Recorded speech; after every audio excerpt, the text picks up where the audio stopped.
Chapter 271. 5 days later, at the Vermilion Bird Gate in Chang, an imperial city. The Vermilion Bird Gate was the southern gate of the imperial city.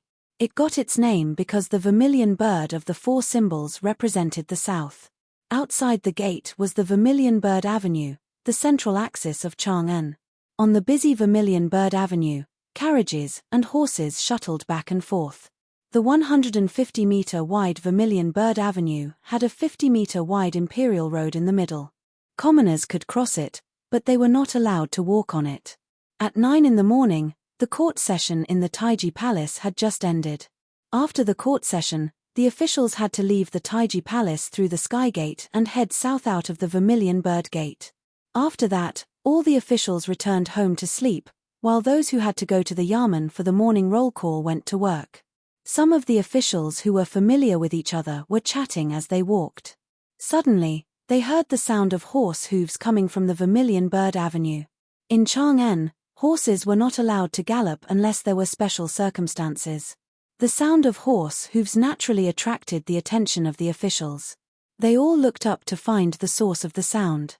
They saw a general wearing a 3-pronged purple-gold crown and wearing a beast-shaped armor. He held a halberd and rode a red horse toward the Vermilion Bird Gate. What was going on? The first thought in the minds of all the officials was there going to be another Xuanwu Gate rebellion? 3 years ago, didn't Pai Lupi charge into the Taiji Palace through the Xuanwu Gate with soldiers and force the retired Emperor Li Yuan to abdicate? Was there going to be another Vermilion Bird Gate rebellion today?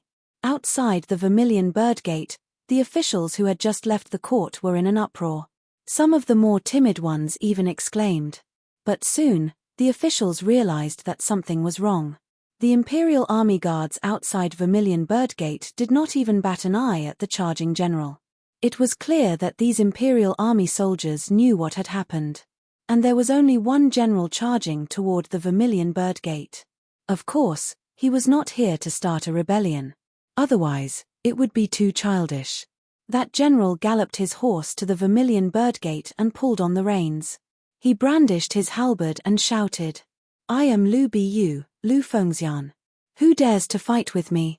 When the officials and generals of the Vermilion Bird sect saw who it was, some of them immediately burst into laughter. "Isn't this the legitimate son of Duke Qiao, Chai Lingwu? Why are you dressed like this?" He even said that he was Lu Biyu, Lu Fengxian. Lu Fengxian was a general of the 3 kingdoms, right? That's right, the so-called Lu Biyu among men, red hair among horses, is precisely Lu Biyu. In the records of the 3 kingdoms, it was said that Lu Biyu had the courage to fight a tiger, and was unparalleled in battle. But what exactly is Chai Lingwu doing? Duke Qiao, what is your young master doing? An official familiar with Chai Shao couldn't help but make fun of him. In the crowd, Chai Shao's eyes were twitching. If it weren't for the fact that they were in public, he would have dragged this bastard over to beat him up. Shameful, truly too shameful. Just as the crowd was laughing and enjoying the show, they saw a handsome horse charge out from not far away. On the horse was a dark-faced general with round eyes and a serpent spear in his hand. The horse shouted, "Slave of 3 surnames, don't run. Zhong Fei of Yang is here." The officials roared with laughter. If this wasn't Cheng Yaojin's legitimate son, Cheng Chumo, who else could it be? Cheng Yaojin, that old bastard, was also in the crowd. When he saw this scene, he wasn't angry at all. Instead, he laughed heartily. "Wahahaha, this scoundrel, this brat is actually playing the role of Zhong Fei of Yang. Why didn't he call me over for such an interesting thing? When we get back to the manor, I'll definitely take care of this unfilial son." Cheng Yaojin's words stunned the officials who were watching the show. "Isn't your focus a bit off? You actually think this is interesting and want to personally participate?" Unconsciously, the officials around Cheng Yaojin slowly moved a few steps away from him, afraid that this old bastard would infect them with his insanity.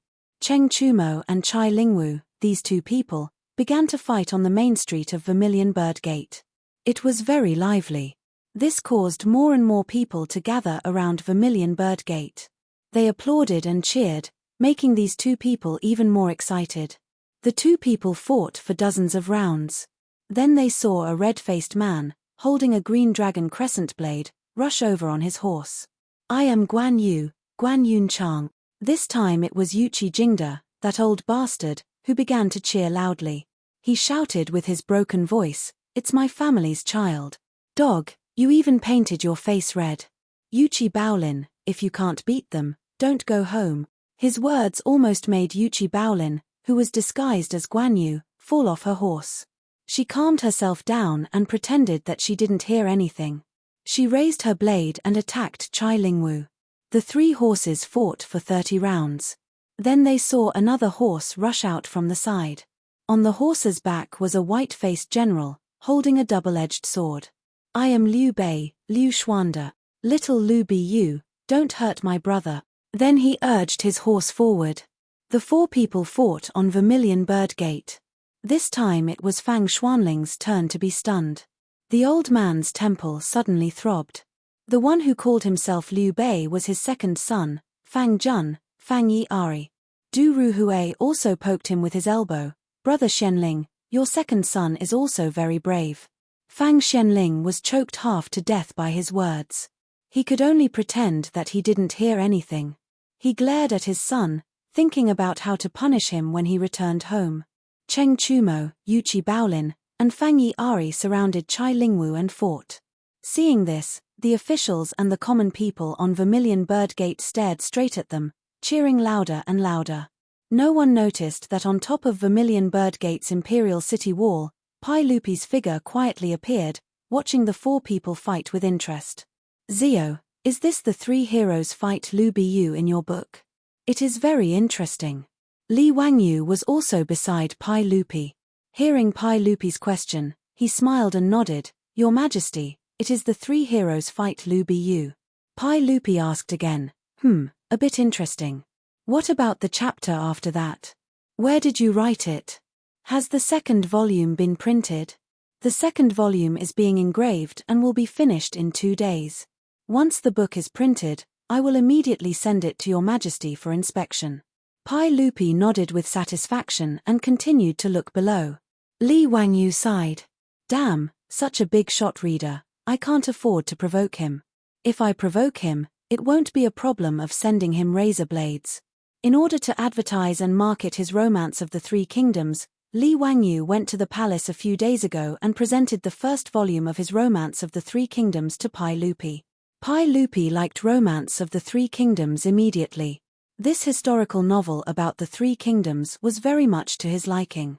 Li Wangyu also took the opportunity to make a series of requests to Pai Lupi, including today's performance outside Vermilion Bird Gate. After receiving Pai Lupi's approval, it was carried out. Outside Vermilion Bird Gate, the performance was still going on. Chapter 272. Outside the gates of Vermilion Bird City, the 4 playboys fought for a long time before Liu Bu was defeated and retreated. The 4 of them left on their horses and the crowd on Vermilion Bird Avenue cheered again. For the people of the Tang dynasty, it was worth it to be able to see such a scene. For the people of Chang'an City, the scene just now could make them talk for a long time. The civil and military officials were also discussing with each other, not understanding the meaning of the playboys' actions today. Although Pai Lupi knew that the playboys were imitating the plot of the 3 heroes battle Liu Bu in the book, he was still suspicious when he saw them leave on their horses. "Zio, is this your arrangement? Is it over just like this?" Li Wangyu laughed. "Your Majesty, keep watching, there's more to come." He had finally convinced Pai Lupi to allow him to hold a marketing event for Romance of the 3 Kingdoms in front of the civil and military officials as well as the people of Chang'an City. How could it end so anticlimactically? The performance of the 4 playboys just now was just to warm up the atmosphere and attract the attention of the crowd. After the 4 playboys left on their horses, the crowd thought that there was no more drama to watch and started to talk loudly, discussing the meaning of the scene just now. Some of the scholars who were familiar with history immediately showed off their knowledge and explained who Liu Bu, Zhong Fei, Guan Yu and Liu Bei were in the 3 kingdoms. Just as the crowd was about to disperse, a few singers in palace attire walked out from the crowd on both sides of Vermilion Bird Avenue with various instruments in their hands. Under the astonished gazes of the crowd, they slowly walked to the center of Vermilion Bird Avenue and faced the gate of Vermilion Bird City. They plucked the instruments in their hands and played pleasant music. The crowd that was just about to disperse immediately stopped. The singers opened their mouths and sang in unison, "In the Han Dynasty, the heavens are Huanling, the red sun is about to tilt to the west." The treacherous minister Dong Shui deposed the young emperor. Zhong Jide of Yang appeared, holding the snake spear 8 zhong long. Lu Biyu struggled to walk, looking at his home mountain from afar, flattering his horse. The song that the singers were singing was the poem from this chapter of the Romance of the Three Kingdoms. Accompanied by the singing, under the astonished gazes of Pai Lupi and the officials, more and more dancers, singers, and musicians walked out from the crowd on both sides of Vermilion Bird Avenue and merged into the group of singers. The chanting grew louder and louder, and the number of people in the group increased as well. Along with the music and singing, the people on the Vermilion Bird Avenue started to dance. This scene left Pai Lupi and the civil and military officials dumbfounded. How could it be done like this? Weren't these people just watching from both sides of Vermilion Bird Avenue? Why did they suddenly walk to the Vermilion Bird Avenue one after another and start singing and dancing? Vermilion Bird Avenue, which was more than 100 meters wide, was now filled with hundreds of people. These singers, dancers, and musicians were all performing the same dance and reciting the same poem. After reciting the poem 3 times, the music suddenly stopped. The people performing on Vermilion Bird Avenue all shouted in unison, "The general trend of the world, long united must divide, long divided must unite." Drinking wine and discussing heroes, all in the Romance of the Three Kingdoms. Huxian County's Li Zio's new masterpiece, the historical novel Romance of the Three Kingdoms, talks about the general trend of the world. Changdong, Dong, and Shi City, all the major bookstores are selling it. After the advertising slogan was shouted, the civil and military officials in front of the Vermilion Bird Gate were almost petrified. The people watching from both sides of the avenue were also completely flabbergasted. Pai Lupi was even more speechless. He glared at Li Wangyu, who was secretly laughing to the side. "What kind of nonsense is this? Isn't your shouting a bit too straightforward? What do you take my Vermilion Bird Avenue for? Even the peddlers walking the streets wouldn't shout like this, right?" No matter what they thought, after the dancers, singers, and musicians on Vermilion Bird Avenue shouted the advertising slogan 3 times, they suddenly scattered in all directions. Very quickly, they merged into the crowd of onlookers and could no longer be found. Vermilion Bird Avenue once again became empty. Li Wangyu snickered in his heart. Have you seen the flash show of the future? Flash show refers to a lot of people in a specific place, at a specific time, unexpectedly doing a series of specific songs, dances, or other actions at the same time, and then quickly leaving. After Li Wangyu and his beautiful boss discussed it, they moved the flash show to the Tang dynasty's Chang'an. They did this to advertise the book Romance of the Three Kingdoms. It could be said that they had put in a lot of effort. These people who were performing the flash show on Vermilion Bird Avenue were all found by Li Wangyu from Pingkang Fang. A team of 100 people performed the flash show in less than the time it took to burn a stick of incense, but rehearsed it for a day. For this, Li Wangyu paid everyone the same amount of copper coins. If it wasn't for the fact that he had finally saved up some money, he wouldn't have dared to spend so much money. Li Wangyu originally planned to find an actor to cosplay the 3 heroes battle Lu Biyu scene at the beginning. However, when the other playboys heard about this, they immediately snatched this job. In order to compete for these 4 roles, the playboys even broke out into a fierce war. After a bloody battle, Cheng Chumo, Chai Lingwu, Fang Yi'ai, and Yuchi Baolin snatched the right to perform.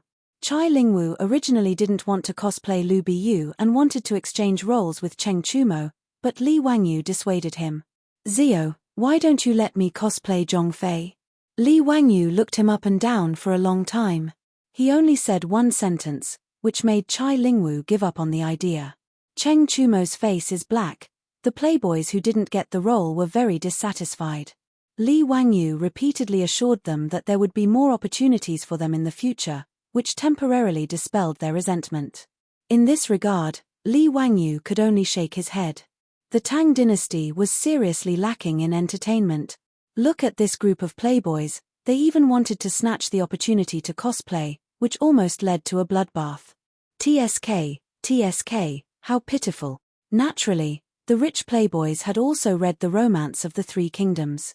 Thus, Li Wangyu had another group of followers who would use force to threaten him. Faced with the threat of the playboys, Li Wangyu began to consider whether to put up a sign at the entrance of Dingju village: "Playboys and dogs are not allowed to enter." However, considering that it would be unfair to the dogs, he reluctantly dismissed the idea.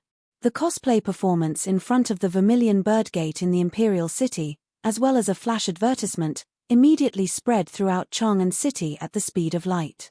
At the same time, Li Wangyu's leaflet publicity began again. Leaflets full of slogans and introductions of the Three Kingdoms were once again scattered all over Chang'an City by four-wheeled carriages. Fortunately, there were no urban management officers in the Tang dynasty. Otherwise, this kind of littering would definitely be punished until Li Wangyu went bankrupt. In any case, Li Wangyu's Romance of the Three Kingdoms suddenly broke into the sight of the people of the Tang dynasty. Chapter 273. The flyers that Li Wangyu had people throw around in Chang'an were picked up by the scholars. When they saw the content, their expressions changed drastically, and they carefully hid the flyers away like thieves. If there were transmigrators in the future who saw the titles of these flyers, they would definitely curse Li Wangyu for being shameless. The titles on these flyers were truly the essence of the news shock department. Shocking. 3 men did this in the Peach Garden. Yes, this was the oath of the 3 in the Peach Garden. Shocking. Men will be silent when they see it, women will cry when they see it. Shocking. A woman actually dares to do such a thing in broad daylight. This was the story of Jiao Chan's honey trap at the Fengyi Pavilion. Shocking. This kind of shocking headline was what people in the future hated the most. In short, the headline was hateful, but it was enough to attract attention. Li Wangyu shamelessly copied this trick and openly printed it on the flyers. In this regard, the beautiful boss could only roll her eyes to express her admiration for Li Wangyu's shamelessness. Even in the future, netizens who had experienced the baptism of countless headlines were still attracted by these shocking headlines time and time again. They clicked on them and were fooled, not to mention the people of the Tang dynasty who had not experienced the baptism of headline baiting. In short, these flyers had the effect they were supposed to have. In Chang'an, all literate scholars had a strong interest in Romance of the Three Kingdoms after receiving the flyers. As for whether they could find the content they wanted to read in the book, that was none of Li Wangyu's business. The effect of the flash advertising outside the Vermilion Bird Gate was naturally explosive. In addition to the shocking publicity effect of the flyers, the various bookstores in Chang'an welcomed a large number of customers who wanted to buy the book. After the eastern and western markets opened at noon, countless curious scholars poured into the markets and went straight to the bookstores. Even the civil and military officials outside the Vermilion Bird Gate asked their servants to go to the bookstores and buy Romance of the Three Kingdoms for them. The book written by the Crown Prince's imperial tutor, Pai Lupi's favorite, and the new Baron of Hu County, naturally had to be praised. Regardless of whether the book was good or not, everyone was curious about it. To be able to cause such a huge commotion outside the Vermilion Bird Gate, he had to read this book no matter what. Owner's son didn't go back on his word. His bookstore in Hu County worked for several days and finally printed all 10,000 copies of the Romance of the Three Kingdoms. However, with such a large number of books, it was obviously not possible to rely on his bookstore to sell them. Therefore, with Li Wangyu's approval, Owner's son contacted dozens of bookstores in the eastern and western parts of Chang'an City and asked them to sell the books on his behalf. Each copy of the Romance of the Three Kingdoms was priced at 500 copper coins, and those bookstores could earn 100 copper coins from selling them. Naturally, no one would refuse such a good deal. Without much effort, all the bookstores in Chang'an City had been placed in the Three Kingdoms. What the owners of the bookstores had not imagined was that a huge colorful poster was sent together with the bookstores. The life-sized portrait was unprecedentedly realistic and shocking. In the portrait was a lovely and moving beauty. Beside her was a powerful general holding a halberd. This beauty was so realistic that it was as if a real person was sealed in the painting. Her figure was beautiful, her ears were thin and her smile was captivating. What was even more unbearable was that the beauty in the painting had a voluptuous body and a slender waist. It instantly made the bookstore owners feel a little impulsive. On the huge portrait were the words "Romance of the Three Kingdoms," which spoiled the mood. The bookstore owners were so distressed that they beat their chests and stamped their feet. How could such a great painting be wasted like this? At the top of the poster were the words "Honey Trap," and below the characters were the names of Jiao Chan and Lu Biyu. These colorful posters were all hand-drawn by Li Wangyu and Yang Liban in a few days. The two of them had drawn a total of 10 posters, and they were also very tired. Li Wangyu was very resentful about this. This damned Tang dynasty, why didn't they invent a color printer? The scholars and servants who went to the bookstore to buy books were all shocked by the colorful posters hanging in front of the bookstore. Such a soul-stirring portrait of a beauty made the men who had not been destroyed by the various movies of the later generations feel that it was somewhat difficult to control themselves. The woman named Jiao Chan in the painting, that figure, that curve. For the scholars of the Tang dynasty, such a realistic colorful beauty was simply a visual bomb. In front of every bookstore with a colorful poster hanging in front of it, there were 3 layers of people inside and 3 layers of people outside. Even those who were illiterate were staring at the colorful poster non-stop. They were even reluctant to blink their eyes. The owners of the bookstores hurriedly sent out their employees to guard the colorful poster to prevent it from being snatched away by others. Many libertines even squeezed to the front and almost stuck their eyes on the poster. They were quickly stopped by the shop assistants. "Hey, what are you doing? You can't afford to pay for this painting if it's dirty. If you want to look, stay away, don't get so close. No matter how close you get, you won't see anything. What are you smelling? Are you a dog? You can smell something from the painting. Take your dirty hands away. If you reach out again, I'll call the patrolling woo-hoo." No matter how loudly the shop assistants reprimanded them, the libertines were not angry. They only stared at the colorful poster non-stop with an extremely vulgar expression. If Li Wangyu was here, he would have noticed that the expressions on these people's faces when they were looking at the colorful posters were exactly the same as the expressions on the faces of his roommates when they were watching Japanese romantic action movies behind closed door. As for the scholars, they were still considered reserved. After staring at the poster for a while, they silently said see no evil in their hearts. Then, they squeezed into the bookstores and asked to buy the Romance of the Three Kingdoms written by Hu Xiannan. The thick Romance of the Three Kingdoms was actually sold for only 500 coins. Such a cheap price surprised many of the scholars. Some impatient ones, after paying the money, began to flip through the book in the bookstore. The opening poem, Riverside Immortal, attracted the praise of the scholars. Hu Xiannan, Li Wangyu, was still so talented. This poem described the rise and fall of history and the vicissitudes of life. As they continued to read, these scholars were fascinated. The Three Kingdoms era at the end of the Eastern Han was like a vast historical scroll that slowly unfolded in the book. After flipping through a few pages, all the scholars only had one thought in their hearts. This Romance of the Three Kingdoms was a peerless book. Chapter 274. The Romance of the Three Kingdoms was one of the 4 classics of Huaxia. Naturally, it was extraordinary. What was even rarer was that it happened to suit the tastes of the current Tang dynasty's officials and scholars. This book described the general trend of from chaos to governance at the end of the Han dynasty. It had a lot in common with the chaos at the end of the Sui dynasty and the replacement of the Sui dynasty by the Tang dynasty. After the chaos at the end of the Sui dynasty, the people's thoughts were settled. The Romance of the Three Kingdoms also met the psychological needs of the scholars of the Tang dynasty. In the words of later generations, their immersion was extremely strong. Those scholars who read The Three Kingdoms in the bookstore could not help but be surprised to find that this novel was bright and smooth. It was both elegant and popular. Moreover, there was a deep meaning in the words. As the saying goes, understanding the world is knowledge, and practicing human relationships is literature. Every paragraph in the book was full of wisdom and the essence of Huaxia's traditional culture. Good book. A rare good book. This was the unanimous thought in the minds of all the scholars who read The Three Kingdoms. Such a good book should be poured into a cup of good wine and read carefully while drinking. That was a kind of enjoyment. Or perhaps he could boil a pot of fragrant tea and have a beautiful woman to accompany him. Then, He could savor this wonderful book. As the saying goes, the earth stove, the tea cauldron, and the fire is alive. Where can the joy of reading be found? Several plum blossoms, the heart of the world. In short, the scholars who read the Three Kingdoms all opened their wallets and bought the book.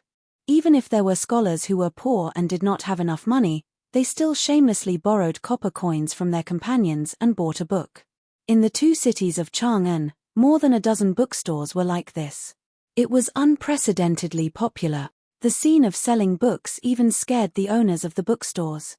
No one had ever seen books sold like this. Those scholars gave away a lot of copper coins just to get a copy of the Three Kingdoms. The Three Kingdoms plagiarized by Li Wangyu was completely popular. Seeing that the stock in each bookstore was decreasing, the owners of the bookstores hurriedly called their shop assistants and asked them to quickly go to Suanji bookstore in the East City to replenish the stock. Due to the fact that Romance of the Three Kingdoms was a story, most of the bookstore owners didn't ask for too many books when owner-son sent them over. They thought that the books would take up too much space. The books in these bookstores ranged from 100 to a few dozen books. Now, with so many scholars rushing in to buy the books, many bookstores were sold out. The owners of these bookstores were already starting to regret not leaving behind more copper coins when owner-son came to sell his goods. After all, these were all copper coins. If he sold one book, he would earn 100 copper coins. If he sold 10 books, he would earn 1 copper coin. Looking at the customers who squeezed into the bookstore with strings of copper coins in their hands, the owners of the bookstore sighed in their hearts. This money was too easy to earn. Owner-son, I'm an employee from the Ma family bookstore in Shi City. Our bookstore would like to make up for 500 copies of the Three Kingdoms. Owner, I'm from Liuji bookstore in East City. Please send another 600 books of the Three Kingdoms to our bookstore. Owner-son, all the books in our bookstore have been sold out. Please give us the books first. Our bookstore is full of customers waiting to buy books. It's the same for our bookstore. All the books are sold out. Owner-son, please send the books to our bookstore first. Similarly, son's bookstore was packed with scholars who wanted to buy books. When owner-son heard the words of these employees, he was so happy that his beard trembled. He hurriedly agreed and began to arrange for his employees to deliver the books. Li Wangyu, on the other hand, had already anticipated this situation. He had arranged for several four-wheeled carriages to wait near son's bookstore and informed owner-son that these carriages could help him deliver books to various bookstores. Originally, owner-son didn't think much of it and thought that Li Wangyu was too optimistic. He had sent more than 1,000 books of the Three Kingdoms to the bookstores in Chang'an City. Could it be that they were all sold out? It was impossible to sell 1,000 books in a day. However, owner-son naturally couldn't say much about Li Wangyu's arrangement. He just smiled and thanked him, and didn't think much of it. Now, owner-son realized that he had underestimated the influence of the Three Kingdoms. He was also full of admiration for Li Wangyu's foresight. He hurriedly called for the four-wheeled carriages to come over and ordered the employees to start moving the books out of the warehouse. Stacks of books that emitted the fragrance of ink were moved onto the carriages. Under the guidance of the employees of the bookstore, they were sent to the bookstores in Chang'an City. More and more people rushed to buy the books of the Three Kingdoms. Many of them were just passing by the bookstores. They were either attracted by the colorful posters or the flood of people rushing into the bookstores to buy the books. Out of curiosity, they unconsciously squeezed into the bookstores to see what kind of book it was that so many people were rushing to buy it. After flipping through a few pages, these people who didn't know about the Three Kingdoms also opened their wallets and bought a book, preparing to go back and study it carefully. The books were selling faster and faster. In just half a day, the evening drum sounded in Chang'an City. The customers in the market had no choice but to leave. The bookstores also sent in the sales statistics for the day. Owner-son almost had a heart attack when he saw the numbers on top of it. More than 4,700 books sold. It had only been half a day. For the Tang dynasty, such a terrifying sales volume was comparable to a stormy sea. It set off a huge wave in Chang'an City. Owner-son suddenly felt like laughing. Those young masters from aristocratic families actually wanted to bet with the men from Hu County. Wasn't it obvious that they were prepared to give away money? There were still 5 days before the bet, and nearly half of the 10,000 books in the bet had been sold today. What was the point of this bet? He had forgotten that back then, he had also thought that Li Wangyu would be the loser of the bet. Owner's son was amused for a long time. Then he immediately called his shop assistant and rode out of Chang'an City, ignoring his old body. He was going to tell Li Wangyu the good news and inform the craftsman in the Hu County bookstore to continue printing the Three Kingdoms. According to today's trend, 10,000 books of the Three Kingdoms would not be enough. Not to mention how happy owner's son was, Wang Zixiao and the others naturally received the news that Li Wangyu had made such a big scene in Chang'an City. His troops and servants went to the bookstores in the east and west to inquire about the news. When they came back, they described the scene of the rush to buy the books. Wang Zixiao, Kui Daogu, and the other two could not help but feel their hearts skip a beat. If Li Wangyu's book continued to sell like this, there was a chance that they would lose that ridiculous bet. The 4 people who received the news looked at each other. If they really lost 1,000 taels of gold, each of them would have to pay more than 200 taels of gold. Although 1,000 taels of gold was just a small amount for aristocratic families like the Wang clan of Taiyuan, it was not a small amount for the 4 of them. It would even make them feel the pinch. Even as the legitimate sons of aristocratic families, they could only get a fixed amount of money from their families every month. They could get 200 to 300 strings of copper from their families every month. This was enough for them to indulge in wine and women every day, lingering in the various brothels of Peace Square. One had to know that a first-rank bigshot in the imperial court only had a monthly salary of 600 to 800 strings of copper. From this, one could see how extravagant aristocratic families were. It was no wonder that old Du would write such an indignant poem, Meat Stinks at the Vermilion Gates, Bones Frozen to Death on the Road. Wang Zixiao and the others did not have much savings. Usually, they would spend all the copper they had every month. If they really lost the bet with Li Wangyu, they might not be able to pay the money. Everyone, we can't just sit and wait for death. We can't let that little bastard Li be so arrogant. Inside the Peace Square, Wang Zixiao hugged a prostitute and said fiercely. Chapter 275. Wang Zixiao and the others naturally did not want to lose 1,000 gold taels to Li Wangyu for nothing. They originally thought that the bet with Li Wangyu was purely because Li Wangyu was out of his mind and wanted to give them money. Especially a few days ago, in Sun Ji bookstore, the book Romance of the Three Kingdoms sold lukewarm. The bookstore sold less than 10 books of the Three Kingdoms every day, which made Wang Zixiao and the others laugh even more, ridiculing Li Wangyu for being kicked in the head by a donkey. But now, Li Wangyu did such a thing, which was out of their expectations, making them panic. What do you think we should do? I asked the servants to ask around. That stupid book sold a few thousand copies today. Kui Daogu asked. Kui Hong straightened his neck. What can we do? Can you force others not to go to the bookstore to buy books? If you ask me, so be it if we lose. Can Li Wangyu come to us to collect the debt? I won't give it to him. Lu Xiang said. Bullshit. This is a written bet. Can you go back on it? If he really takes the bet to the residents to collect the debt, what will you do? If he dares to come, I will let the troops beat him out. Then what if he goes to the Taiji Palace to find the saint? This, if they really lost the bet, there was no need to consider reneging on the debt. This time, the bet was written on paper. It was different from the previous verbal agreement. In black and white, both sides signed the bet. If they refused to give it up, Li Wangyu would really dare to go to the Taiji Palace and ask Pai Lupi to collect the debt for him. Li Wangyu was now the founding county man. In terms of status, he was the same as these few silk pants elders. How could the few of them, who relied on their family's power, refuse to pay the bet? It's neither right nor left. Then what do you think we should do? Are we really waiting to lose the bet and obediently hand over the gold with both hands? Kui Hong was also angry. His words left Wang Zixiao and the other two speechless for a while, not knowing what to do. Wang Zixiao suddenly drove away all the prostitutes and singers around him. He lowered his voice and said to the 3 of them, I have an idea, but I don't know if you dare to do it. What idea? Let's hear it.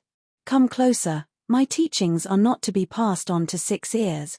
Kui Daogu and the other 2 hurriedly came over. After hearing Prince Qiao's words, the 3 of them were speechless. Brother Ziqiao, this method is extremely risky. What if? Kui Daogu was a bit hesitant. 200 taels of gold was actually not much. Taking a risk for this bit of gold was not worth it. Lu Xiang also shook his head. That's right. At most, you'll lose 200 taels of gold. It's not worth it, right? However, Kui Hong supported Wang Ziqiao's idea. I think it's fine. If we really lose, it's not just a trivial matter of 1,000 taels of gold. What we lose is the face of our family. When he said this, it made Kui Daogu and Lu Xiang hesitate. Just as Kui Hong said, losing a bit of gold was nothing. But to lose the face of the family, that was not okay. Wang Ziqiao advised again. Let's each send a capable troop to do this. After the matter is done, give them a sum of money and send them back to Taiyuan, Bowling, and other places. How much trouble can they cause? Kui Daogu and Lu Xiang silently looked at each other and nodded in agreement. It was night. Chang'an City East Market. Suddenly, an ear-piercing copper whistle sounded. In the city square, a raging fire erupted. The intensity of the fire was so great that it lit up the night sky of Chang'an City. The flames soared several zhong high and the momentum was terrifying. East Market Wu Hu Shop's Colonel Qin Xian led his Wu Hu subordinates and desperately squeezed water bags in an attempt to extinguish the fire. But not only was the fire not extinguished, it was instead becoming more and more intense. Colonel, someone must have set the fire and used kerosene to ignite the fire. Otherwise, why would the water bags not be able to extinguish the fire? The Wu Hu subordinates who were trying their best to extinguish the fire loudly shouted to Qin Xian. On this point, Qin Xian had already seen through it. The fire came so suddenly and the water could not extinguish it. Other than someone maliciously setting the fire, there was no other explanation. His face was already covered in black soot. After being soaked in sweat, his face was covered in black marks. But Qin Xian did not care about this. He could only continue to urge his subordinates to extinguish the fire. At the same time, he ordered the Wu Hu subordinates to push down the shops on both sides of the fire to create an isolation zone to prevent the fire from spreading. Mother **K, it's really strange. Which shop is on fire? What kind of business is it doing? Colonel, this is a family bookstore, Sun Ji bookstore. When Qin Xian heard that it was a bookstore, he did not care too much. But during the day, he also knew that many scholars came to the bookstore to buy books. It seemed that they were all trying to buy a novel written by a county man. He did not know if the bookstore being set on fire tonight was related to this matter. But after all, Qin Xian was only a colonel of the Wu Hu shop. He was not responsible for the arrest case. So this thought only circled around in his mind and he did not delve into it. He only focused on directing the Wu Hu subordinates to extinguish the fire. As the most important market under the jurisdiction of Wanyan County, the news of the fire in the East Market was immediately reported to Wanyan County Magistrate Lu Daijing. Lu Daijing, who was woken up, broke out in a cold sweat. He hurriedly broke out from the arms of the concubines on the bed. He hastily put on his clothes and led a group of Yamen runners to the East Market. By the time he arrived at the East Market, the sudden fire had almost been extinguished. Sun Ji bookstore and the shops next to it were all burned to the ground. The embers were not extinguished, and from time to time, dark red sparks would appear in the night. Colonel Qin, why did it suddenly catch fire? Lu Daijing wiped the sweat from his forehead and asked Qin Xian. Including the Tang dynasty, the dynasties of Huaxia all attached great importance to firefighting. Although the Tang dynasty would not punish officials for a fire, it still had a big impact. So when he heard the fire alarm, Lu Daijing could not sleep well for the past 10,000 years. Lu Ming House, according to this official speculation, it should be arson. We have to wait until the fire is completely extinguished before we go in to investigate. Hearing that it might be arson, Lu Daijing could not help but gasp again. Arson was a serious crime. According to the Tang dynasty's law, arson was sentenced to death by hanging. If the fire killed people, it would be considered as death by reason. Moreover, arson was one of the 10 evils. It was an unforgivable crime. If it was really an arson case, he would have a headache as the Wanyan County magistrate. He would have to urge the Yamen runners to investigate the case. Just thinking about it was troublesome. If it could not be solved, he would have to report the case to the Ministry of Justice and the Supreme Court. That would be even more troublesome. Lu Dejing sighed and could only secretly pray that Qin Shen's judgment was wrong. But when the fire was completely extinguished, the Marquis of the Marquis shop and the Yamen runners entered the fire to investigate. Then, bad news came. Not only was it confirmed that the fire was arson, but the charred remains of a human were also found in the fire. Chapter 276. During the Sui and Tang dynasties, the Yamen did not have a coroner who specialized in autopsies. During the Sui and Tang dynasties, a coroner was someone who worked in the funeral industry. Due to the fact that examining a corpse was a menial and arduous task, the government would usually send a coroner who was in charge of funeral work to examine the corpse. It was not until the Song dynasty that coroner became official servants in the Yamen. They were equivalent to the forensic doctors of later generations. After the coroner who was summoned by the Wanyan County Yamen examined the corpse found in the fire, he concluded that the corpse was burnt by a weapon. Hearing this report, Lu Dejing felt a toothache. Now, not only was there an arson case, there was also a murder case. This was a huge case. After dawn, the Yamen runners of Wanyan County found owner's son in Hu County and brought him to the Wanyan County Yamen for questioning. Owner's son almost fainted when he learned that his bookstore had been burned to ruins last night and that someone had died. After owner's son identified the remaining belongings and clothes on the charred corpse, he confirmed that it was the shop assistant who had been keeping watch in the bookstore last night. His own shop assistant had died an unnatural death, and his bookstore had been set on fire. The old man wept and kowtowed to Lu Dejing, begging Lu Mingfu to help him get justice. He had to catch the culprit who had committed murder and arson. Lu Dejing naturally had a headache about this. After asking owner's son in detail whether he had any grudges with anyone recently and whether he had any enemies, Lu Dejing sent the old man out. Putting aside how Lu Dejing urged the Yamen runners to handle the case, owner's son walked out of the Wanyan County Yamen in a daze and was numbly brought to the Eastern Market by his shop assistant. Looking at the bookstore that had been burned to the ground, the old man could not help but shed tears. This bookstore was not worth much and could be rebuilt with just a few dozen strings of coins. However, there were a large number of books in the bookstore, especially those handwritten copies and famous paintings. They were all priceless treasures. With a rough estimate, the value of the burned books, paintings, paper, ink, brushes, and inkstones was no less than 500 strings of coins. Now that all of them had been burned down, owner's son even had the thought of committing suicide. When the shopkeepers of the surrounding shops saw owner's son suffer such a disaster, they all shook their heads and sighed. They all comforted the old man. Owner's son, my condolences. Sigh, this is truly a sin. How dare a murderer commit murder and arson in Chang and in broad daylight? Damn it. Owner's son, if there's anything you need, just tell this old man. This old man will help you get through this difficult time.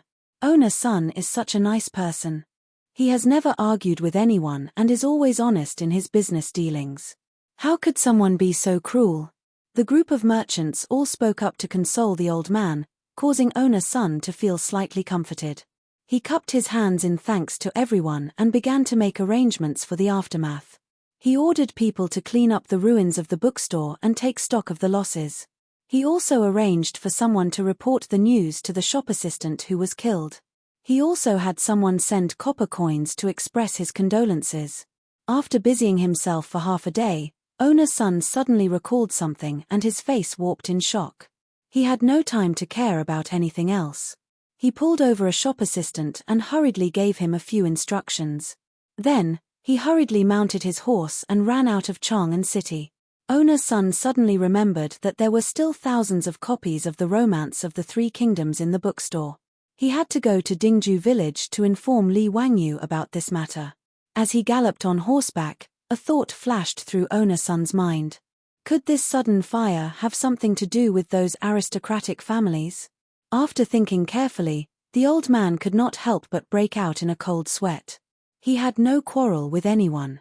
Apart from those books and paintings, there was nothing valuable in the bookstore.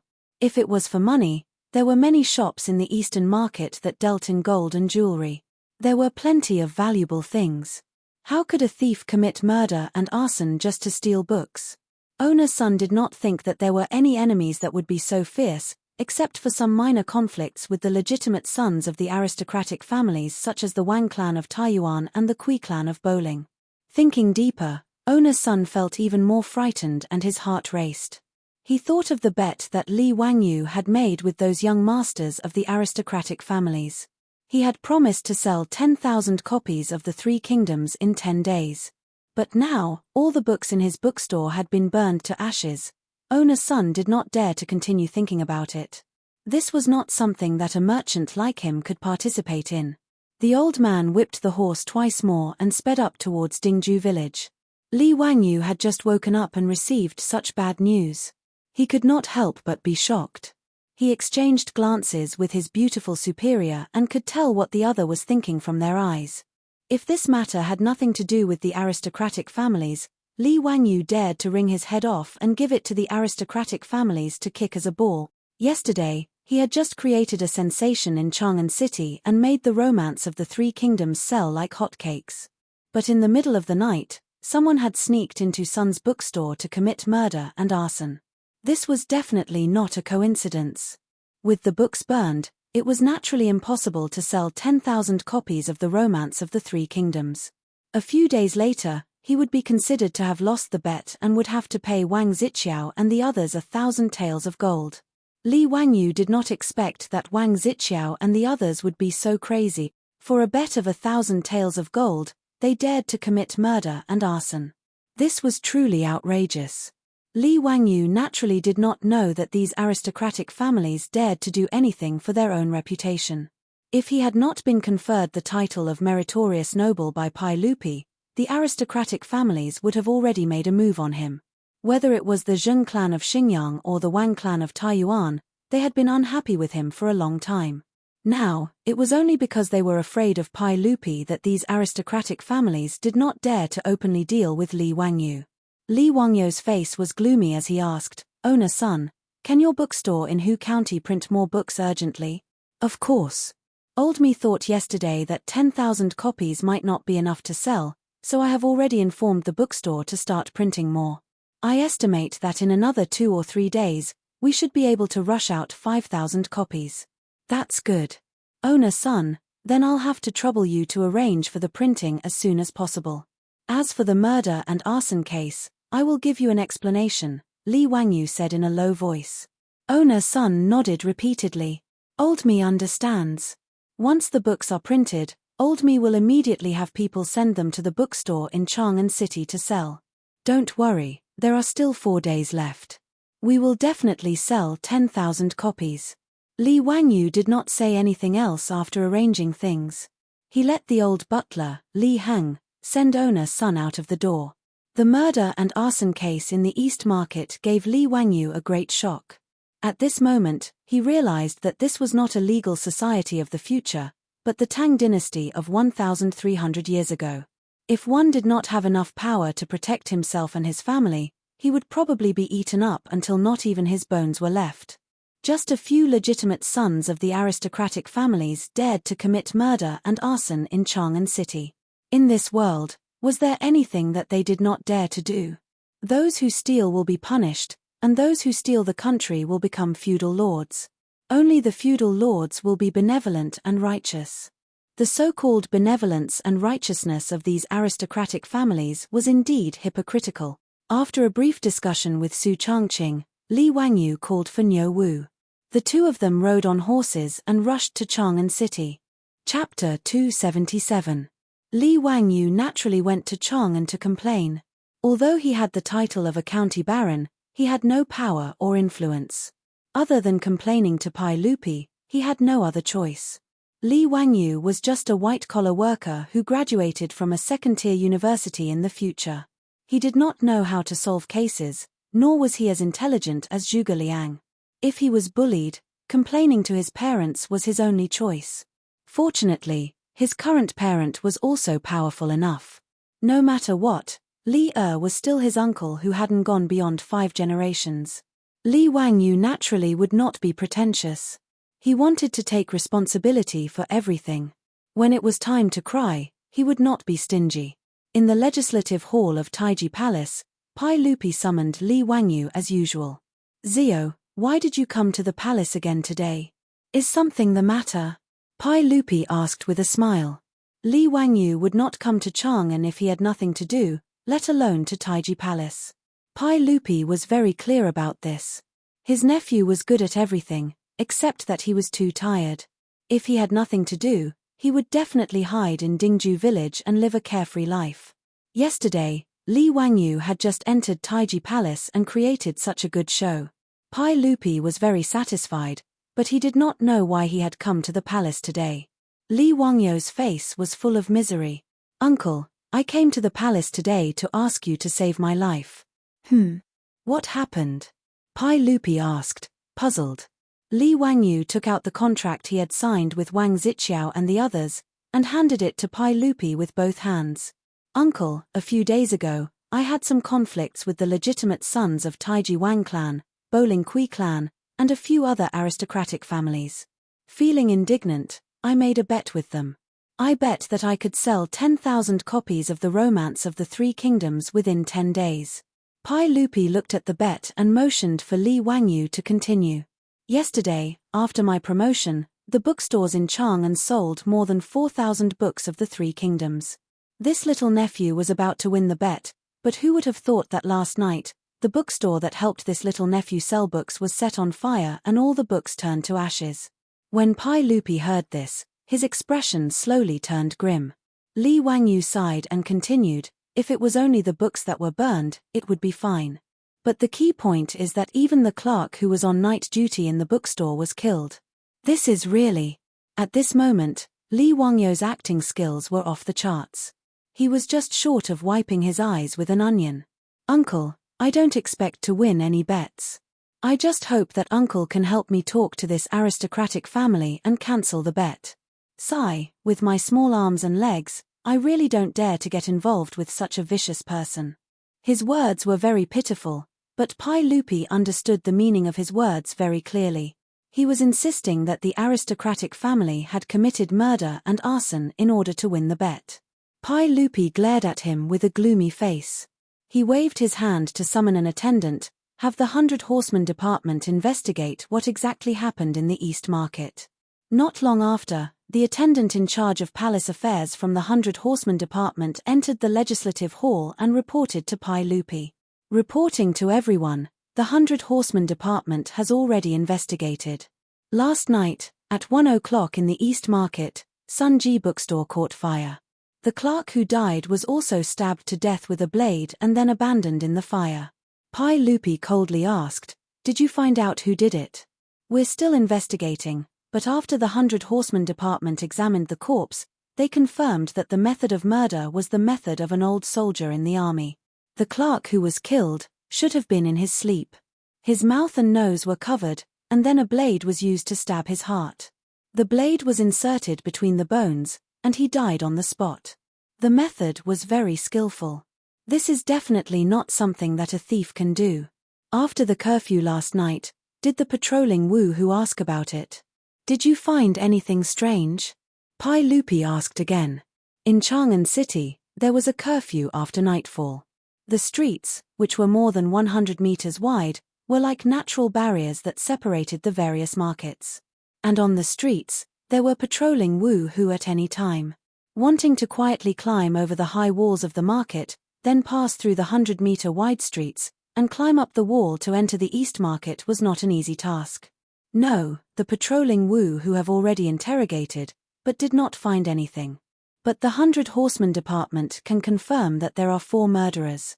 After carefully inspecting the walls of the East Market, the 100 Horsemen Department found the footprints of 4 people on the wall near the Peace Square. And the same footprints were also found on the other side of the Peace Square. To be able to avoid the Wu Hu and quietly climb over 2 walls, it's not easy. Reporting to everyone, The 100 Horsemen Department also deduced that the murderers must be fierce soldiers from the White Army, or else they would not have succeeded so easily. Pai Lupi heard this and could not help but look at the bet in his hand again. The murderers went from the Peace Square to the East Market. Last night, Taiyuan Wang clan, Bowling Kui clan, these aristocratic families, did anyone stay at the Peace Square to drink? Taiyuan Wang clan's Wang Ziqiao, Qinghe Kui clan's Kui Daogu, Bowling Kui clan's Kui Hong, Fanyang Lu clan's Lu Xiyang, these 4 people stayed at the Peace Square last night. Pai Lupi sneered, "Mph, 4 murderers committed murder, and the 4 of them were drinking at the Peace Square, haha, what a coincidence. Order the 100 Horsemen Department to continue investigating, especially the troops around these 4 people, find out what their identities are." Yes. The eunuch of the 100 Horsemen Department responded and immediately left to arrange the investigation. Li Wangyu also heard the conversation between the 2 clearly. After the eunuch left, he immediately looked at Pai Lupi with a pitiful expression. "Uncle, you have to give your nephew justice." Pai Lupi glared at him. "All right, stop acting, I will give you an explanation for this matter. 5 surnames and 7 looks, mph, as expected, arrogant and despotic." Hearing Pai Lupi say this, Li Wangyu naturally stopped acting. He came to complain, and now that he had achieved his goal, he naturally did not want to continue acting. Li Wangyu said with a mischievous smile, "Uncle, I made a bet with them, if they want to renege on the debt, you have to help me collect the debt." "Stinking brat, scram, you want me to help you collect the debt, only you can think of something like that." Pai Lupi laughed and scolded. "Hihi, how about I give you half?" Pai Lupi was so angry that he almost kicked him. The more he spoke, the more shameless he became. "Your books have all been burned, how are you going to win this bet? I have already asked the bookstore to hurry up with the printing. Today, we will continue to send books to the bookstore. It won't delay matters." Pai Lupi nodded. "Ziyu, the engraving printing that you came up with is really good, it can be considered beneficial for the country. With this engraving printing, books can be printed on a large scale, and it will not be so easy for those aristocratic families to monopolize knowledge. Haha, this is another merit you have made, I will remember it for you." Li Wangyu had already reported the engraving printing matter to Pai Lupi. Pai Lupi immediately saw the effect of breaking the aristocratic family's monopoly on knowledge, so he had already asked Li Wangyu to hand over the engraving printing technology to the work supervisor.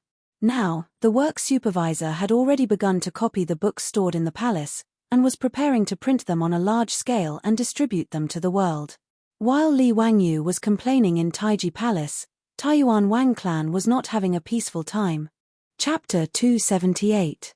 Chang'an City, Fuxing Square, Wang Mansion. Taiyuan Wang clan's head Wang Renyu slapped Wang Ziqiao's face, leaving a red mark on his face. "Bastard, who allowed you to be so daring?"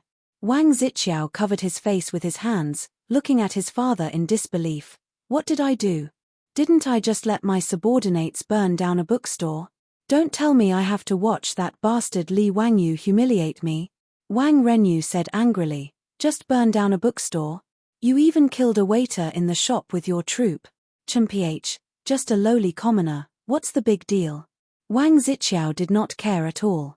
Burning down the Sun bookstore in the East Market, destroying Li Wangyu's books, and winning the bet, was his idea. Kui Daogu and Lu Xiyang, under his and Kui Hong's encouragement, and after drinking a lot of wine, under the stimulation of alcohol, they also nodded in agreement. The 4 of them each sent out a highly skilled troop. Taking advantage of the night, they climbed over the Peace Square, and entered the East Market. Those few troops were also ruthless people. Originally they did not need to harm people's lives, but as a precaution, they directly stabbed the shop assistant who was on night duty in the bookstore to death. After pouring oil on the bookstore, and blowing on the fire, the 4 of them burned the bookstore clean, and then took advantage of the chaos when Wu, who was busy putting out the fire, climbed over the wall, and slipped back into the Peace Square. After dawn, Wang Ziqiao and the other 3 woke up, and after sobering up, they started to feel a little scared. They were the rich young masters of aristocratic families, they bullied and dominated the market, and even snatched women, and they were not any better than that bastard Zheng Kongbua. But things like murder and arson, they had never done it before, and at this moment they could not help but feel their hearts palpitate. The four of them pretended to be calm, as if nothing had happened. After the peace square opened, they each led their subordinates back to the mansion. Wang Zixiao was somewhat regretful, so he found his father Wang Renyu, and explained everything in detail, but did not expect to get a slap from his father in exchange. Wang Renyu snorted, foolish beyond compare. Do you think that Li Shimin's 100 cavalry department are all useless? You're just giving him something to use against you. There are many ways to deal with that Li family child, but you chose the stupidest way. Wang Zixiao was a little confused. He forced himself to say, so what if it's the 100 cavalry department? Could it be that they would come knocking on his door to arrest him? I have already come to an agreement with Kui Daogu and the others. We will send those troops back to Taiyuan, Bowling, Fanyang, and other places. So what if Li Shimin's hands are long? What's more, these 4 troops won't betray us. Wang Renyu looked at the red mark on his son's face and let out a long sigh. Suppressing the anger in his heart, he explained, Zixiao, you've underestimated Li Shimin and the 100 cavalry department. If he really dares to let the 100 horseman department come to our door and arrest people, as long as we torture them, once your troops confess, do you think Li Shimin will let go of this good opportunity to humiliate our aristocratic families? At this moment, Wang Zixiao was also scared. He asked in panic, don't tell me that Li Shimin won't give any face. Our Niang is his aunt. Idiot, do you expect Li Shimin to let our Wang clan go because of your mother? Wang Renyu's wife, Wang Zixiao's mother, was Li Wangyou's only aunt, retired Emperor Li Yuan's younger sister, Princess Tong'an. When Li Yuan was guarding Taiyuan and had yet to rise up against the Sui dynasty, the two sides had become relatives by marriage. Wang Renyu was Pai Lupi's uncle. Logically speaking, the Taiyuan Wang clan and Li Tang's imperial family had a close relationship. The two sides should not be fighting openly and covertly. But aristocratic families and imperial power, the two sides had loved and hated each other for thousands of years. This was not a conflict that could be resolved just by marrying a few women to each other. Wang Zixiao did not agree with his father's words. So what? Don't tell me that Li Shimin dares to kill us aristocratic families. Why should we be afraid of him? We are a 1,000-year-old aristocratic family. Wang Renyu only sneered at his son's words and did not say much. The aristocratic families had always been the core power behind the imperial power. They held power similar to the imperial power and could even shake the foundation of the imperial power. This was something that no emperor could tolerate. However, an emperor needed the support of the aristocratic families to sit on the throne. Hence, the imperial power and the aristocratic families were always in a situation where they used and opposed each other.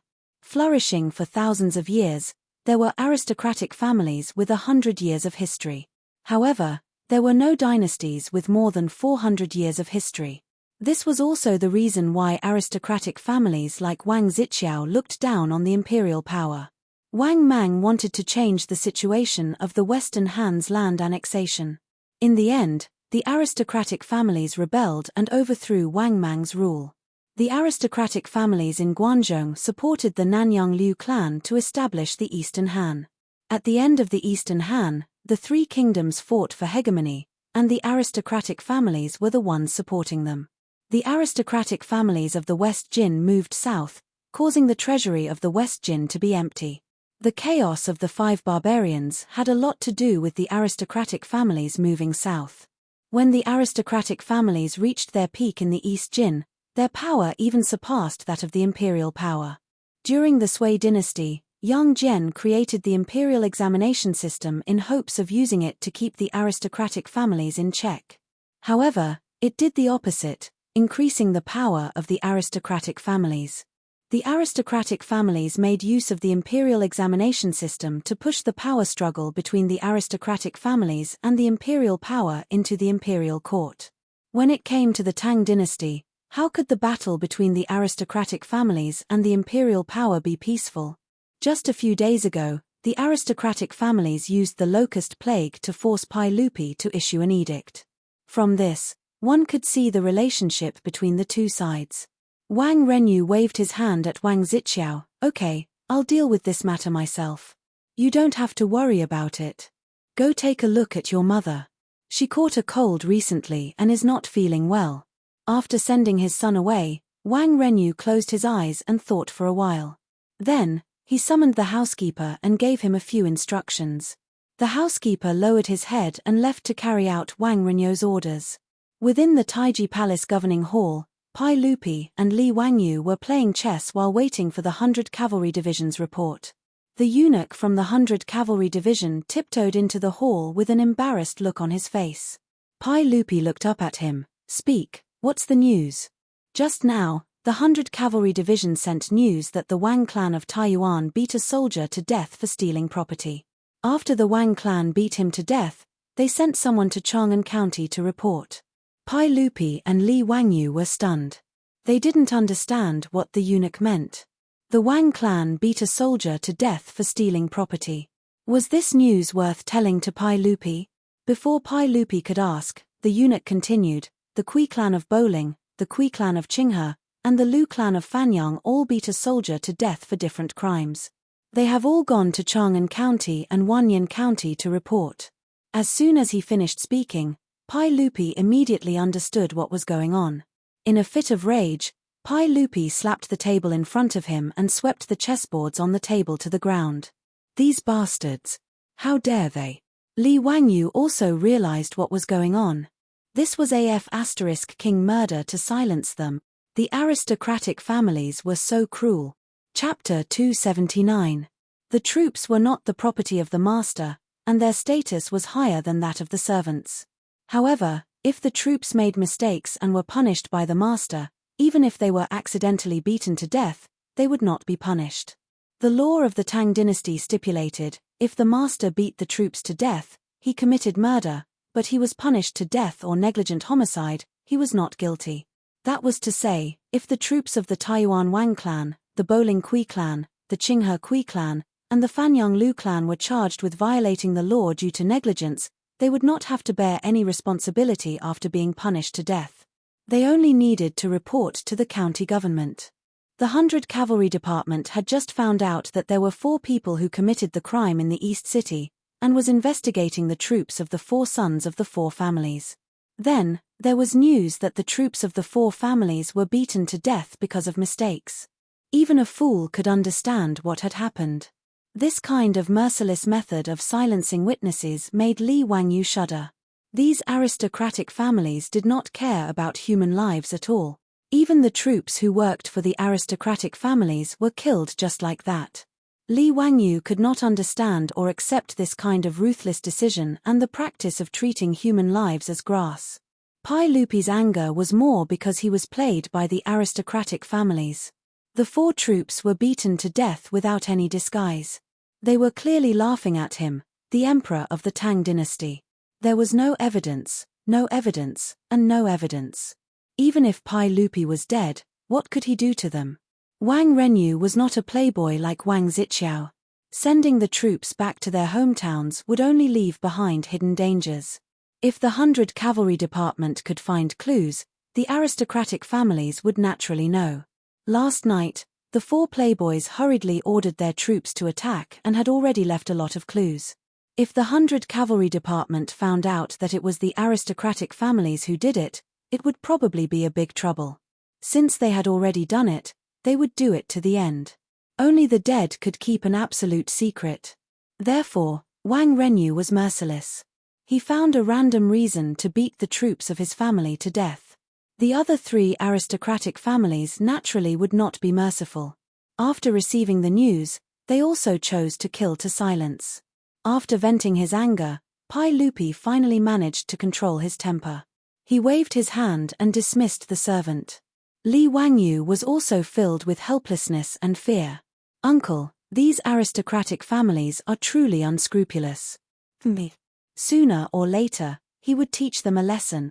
Ziyu, you will go now and urge the bookstore to quickly print the books for sale. You must not lose the bet.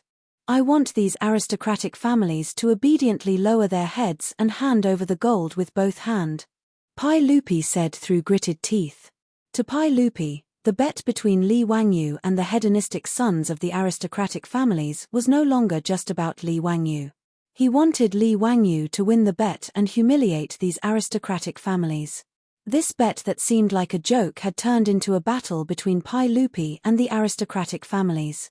If Li Wangyu lost, then he, Pai Lupi, as the emperor, would lose even more face. As the emperor of the Tang dynasty, he could not protect Li Wangyu and let the aristocratic families kill him in Chang'an City. This was simply a slap to Pai Lupi's face. Li Wangyu nodded and asked worriedly, "Uncle, those aristocratic families won't continue to use any tricks, right? They won't do anything to me, right?" These aristocratic families were unscrupulous in their actions. They really made him, a white-collar worker of the future, feel a little scared. Which normal person would not be scared? He was not a ruthless person who was used to murder and arson. He was just a white-collar worker. The most exciting thing he had experienced was a gang fight when he was in school. But now, 5 lives had already told him that this was the Tang dynasty. Pai Lupi glared at him. "Why are you so timid? I will let the cavalry department protect you secretly. You don't need to worry, Ziyu." Li Wangyu was speechless. "What do you mean I'm timid? I'm not afraid even if you want to protect me with all the palace guards." But he only had the Nyo brothers as guards at home. His own safety was one thing. If they really pushed him too far, he could fight them to the death. But what about his beautiful boss and Aphrodite? No matter who it was, if they were really harmed by those aristocratic families because of him, even if he made explosives and sent them all to the Western Paradise, what could he do? So Li Wangyu had to first ensure the safety of himself and his family. There's also Dingju village. "Uncle, you have to let people protect it for me. That's my fief." "Okay." Pai Lupi nodded in agreement. Since Pai Lupi said that he would let the cavalry department protect him and Dingju village, Li Wangyu was slightly relieved. He was ready to go all out and fight with those aristocratic families. After leaving Taiji Palace, Li Wangyu rode with Nyo Wu to Hu County. He wanted to hurry Owner Sun to print the books as soon as possible. Owner Sun didn't waste any time. In half a day, he had the bookstore urgently print several hundred copies of the 3 Kingdoms. After checking them, Li Wangyu arranged for a 4-wheeled carriage to transport all these books to the bookstores in the east and west of Chang'an City for sale. However, what Li Wangyu and Owner Sun didn't expect was that these books were all returned to the bookstores in Chang'an City after being shipped to them. Even the copies of the Romance of the 3 Kingdoms that hadn't been sold out yesterday were all returned. Overnight, these bookstores all refused to sell the 3 Kingdoms and cut off their cooperation with Owner Sunday. This sudden turn of events shocked both Li Wangyu and Owner Sunday. Li Wangyu came to a realization. This was definitely the doing of the aristocratic families, directly cutting off his sales channels. This method of removing the firewood from under the cauldron was even more vicious than Wang Zixiao's methods of murder and arson. Given the influence and power of the aristocratic families, it was all too easy for them to force the 10-odd bookstores in Chang'an City to bow their heads. Moreover, the fire at Sun's bookstore yesterday had also frightened the owners of the other bookstores. Everyone had their own guesses as to why Sun's bookstore had been burned down. But today, the aristocratic families of the 5 surnames and 7 gazes had sent people to warn them that they were forbidden from selling the 3 Kingdoms. Everyone immediately understood. No one was a fool. Putting the 2 together, the owners of these bookstores all understood that Owner Sun had offended someone he shouldn't have offended, and that the root of the problem was the Romance of the 3 Kingdoms. As merchants, no matter how much they sympathized with Owner Sun and how much they despised the actions of the aristocratic families, the owners of these bookstores had no choice but to obey. Without hesitation, they removed all the 3 Kingdoms books from their bookstores and returned them to Owner Sunday. They also carefully put away the colorful posters, no longer daring to openly hang them outside the bookstore. The methods of the aristocratic families had caught Li Wangyu by surprise. Sun's bookstore had been burned down and they had lost their sales channels. Even if the subsequent books were printed, where could they sell them? Just as Li Wangyu was racking his brains for a solution, another piece of bad news came from Chang'an City. Chapter 280. Within a day, more than 4,000 copies of the Romance of the 3 Kingdoms were sold in Chang'an, which was terrifying. For a while, everyone in Chang'an was talking about the 3 Kingdoms. But when this famous book began to spread widely in Chang'an, it was criticized by many Sao scholars. The Romance of the Three Kingdoms was a historical novel, unlike the Records of the Three Kingdoms, which was a historical book. When Luo Guanzhong wrote the Romance of the Three Kingdoms, he made a lot of references to the Records of the Three Kingdoms. This was the so-called 30% truth and 70% romance. In the future, because the Romance of the Three Kingdoms was so famous and spread so widely, many people even regarded it as the official history. But since it was a novel, it naturally had elements of artistic exaggeration and processing. It also had the imagination of the author, which was understandable. It was also Luo Guanzhong's processing and modification that made the Romance of the Three Kingdoms become a model and masterpiece of history. But many Sao scholars, after reading the first 5 chapters of the first volume of the Romance of the Three Kingdoms, criticized this book. These Sao scholars thought that the Romance of the Three Kingdoms distorted historical facts and was full of loopholes. It was an inferior work that misled people. It was normal for some people to criticize. As the saying goes, everyone has their own preferences. Even if it was a famous book like the Romance of the Three Kingdoms, it was impossible for everyone to like it. Li Wangyu did not care about this at all.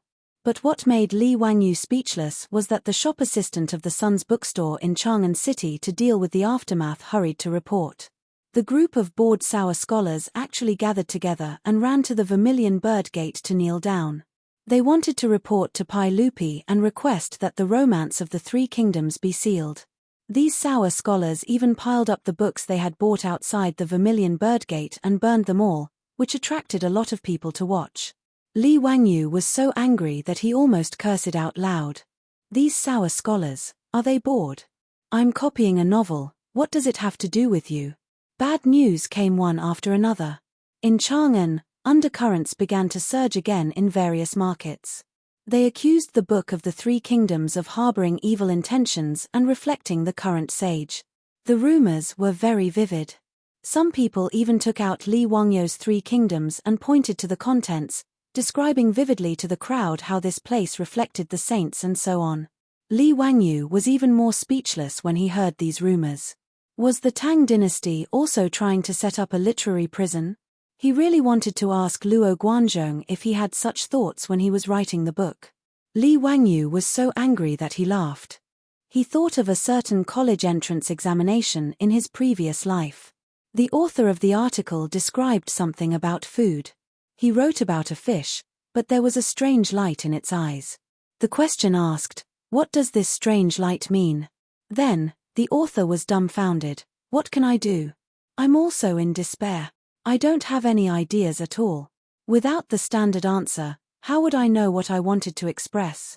Right now, Li Wangyu was in such a state of confusion, yet there was still someone who could decipher that he was reflecting Li from the Romance of the Three Kingdoms. This was really King insane. Fortunately, there was no literary prison in the Tang dynasty, so Li Wangyu was not too worried. In the history of Huaxia, the Tang dynasty's open-mindedness and magnanimity were admired by the world. Du Fu, by Ju Yi, and the other big shots often scolded the royal family and the imperial court in their poems, but nothing happened.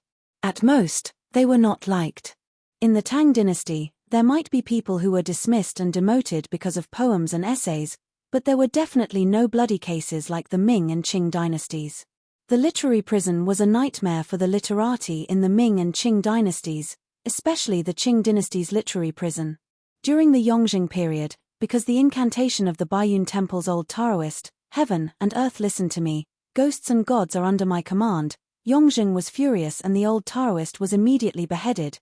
Yongjing's Hanlin officials wrote, "Qingfeng is illiterate. Why are you randomly flipping through books? Slandering the imperial court, beheading." Qianlong's assistant minister of the Ministry of Rights wrote, "Seizing the vermilion bird is not righteous, even a mutant is called a king, beheading a coffin and filing a corpse." Qianlong's cabinet scholar wrote, "A heart that talks about turbidity and purity, insulting the Qing dynasty, beheading at the waist." The literary prison of the Ming and Qing dynasties could be said to be unprecedented and at the peak of perfection. Fortunately, it was the Tang dynasty now, and Pai Lupi was his backing. Therefore, Li Wangyu only felt angry and amused about these unreliable rumors, but he was not worried at all. After all, Pai Lupi had already read his Romance of the Three Kingdoms, and he was one of the people who urged him to update. However, this ruckus made Li Wangyu smell a thick scent of conspiracy. This series of methods could be said to be sinister and ruthless. Cutting off the sales channels of books, spreading rumors, slandering, Li Wangyu naturally knew who did these things. Except for those aristocratic families, there was no one else. However, this method was obviously not something that Prince Qiao and other aristocratic families could come up with. In comparison, the murder and arson in the East Market last night seemed simple and crude, without any technical content. Today's action was a conspiracy to kill without spilling blood, and it made Li Wangyu a little anxious and at a loss. More troublesome things continued. Before Li Wangyu could come up with a solution, Pai Lupi sent an eunuch to Dingju village to tell him to go to Taiji Palace tomorrow to attend the regular court meeting. The reason was very simple. Li Wangyu was impeached. Li Wangyu was flabbergasted. He only understood what had happened after the chamberlain explained to him. Someone from the censorate jumped out and impeached Pai Lupi, saying that Li Wangyu's book contained evil intentions and slandered a saint. The censorate was loyal and devoted, wholeheartedly protecting Pai Lupi's dignity, which made Pai Lupi speechless. Pai Lupi was unable to reprimand this censorate. After all, it was their duty to censor rumors. He also could not say that the man from Huxian, Li Wangyu, did not slander him, so he did not need to worry about him. Therefore, Pai Lupi could only summon Li Wangyu to the court meeting and have him confront the censorate. Li Wangyu only felt that he was cursed in his heart. He originally thought that the Tang dynasty did not have such a thing as a literary prison, but in the end, there really was an censorate impeaching him because of this. He pulled over the eunuch who had come to pass on the message and asked him who the censorate was. This eunuch had already received Pai Lupi's orders, so he naturally told him everything he knew. He clearly explained the situation of the censorate named Huang Fu Yi. Pai Lupi was even afraid that Li Wangyu would be careless and suffer losses, so he had someone pull out Huang Fu Yi's information from the Ministry of Appointments and secretly had the eunuch give it to Li Wangyu. In this regard, Li Wangyu could only look up to the sky and sigh. This aristocratic family was really willing to go all out to deal with him. Chapter 281. Early the next morning, Li Wangyu hurried out with Niu Wu and rode to Chang'an City to attend the court session. He was now used to traveling between Chang'an City and Dingju village. Anyway, it was only 100 miles away, which was about 50 kilometers. It would only take about an hour to ride a horse, so it was not a big deal. Although the distance between his rented house and his company was not far, the time he spent commuting was close to 3 hours, so he did not feel that it was inconvenient. The only problem was that the court session was too early. He had to leave at dawn, otherwise he would be late. Li Wangyu was not worried about the possible problems he might face in the court session today. After the eunuch left yesterday, he took Huang Fu Yi's information and studied it with his beautiful boss for a while, and the two of them came up with a solution. With Pai Lupi silently supporting him, Li Wangyu did not feel any pressure. He wanted to cause a ruckus in the court session today and teach the aristocratic families a lesson. As for the sales obstacles that the Romance of the Three Kingdoms was facing, he and his beautiful boss came up with a solution. They would start implementing it after the court session today. When he arrived outside the Vermilion Bird Gate, the officials waiting for the court session were already waiting. The court session was different from the Shu or Wang Imperial Conference that Li Wangyu attended before. There were much fewer people attending the court session.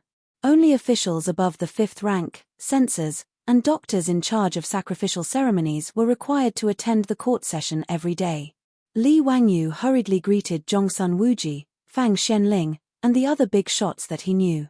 Before they exchanged greetings, the palace doors opened, and the officials entered the court session.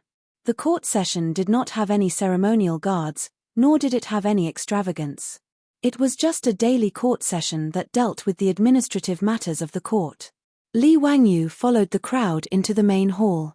After bowing, he sat in his seat, bored, and listened to the officials of all levels report to Pai Lupi and discuss state affairs.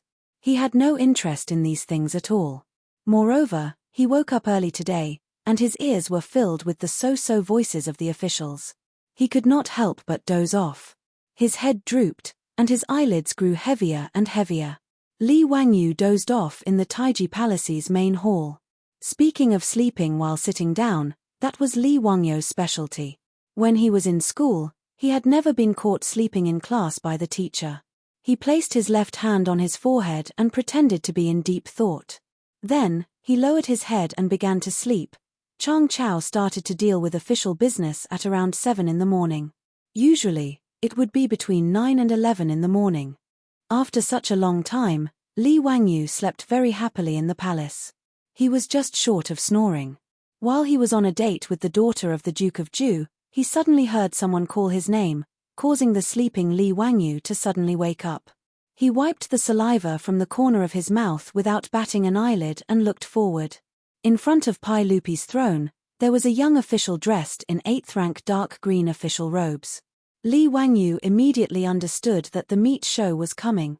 Presumably, this person was the imperial censor who had impeached him, Huang Fu Yi. Pai Lupi had a strange expression on his face as he looked over. Hu Xiannan, did you hear what imperial censor Huang Fu said? How could Li Wangyu not know that Pai Lupi had seen him dozing off? His throne was in front of everyone and was high above the imperial steps. Naturally, he could see everything clearly. Li Wangyu quickly stood up and bowed respectfully to Pai Lupi. Your Majesty, I heard. Then what explanation do you have? I have nothing to explain. Explain my ass. He didn't even know what he had just said. He was sleeping soundly. He saw that the book in Huang Fu Yi's hand was the copy of the Romance of the Three Kingdoms. Huang Fu Yi saw that Li Wangyu didn't respond and immediately opened the book in his hand. He pointed to a page and said, Your Majesty, in the Romance of the Three Kingdoms written by Hu Xiannan, in the 4th chapter, he deposed the Han Emperor Chen Liu and offered his blade to the traitor Dong Mengde. This is the proof of his disloyalty. Li Wangyu silently rolled his eyes. He was too lazy to respond and continued to watch his performance. Huang Fu Yi righteously continued, Your Majesty, look at this book. Zhuo Kai supported His Majesty to the left and right and removed his royal ribbon. He knelt in the north and said that he would obey orders. He also called the Empress Dowager to serve the imperial edict. The Empress Dowager cried, and all the officials were miserable. This is clearly a reflection of the abdication of the retired emperor in the 9th year of Wu De. Hu Xiannan referred to His Majesty as Dong Zhuo. He really harbors evil intentions.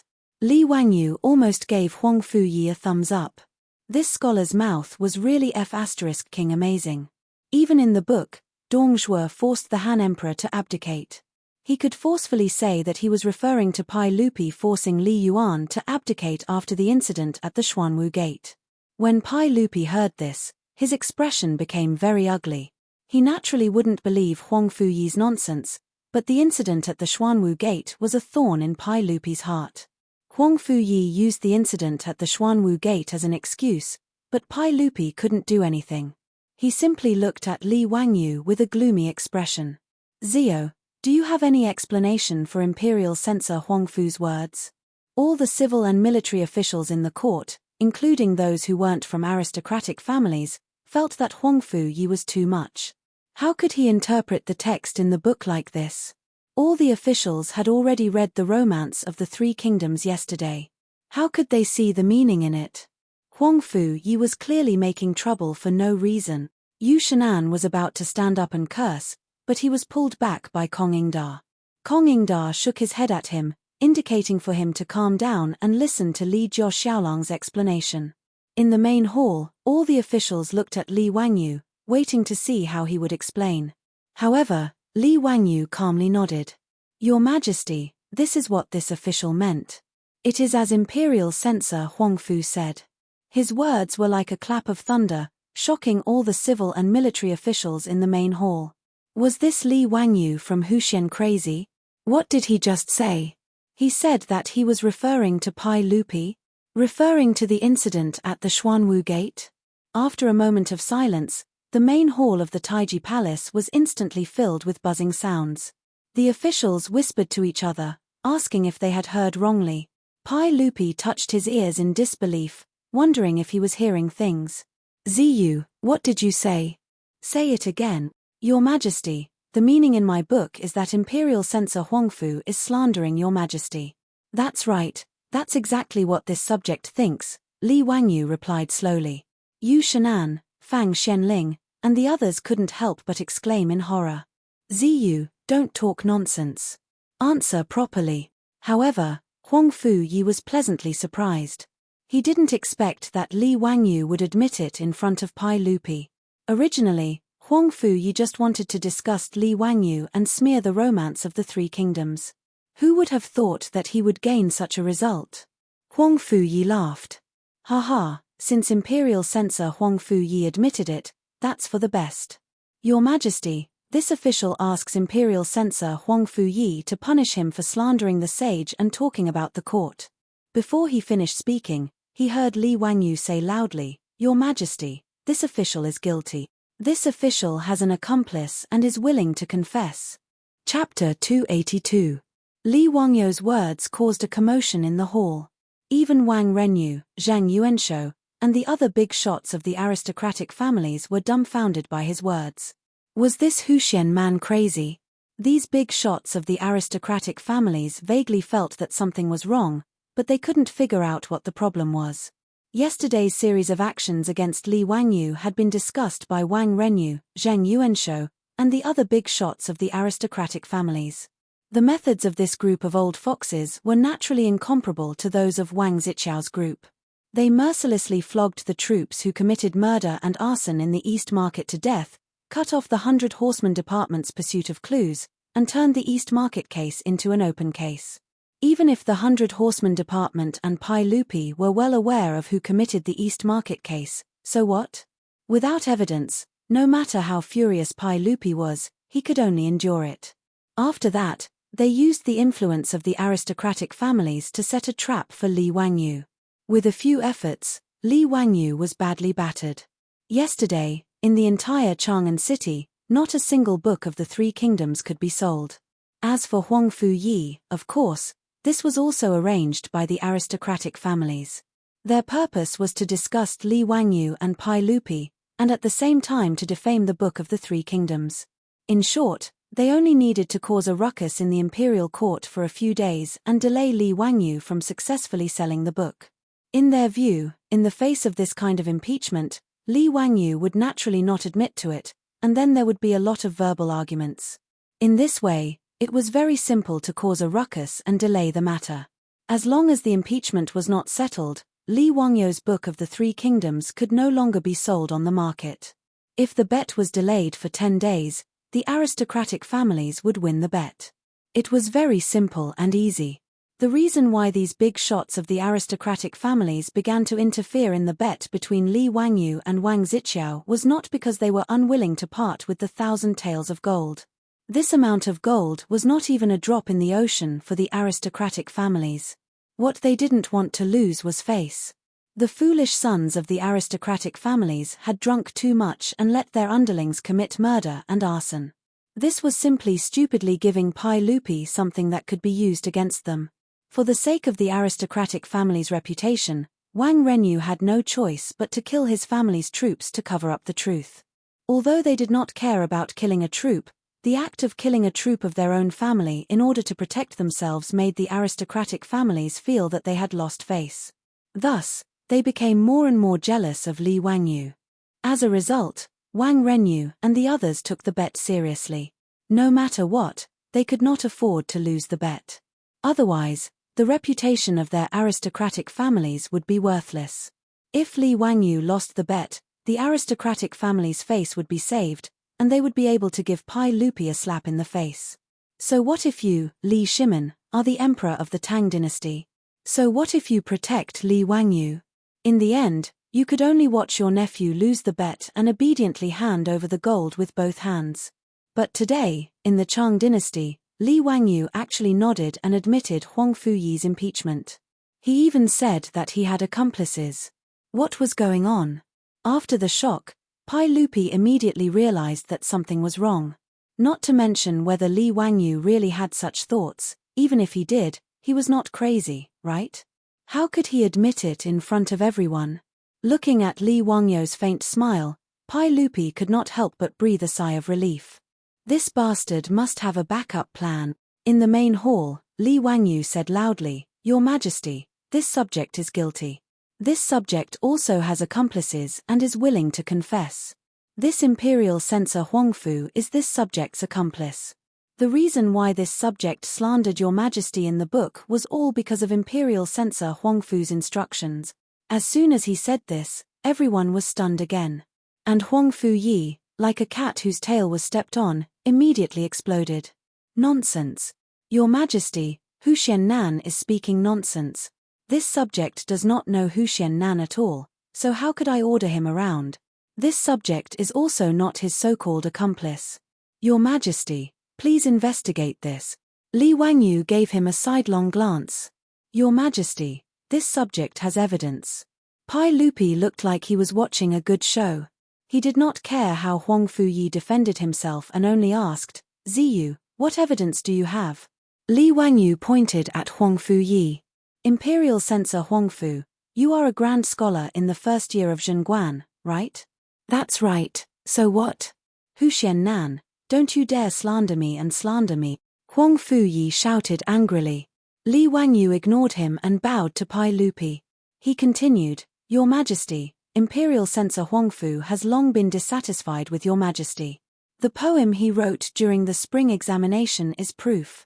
Huangfu Yi was stunned when he heard this. The poem he wrote during the spring examination last year was his proudest work. Although he had submitted to the Wang clan of Taiyuan before the spring examination and became their disciple, the poem he wrote during the examination was also very well done. Otherwise, he would not have been given the important position of imperial censor after passing the Grand Scholar examination. Li Wangyu recited, "Spring grass grows in Xuanwu Lake," vaguely thinking of Chang'an City. Later, thousands of people rose like clouds, hating that the king's plan failed. The people lost their virtue, the road to society was crooked, and tears were stained in several places tonight. Imperial censor Huangfu, you wrote this poem during the spring examination, right? That's right, I wrote it. Huangfu Yi nodded angrily. He did not feel that there was anything wrong with his poem. Similarly, Pai Lupi and the civil and military officials in the hall did not feel that there was anything wrong with the poem. They all looked at Li Wangyu. Li Wangyu laughed and bowed to Pai Lupi again. Your Majesty, this is an antipoem written by Imperial censor Huangfu. The Xuanwu Lake in the poem alludes to the Xuanwu Gate. He is saying that Your Majesty ascended the throne after the Xuanwu Gate and hated that the king failed. The last sentence, "The people lost their virtue, the road to society was crooked," is alluding to Your Majesty. He uses Your Majesty's name to imply that Your Majesty has lost his virtue and the people have suffered grievances. His explanation made everyone in the hall, including Pai Lupi, petrified. Damn, this poem can be explained like this. Huangfu Yi directly knelt down and repeatedly kowtowed to Pai Lupi. Your Majesty, I did not mean what Huxian Nan said. He misinterpreted my poem. Your subject has always been loyal to Your Majesty, and I would never have such rebellious thought. Your Majesty, please investigate clearly. I have been wrongly accused. Pai Lupi's mouth couldn't help but twitch. He also felt that Li Wangyo's words were too nonsensical. However, Pai Lupi was not in a hurry to speak. Instead, he looked at Li Wangyu with questioning eyes, waiting for his explanation. Li Wangyu looked at the kneeling Huangfu Yi. Your Majesty, since I wrote that Dongzhuo forced the Han Emperor to death, how can Huangfu Yi's poem not be an antipoem? Oh, that's right. Many of the officials in the court are my accomplices. They all wrote antipoems to slander Your Majesty and have disloyal intentions. He pointed at the dozens of ministers who came from aristocratic families in the hall and recited their poems. As long as there were words like world, people, Tang in the poem, he could distort them and turn them into evidence of these officials' crimes. Following Li Wangyo's accusation, the officials in the Taiji Palace all knelt down. Chapter 283. Li Wangyo's move was actually just pestering endlessly. He and his beautiful boss thought of the literary prison of the Ming and Qing dynasties. Although the practice of misinterpreting the meaning of poems was shameless, he could use it. Since Qing Feng does not know how to read could be misinterpreted as slandering the Qing dynasty, then Huang Fuyi's sentence "the people have lost their virtue and the road to the world is crooked" was pointed out by him as a deer and called it an antipoem. The officials of the Tang dynasty, who had not experienced the bloody baptism of the literary prison, were now in a panic after being disturbed by Li Wangyu in the hall. They wanted to defend themselves, but they did not know how to say it.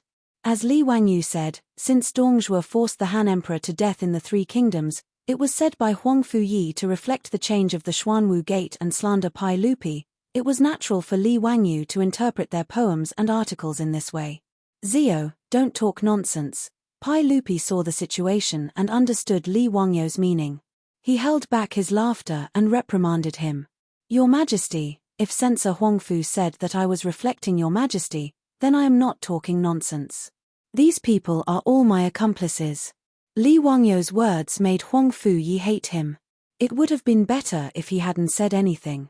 As soon as he said that, those officials who had been dragged out by Li Wangyu to be targets all looked at Huang Fuyi with resentment. "It's all because of this bastard. Why did he provoke a county man? He was writing his own novel. Do you have nothing better to do? Why did you impeach him?" Facing the angry eyes of the crowd, Huang Fuyi was even more speechless. He could not explain to the crowd that it was the idea of Wang Renyu and the other big shots, could he? That would be akin to courting death. The people in the hall were all smart. Yu Shenan, Fang Xianling, and the others, who were originally worried about Li Wangyu, also saw Li Wangyu's intention at this time. They didn't say anything and just sat there with a smile on their faces, like qualified onlookers. This aristocratic family wanted to disgust Li Wangyu, but they didn't expect to be dragged down by this brat Li Wangyu. Interesting, really interesting. Now that things had developed to this point, Wang Renyu and the other big shots from the aristocratic families were all dumbfounded. This bastard actually didn't defend himself. Instead, he openly admitted Huang Fuyi's impeachment. Then, he pulled Huang Fuyi and a group of ministers from aristocratic families into the water. This move was too vicious. Wang Renyu, Zhang Yuanshou, and the other big shots of the aristocratic families naturally couldn't sit back and watch this farce continue. If Pai Lupi took it seriously, their aristocratic families would suffer great losses. They looked at each other and could only brace themselves to stand up and speak. "Your Majesty, the Tang dynasty is not guilty because of words. Your Majesty's mind is even more tolerant. Why do you care about these word games?" Pai Lupi looked at this group of big shots from the aristocratic families and coughed softly. "So, you also think that Imperial Censor Huangfu's impeachment is nonsense?" We all think so." In the face of Pai Lupi's question, Wang Renyu and the others could only pinch their noses and admit it. If they dared to say that Huang Fuyi's impeachment of Li Wangyu was right, Pai Lupi would really dare to dismiss all the ministers in the hall who were named by Li Wangyu and investigate them. In any case, Li Wangyu only had an empty title and no official position. Even if he was impeached and lost his title, it was no big deal. However, Li Wangyu had just dragged more than a dozen officials from aristocratic families into the water. Wang Renyu and the others couldn't agree to take so many officials to be buried with him. At this point, they could only wash the mud off Li Wangyu's body first. Only then could their people come ashore clean. Pai Lupi also stood up from the throne and looked around at the ministers. After a while, he opened his mouth and said, "The Tang dynasty is not guilty because of words, but it is also not allowed to slander others. I am not the first emperor, and I will not burn books and bury Confucians. You all must not make mistakes. Few people in the world read the history of the Three Kingdoms. Only Li Zio's romance of the Three Kingdoms is known. I like Li Zio's Three Kingdoms very much. This matter ends here. Don't mention it again. We will follow your Majesty's instructions." The ministers knelt, and the farce ended. Li Wangyu chuckled and said, "Your Majesty, I was wronged for no reason at all. I hope your Majesty can help me out. Didn't I say that this matter ends here?" Pai Lupi didn't understand Li Wangyu's meaning and asked in confusion. Li Wangyu pointed outside the hall and said, "But the people in Chang'an don't know. Your Majesty, why don't you write me a note to prove my innocence?" Pai Lupi was speechless and said, "What are you trying to do now? What do you want me to write for you?" "Hehe, Your Majesty, just write the sentence you just said. It's I like Li Zio's 3 kingdoms very much. These few words will do." Pai Lupi began to have a toothache. This bastard, what is he trying to do now? He wanted to refuse, but the ministers in the hall were watching, so he couldn't bring himself to do so. He asked the servant to grind the ink, picked up the brush, and wrote down the sentence. Then he threw it to Li Wangyu. "Court is dismiss." Pai Lupi wrote down the sentence shamefully. He didn't want to continue talking nonsense, so he turned and left. Li Wangyu came forward with a smile and picked up Pai Lupi's calligraphy. He carefully dried the brush and ink and put it away. Then he proudly raised his eyebrows at Wang Renyu, Zhang Yuanshou, and the other aristocratic leaders. Zhang Yuanshou said angrily, "This bastard, we still underestimated him." Wang Renyu smiled disdainfully and said, "He's lucky, but so what? Now the big and small bookstores in Chang'an aren't selling his book. Can this guy make Pai Lupi issue a decree and force the bookstores to sell his book? There are still 2 days left. I'd like to see how he can sell a few thousand books." Zhang Yuanshou thought about it and agreed. If they blocked Li Wangyou's sales channels, no matter how capable he was, he wouldn't be able to sell his book. They looked at each other and couldn't help but laugh. Yu Shenan, Fang Xianling, and the others knew about the bet between Li Wangyu and Wang Ziqiao. After the court, Li Wangyu was about to leave, but Yu Shenan and the others stopped him. "Zio, we heard that the big and small bookstores in Chang'an aren't willing to sell your book. Do you need me to speak up for you?" Li Wangyu quickly thanked them for their kindness and said, "Thank you, Master Yu and Prime Minister Fang, but there's no need. I know that they were forced, so there's no need to put these merchants in a difficult position." "Then how are you going to sell your book?" Yu Shenan asked worriedly. Li Wangyu smiled mysteriously and said, "Hehe, I have my ways." He didn't believe that he could only eat pigs with hair after leaving Butcher Zhong. If he wanted to sell his book, there were many ways. Yu Shenan and Fang Xianling wanted to ask more, but Li Wangyu just smiled and didn't answer. He only said that they would know tomorrow. In this regard, Yu Shenan and Fang Xianling could only shake their heads helplessly and let him be. The next day was the last day of the bet between Li Wangyu and Wang Ziqiao. The morning drum sounded in Chang'an and the city gate opened. A team of carriages drove in from outside the city. Chapter 284. In the Tang dynasty, Chang'an was a city with only 1 million people. It was the most prosperous city on earth. Every day, there were countless horse carriages, ox carts, and camels entering and leaving the city.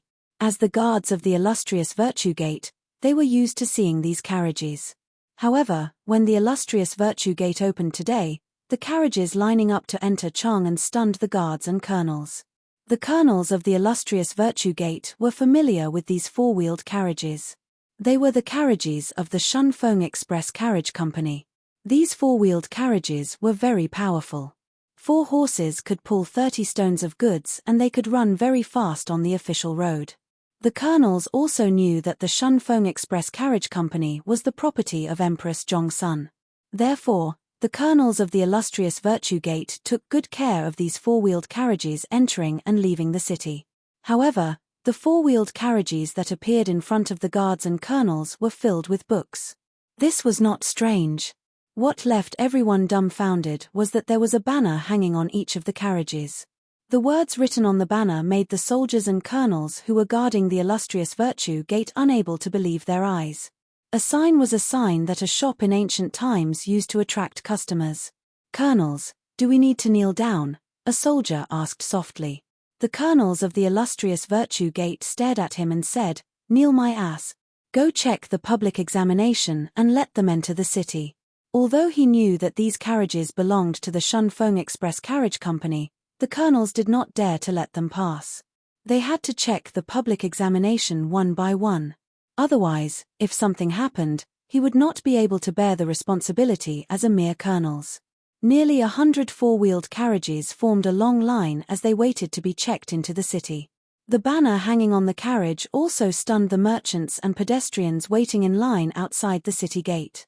After half a day, The guards finally finished checking the public examination and let the carriages enter Chang'an City.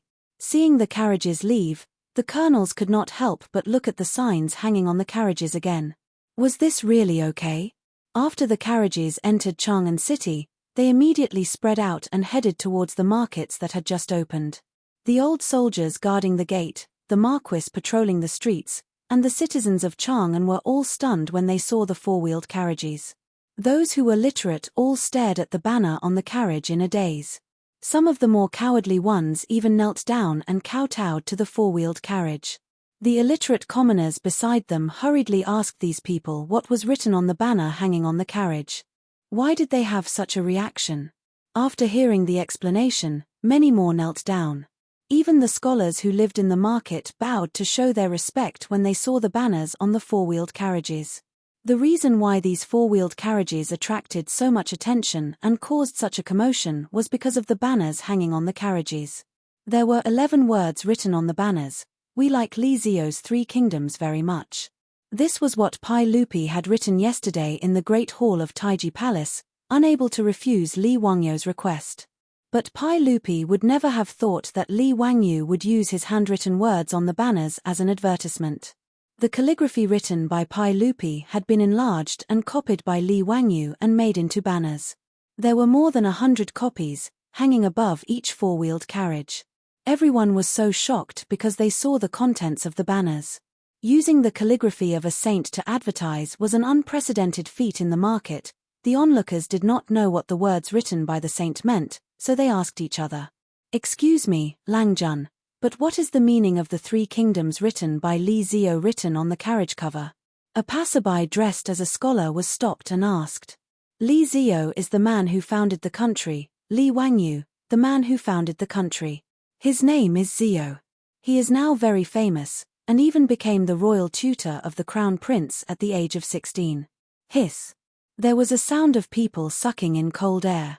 The royal tutor of the crown prince, the man who founded the country, these titles were very important to the people. Langjun, what is the meaning of the 3 kingdoms? Don't you know what happened outside the Vermilion Bird Gate the day before yesterday? The 3 Kingdoms is a novel written by the man who founded the country. It is called The Romance of the 3 Kingdoms. This book is amazing. Look, everyone, the banners are written by the saint himself. Even the saints like it. The scholar replied with great admiration. TSK, even the saints praise the book. I have to buy one. Someone in the crowd immediately said. You can't read, why buy it? Someone knew that the speaker was illiterate and could not help but make fun of him. Nonsense, I can't read, but will my son not be able to read in the future? Besides, even if I can't read, it is good for me to buy one and keep it at home. This is a book that even the saints like. In that case, it makes sense. I will go to the bookstore and buy one later. The scholar shook his head.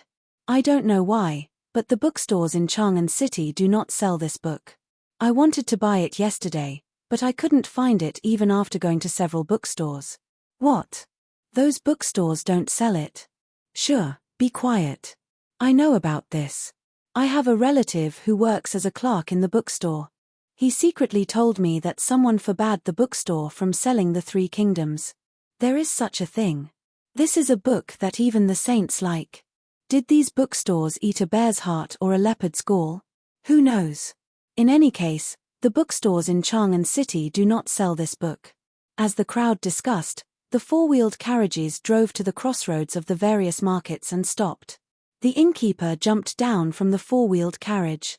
He looked around, cleared his throat, and suddenly shouted out. The Romance of the 3 Kingdoms, written by the man who founded the country, Li Zio, is a book that even the saints like. 500 copper coins for one book. You will not lose out if you buy 500 copper coins, you will not be fooled. Don't miss this rare opportunity, it is worth it. Needless to say, the advertisement that the carriage driver shouted was taught by Li Wangyu, the man from another world. In the future, the advertisements in the $2 stores on the streets were plagiarized by Li Wangyu to poison the ears of the people of the Tang dynasty. This kind of extremely straightforward shouting made the crowd around the carriage stunned. It took them a while to react. These carriages were actually here to sell books. The Wu who in the market heard the carriage drivers shouting and hesitated. He did not know if he should go forward and stop them. In the Tang dynasty, the market and the market were separated. The market was the living area, and stalls were not allowed. However, looking at the dazzling cover on the carriage, the Wu who decided to pretend that they did not see it. Using the saint's calligraphy as a cover, they could not afford to offend him. Chapter 285. Using four-wheeled carriages to sell books was the idea that his beautiful boss came up with for Li Wangyu. The gypsies could turn caravans into mobile homes, so Li Wangyu could naturally turn the four-wheeled carriages into mobile bookstores to sell books. Since those aristocratic families used their power to coerce the bookstores in the East and West markets to not sell books from the Three Kingdoms, they might as well start from scratch. Now, under the management of his beautiful boss, the number of four-wheeled carriages in the Shunfeng Express Carriage Company had already exceeded 300. It was not troublesome to borrow 100 carriages for a day. Moreover, Li Wangyu promised these carriage drivers that for every book they sold, he would give them 100 copper coins as a reward. As such, the coachmen of these carriage companies naturally didn't mind playing the role of a peddler. Owner Sun desperately ordered the craftsman in Huxian bookstore to print new books day and night. In just 3 days, more than 10,000 copies of the first volume of the Romance of the Three Kingdoms were printed. However, this was the limit. After more than 15,000 copies of the first volume of the Three Kingdoms were printed, the wooden engravings were almost worn out. If they wanted to print again, they would have to redo the engravings. Now, these new books of the Three Kingdoms were piled up on these four-wheeled carriages. Following the shouts of the temporary peddlers, many customers quickly gathered around the four-wheeled carriages in the market square to buy books. Just like before, the crowd gathered around the carriages to buy books. Not only were the customers dressed as scholars, but there were also many illiterate Chang and commoners who gathered around to buy books. They wanted to buy a copy of the Three Kingdoms that even saints liked. 500 copper coins. Although it was much cheaper than hand-copied books, it was definitely not cheap. A bolt of raw silk was only 470 copper coins. An iron hoe was only 50 copper coins. Due to the locust plague in the Tang dynasty, the price of grain had risen from 360 copper coins per bushel to 450 copper coins per bushel. In other words, one volume of the Three Kingdoms could be exchanged for more than 1 bushel of rice. Moreover, Li Wangyu knew that in history, in the 3rd year of Zhengguan, the price of grain would drop to about 20 copper coins per dough. In other words, one book of the Three Kingdoms could be exchanged for 25 dough of grain. Therefore, even if it was 500 copper coins, those who were willing to buy it were at least well-off families in the Tang dynasty. Ordinary people might not be able to afford it even if they wanted to. It could be seen that it was not easy to study in the Tang dynasty. Without a certain amount of wealth, it was impossible to support the education of the children at home. Even so, the four-wheeled carriage that sold books was doing surprisingly well. Those pedantic scholars who had once said that the Romance of the Three Kingdoms was a distortion of history all shut their mouths when they saw the cover on the carriage. They didn't dare to say anything else. Even Pai Lupi said he liked the book. Unless they were tired of living, they wouldn't dare to complain. The rumors and slanders in the marketplace were naturally dispelled. There was no market for the rumor that Huxian Nan's book was a reflection of the sage of the Three Kingdoms and harbored evil intentions. The calligraphy written by Pai Lupi himself was so dazzling that it could blind people's eyes. The carriages that went to Wuban Square, Pingkang Square, and Chongren Square to sell books were surrounded by customers who wanted to buy books with just a shout from the coachman. The 100 books of the Three Kingdoms on the carriage were all sold out in a short period of time. They were replaced by heavy copper coins that covered the carriage. Because Wuban Square was where the Imperial College was located, Li Wangyu specially arranged 2 carriages to sell books. They also quickly cleared out the books. These students of the Imperial College were no different from the college students of the modern era. They had no resistance to a novel like The Three Kingdoms. In addition, those who could study in the Imperial College were all descendants of officials and aristocratic families. They didn't lack copper coins to buy books. Many of them had already bought The Three Kingdoms from the bookstores in the East and West markets the day before yesterday. They loved it so much that they couldn't put it down. This novel, which was rarely seen in the Tang dynasty, naturally set off a wave of Three Kingdoms craze in the Imperial College. Many students rushed to the bookstores the next day to buy books. They didn't expect that after going to all the bookstores in Chang'an, they couldn't find a single copy of The Three Kingdoms for sale. Therefore, in order to borrow The Three Kingdoms from their classmates, there was almost a bloody conflict in the Imperial College. This showed how much they loved The Three Kingdoms. There were more than 2,000 students in the Imperial College. Today, there were only 2 carriages that came to Woburn Square to sell books. There were only about 200 books. For the student consumer group of Noda, this was simply a drop in the bucket. The Three Kingdoms books in the 2 carriages were sold out in an instant. The students who didn't buy any books surrounded the carriages and asked them to quickly bring the books over. They still wanted to buy more. The 2 coachmen were sweating profusely. They could only nod and agree. The 2 of them hurriedly drove the carriages and went to other bookstores to get more books. After going to 5 or 6 stores, they finally gathered another 200 or 300 books. Only then did they barely satisfy the students in the Imperial College. At noon, the East and West markets had just opened. The 4-wheeled carriages from Dingju village drove out of Chang'an one after another. All the books in the carriages were sold and exchanged for heavy copper coins.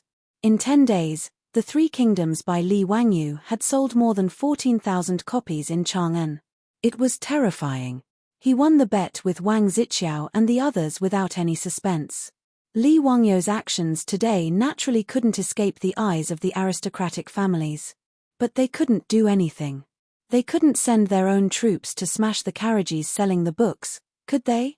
As the books in the carriages were sold out, and they returned with copper coins, Wang Renyu couldn't help but sigh when he heard the news. He didn't expect that even after he acted, he still couldn't stop Li Wangyu from winning the bet. He beat his own troops to death and had to pay with gold and the aristocratic family's face. When he thought about how he was the one who proposed the marriage with Li Wangyu and even had to pay with gold, Wang Renyu felt even more sullen. This feeling of losing the wife and losing the soldiers made Wang Renyu even more jealous of Li Wangyu. However, Pai Lupi in the Taiji Palace laughed proudly. He was in an extremely good mood. He had already forgotten that when he heard the 100 Horsemen Department report that Li Wangyu, that bastard, had actually used his calligraphy as a cover, he was so angry that he almost wanted to send people to Dingju village to capture Li Wangyu and bring him into the palace to spank him. Guanyin maid, Zio has won against the aristocratic families again. Ha ha, delightful, truly delightful. Empress Zhongsun also covered her mouth and chuckled. Zio often does amazing things. The Wang clan of Taiyuan is defeated by him again. Tomorrow, I'll go to help Zio collect his gambling debts. Haha, I'd like to see how Wang Renyu and others perform. Pai Lupi clapped his hands and laughed. He was extremely excited when he thought that he could ridicule these aristocratic families again. However, Pai Lupi's wish to see the aristocratic families make a fool of themselves did not succeed. Before he could help Li Wangyu collect his debts, the aristocratic families took the initiative to send 1,000 taels of gold to the Lai Hot of Dingju village to show that they were willing to admit defeat. Li Wangyu received the gold, but he didn't feel any joy. He didn't think that the debts between him and the aristocratic families were settled. He hadn't avenged the Sun bookstore that was burned and the shop assistants were killed. The cynical man was not ready to forget the grudges with a smile. For a gentleman to take revenge, 10 years was too late. He had to seize every moment. Chapter 286. The first volume of the Romance of the Three Kingdoms had been printed by Sun Ji Bookstore, with a gross profit of 250 copper coins per volume. Li Wangyu had earned more than 3.7 million yuan just by selling books, which was more than 3,700 strings of copper coins. The 4 great clans also sent 1,000 taels of gold as a bet, which was equivalent to 6,000 strings of copper coins. In half a month, Li Wangyu had earned almost 10,000 strings of copper coins. He could be considered a rich man in Shanghu County. Li Wangyu was not stingy. He directly took out 1,000 strings of copper coins and gave it to owner Sun as compensation for the destruction of the East Market bookstore. In response, owner Sun repeatedly refused to accept it. Huxian man, this old man is ashamed to accept this copper coin. Please take it back. Li Wangyu shook his head. Owner Sun, I know that your bookstore was burned down because of me, not to mention that your shop staff died because of it. Consider this money as compensation. I'll have to trouble owner Sun to send 100 strings of copper coins to the staff's family as a token of my sincerity. How can I blame Huxian man for this? Sigh, this is fate. Old me has already sent 50 strings of copper coins to the staff's family as burial money. There's no need for Huxian man to worry about it. Owner Sun shook his head and sighed. Li Wangyu said, after all, this happened because of me. I can't let owner Sun suffer any losses. Please accept these copper coins and rebuild the bookstore in the East Market as soon as possible. There are still 23 volumes of the Three Kingdoms to be printed and sold. I'll have to trouble owner Sun to do so. Then this old man will thank you, Mr. Huxian. Having said that, owner Sun didn't try to be pretentious and accepted the copper coins. The cost of rebuilding his bookstore was about 500 to 600 strings of coins. The money that Li Wangyu sent was more than enough to cover the cost. As for the staff's family, Li Wangyu only gave them 100 strings of copper coins. It was not because he was stingy, but because too much money was not necessarily a good thing for the staff's family. To the common people of the Tang dynasty, 100 strings of copper coins was already a big fortune. No matter how much money he was afraid that it would attract the attention of thieves, which would be bad for him. After doing all this, Li Wangyu began to think about how to deal with Wang Zixiao and the others. The case of murder and arson in East City was now a dead case. Although both Li Wangyu and Pai Lupi knew who the mastermind behind the scenes was, and who the culprit was, there was nothing they could do.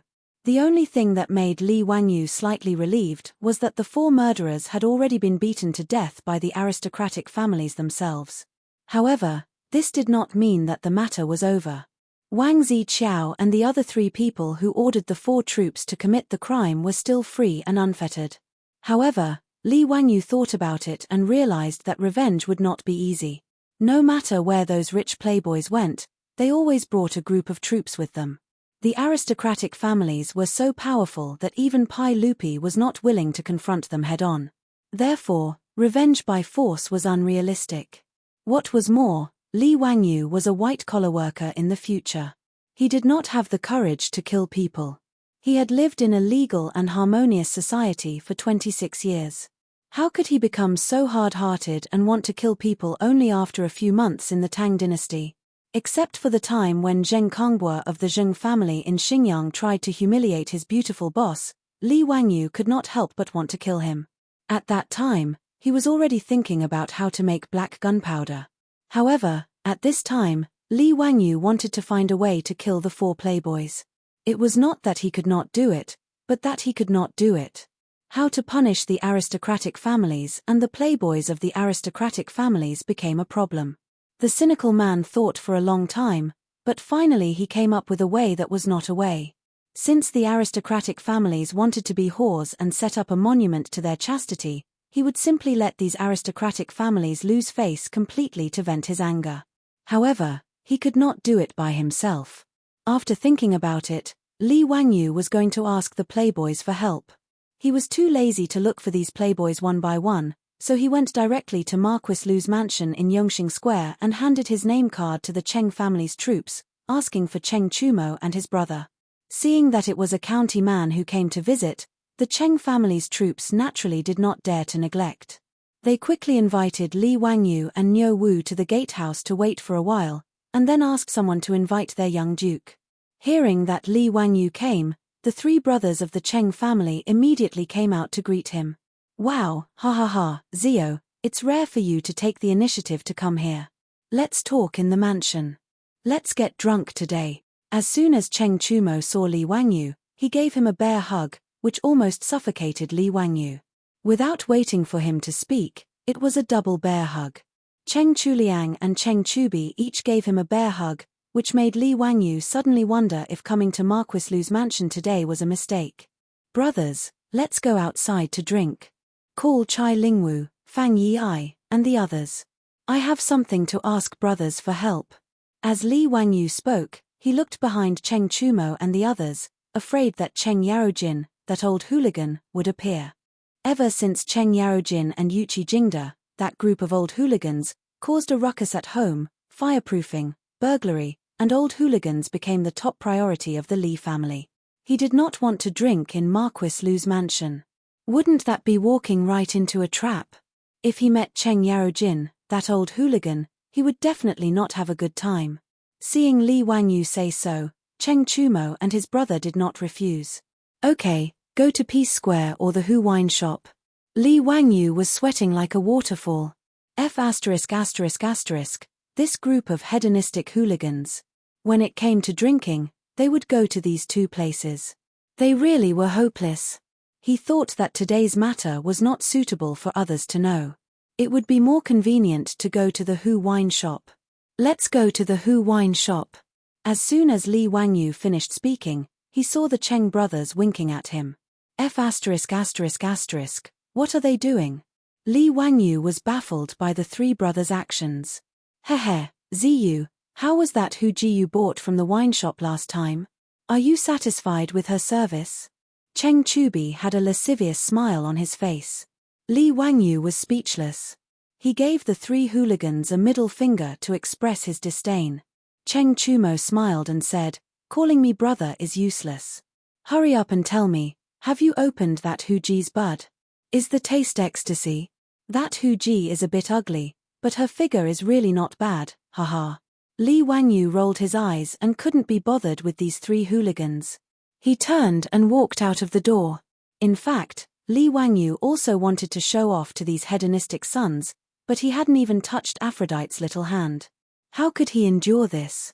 At the thought of this, Li Wangyu's heart was filled with sadness.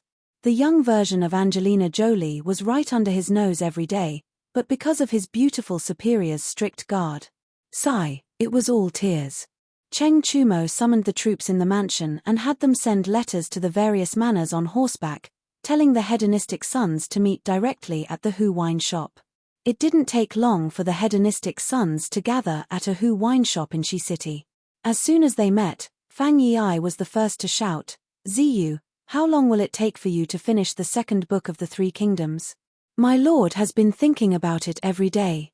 I'm also waiting to read it." Chai Lingwu and the others also chimed in, "That's right, Ziyu, your writing is too immoral.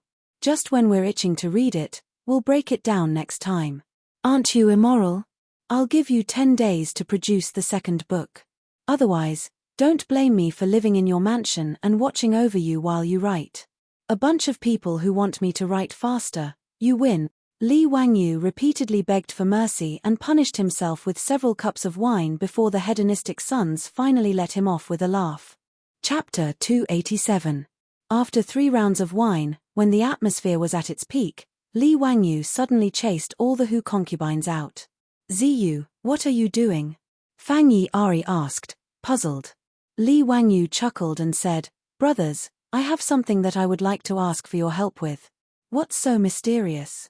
You even chased all the Hu concubines out? Ziyu, if there's anything you need us to help with, just say it." Li Wangyu said, "Brothers, I'm sure all of you know about the grudge between me and the Wang clan of Taiyuan. This time, I invited Sun Ji Bookstore to sell my 3 kingdoms, but I implicated Sun Ji Bookstore and caused the bookstore to be burned down. I really can't take this lying down, so I want to ask you to help me vent my anger and take care of these lawless aristocratic families." Hearing Li Wangyu's words, the debauchees agreed without hesitation. Cheng Chumo slapped the table in front of him. "Bastard, I've long been unhappy with Wang Zixiao and those bastard. Ziyu, tell us, how can we help you?" Fang Yi rolled up his sleeves. "Are we going to beat them half to death or what?" "Ziyu, tell us the plan, we won't be vague about it." "That's right, kill these sons of bitches. Ziyu, why didn't you say so earlier? I've long wanted to beat those bastards up." Li Wangyu hurriedly stopped them when he saw that the silk pants were about to pick a fight with Wang Zixiao and the others. "Hee, Brothers, don't be impatient. Beating those bastards up is easy, but it's too easy for them. Cheng Chumo said impatiently, Ziyu, what's your plan? Tell us quickly, don't keep us in suspense. Li Wangyu looked left and right, lowered his voice, and told everyone his plan. Hearing this, the debauchees nodded their heads. After listening to Li Wangyu's plan, Fang Yi Ari slapped Li Wangyu's back. Zio, you little rascal, you're really bad. Haha, this is a good plan, I like it. Waha, Zio, you're really bad. Let's do it this way. I support you. Cheng Chumo also laughed. Chai Lingwu, Yuchi Baolin, and the others roared with laughter, their faces filled with excitement. This group of silk pants felt that Li Wangyu's idea was too much to their liking. The rich playboys' families were all meritorious ministers who had followed Pai Lupi to conquer the world. Unlike the rich and powerful families like the Five Surnames and Seven Hopes, they disliked each other and despised each other. In the eyes of the aristocratic families, Pai Lupi was just a nouveau riche, not to mention Cheng Yaojin, Fang Xianling, and the others. They were not even worth mentioning. As for Fang Xianling and the others, they had all been conferred the title of Grand Duke and held great power in the imperial court. They were even more displeased with the aristocratic families who controlled the local politics and economy. They had long wanted to get rid of them as soon as possible. One party was in the local area, while the other party was in the imperial court. For the time being, neither party could do anything to the other. Now that Li Wangyu wanted to make things difficult for the aristocratic families, how could they not be happy? After a discussion, they did not drink anymore and dispersed to make preparations. A few days later, in the morning, the whole city of Chang'an slowly woke up with the beating of the morning drum that resounded throughout the city. The old soldiers who were in charge of guarding the gate pushed open the heavy gate with force.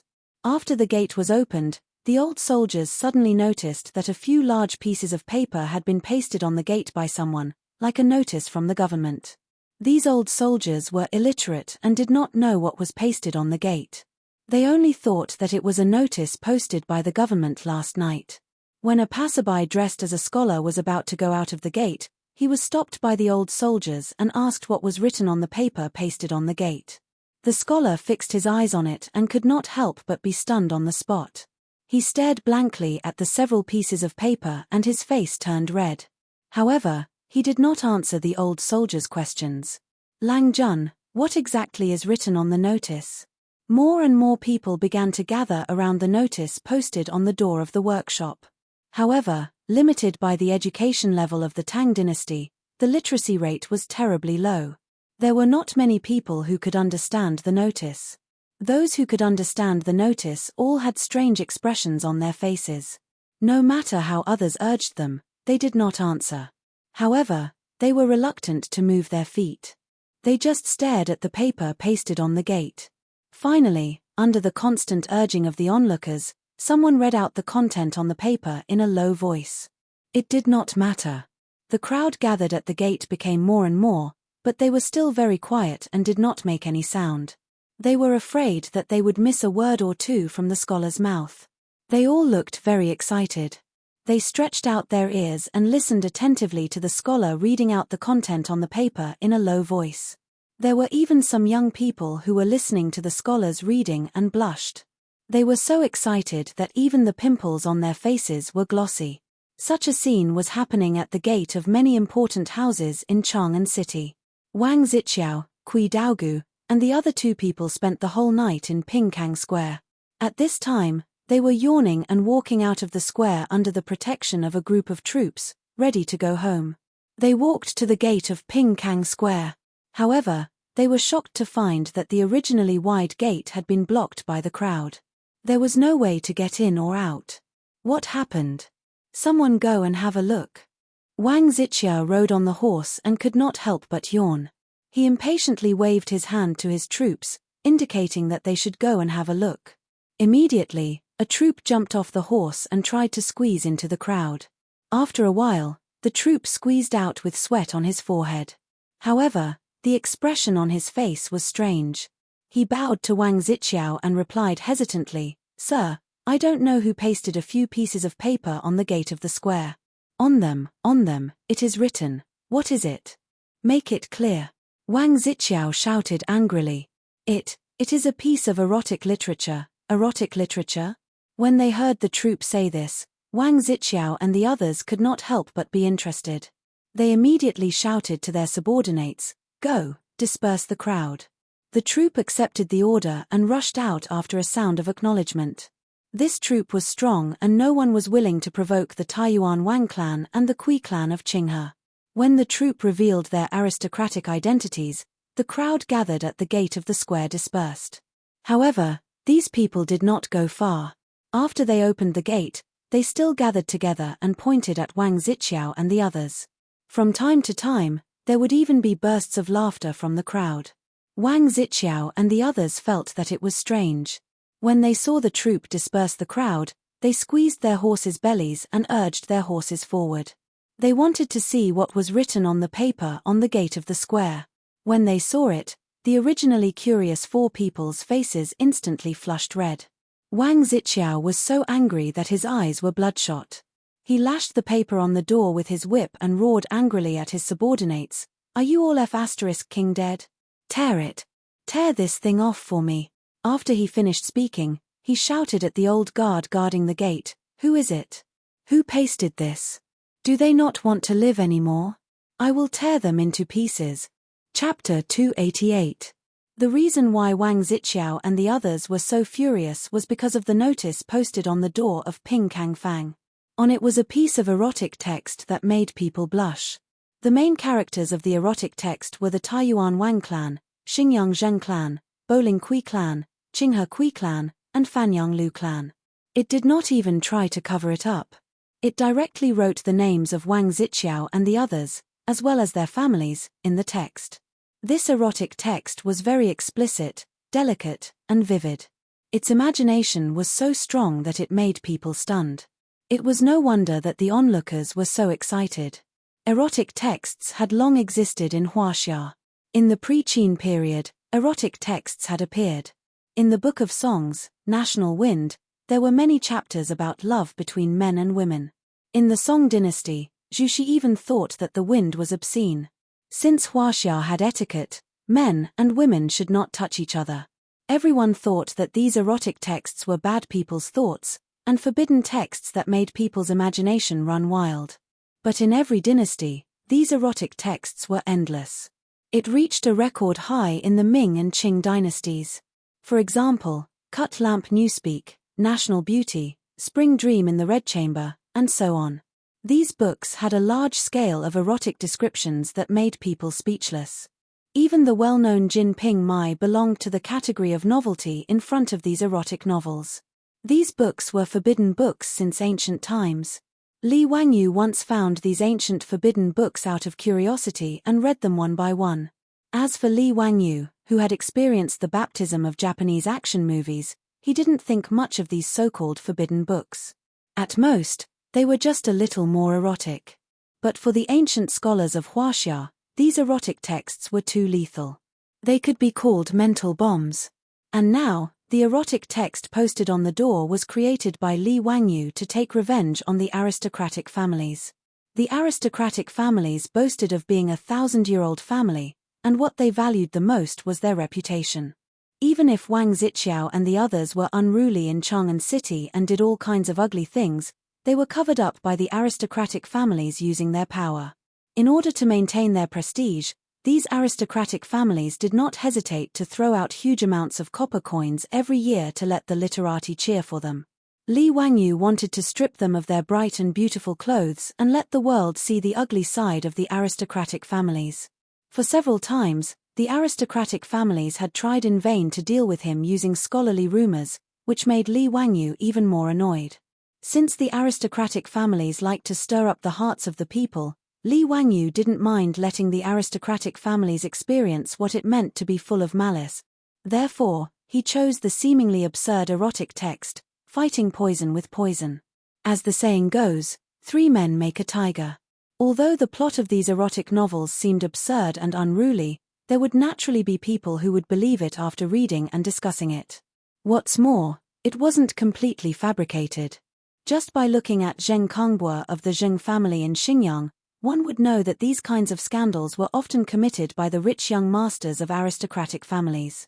Now, it was just Li Wangyu presenting it in front of everyone through artistic processing. Although Li Wangyu couldn't recite the erotic novels, he could remember the general plot. Together with his own imagination, several erotic novels that were classic in the eyes of the people of the Tang dynasty were concocted by him. These erotic novels, he wrote not only one, but a series of them. One was Cutting Lamp Newspeak, in which Li Wangyu described the erotic story between human and ghost, and the protagonists were naturally the legitimate sons of several aristocratic families. There was also Flying Flower Thoughts, which described the plot of men and women in aristocratic families. Heavenly Fragrance of the Nation, which described how several young masters of aristocratic families stole beauties. In short, after reading these erotic novels written by Li Wangyu, Cheng Chumo and the other rich young masters didn't know what to say. However, these erotic novels had a surprisingly good effect on the Tang people.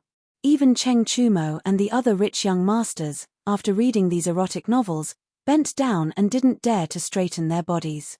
Fortunately, they were in the Hu Tavern at that time. This group of rich young masters, who were burning with anger and had blood rushing to their bodies, could only grab a Hu prostitute each, carry her and run into the room. Li Wangyu gave all the erotic novels he had concocted to the rich young masters. His plan was to distribute these erotic novels describing the aristocratic families in Chang'an City and paste these erotic novels all over Chang'an City, so that the aristocratic families could show their faces.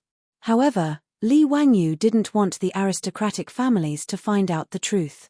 He didn't have the ability to stand up against the aristocratic families face to face. He was sure that once these erotic novels were made public, the aristocratic families would definitely go crazy. As for the crazy aristocratic families, they were capable of doing anything. Therefore, it was not easy to secretly paste these erotic texts all over Chang'an City without anyone noticing. At least, Li Wangyu, who was alone, couldn't do it. Therefore, he found the rich young masters, hoping to make use of their family power. Cheng Chumo and the others were also very excited. It was so fun, and it could make Prince Qiao and the others feel disgusted. Now, they couldn't even chase them away.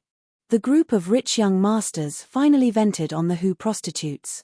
After seeing the negative reactions caused by the erotic novels, they gathered again and began to discuss how to trick the aristocratic families. The discussion was so heated that even Li Wangyu couldn't get a word in. He could only drink helplessly at the side and listen to the rich young masters discuss how to proceed. First of all, how to make these erotic novels. They planned to paste them all over Chang'an City, so they needed a lot of them. Fortunately, with Sunji Bookstore's engravings of the Three Kingdoms on the market, the process of engraving printing was no longer a secret. This was a technique that could be understood easily. Many bookstore owners took the Three Kingdoms printed by Sunji Bookstore and showed it to their own bookstore's craftsmen, who figured out how to do it. Therefore, in just half a month, all the bookstores in Chang'an City had launched engraving printing books. Moreover, the technology of engraving printing was rapidly spreading throughout the Great Tang along with the spread of all kinds of books and books. This was also the reason why Li Wangyu gave the technology to owner Sun just because he gave it to him for free. Seal engraving and rubbing techniques were all ready-made. What they lacked was an opportunity to break through the window paper. Once someone discovered these engraving printing books, it naturally wouldn't be a secret. In order to keep it a secret, the rich young masters found an illiterate craftsman and asked him to carve a few erotic novels on the wooden boards. Most of the craftsmen in charge of engraving in the Tang dynasty bookstores were illiterate. They just carved according to the copies pasted on the wooden boards. Whether they were illiterate or not didn't affect their work. After the engraving was completed, the rich young masters began to print the erotic novels themselves in order to keep it a secret. Chapter 289. Under the guidance of Li Wangyu, the group of fops found a secluded courtyard in Chang'an City and started their black workshop business. After printing a few hundred copies of each of the pornographic articles, they destroyed the engravings and destroyed the corpses to prevent future trouble. These debauchees were well aware of the possible serious consequences of causing trouble for the aristocratic families. Therefore, the Silk Pants didn't even tell their fathers about this matter. It was all done in secret by the Silk Pants and Li Wangyu. Everything was ready. All that was left was to put up these pornographic articles. Even for Cheng Chumo and the others, it was not easy to secretly put up these pornographic articles on the doors of all the markets in Chang'an City after the curfew. Fortunately, 3 stinkers were better than 1 Zhuge Liang. After some discussion, the fops really did come up with a solution. Weiguo City had a total of 11 main streets in the north and south and 14 main streets in the east and west. After the curfew, other than the Marquis on night patrol, there were only the left and right Golden Guards in charge of the palace and the capital.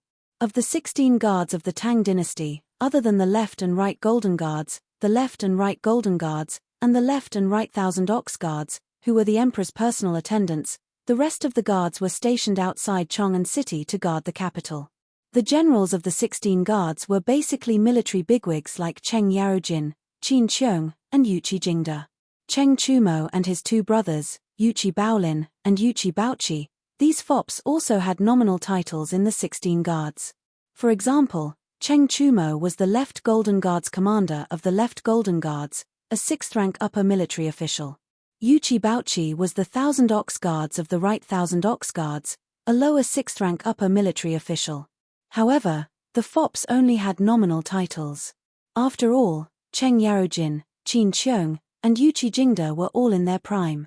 No matter how open-minded Pai Lupi was, he could not let these generals under him control his own sons in the army.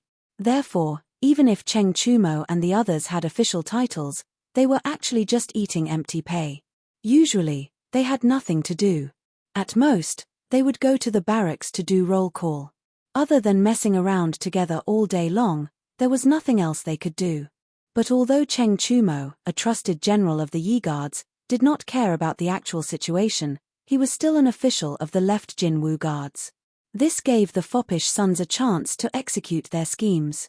After the drum of dusk was sounded yesterday, the city gates, palace gates, and all the gates of Chang'an were closed one after another.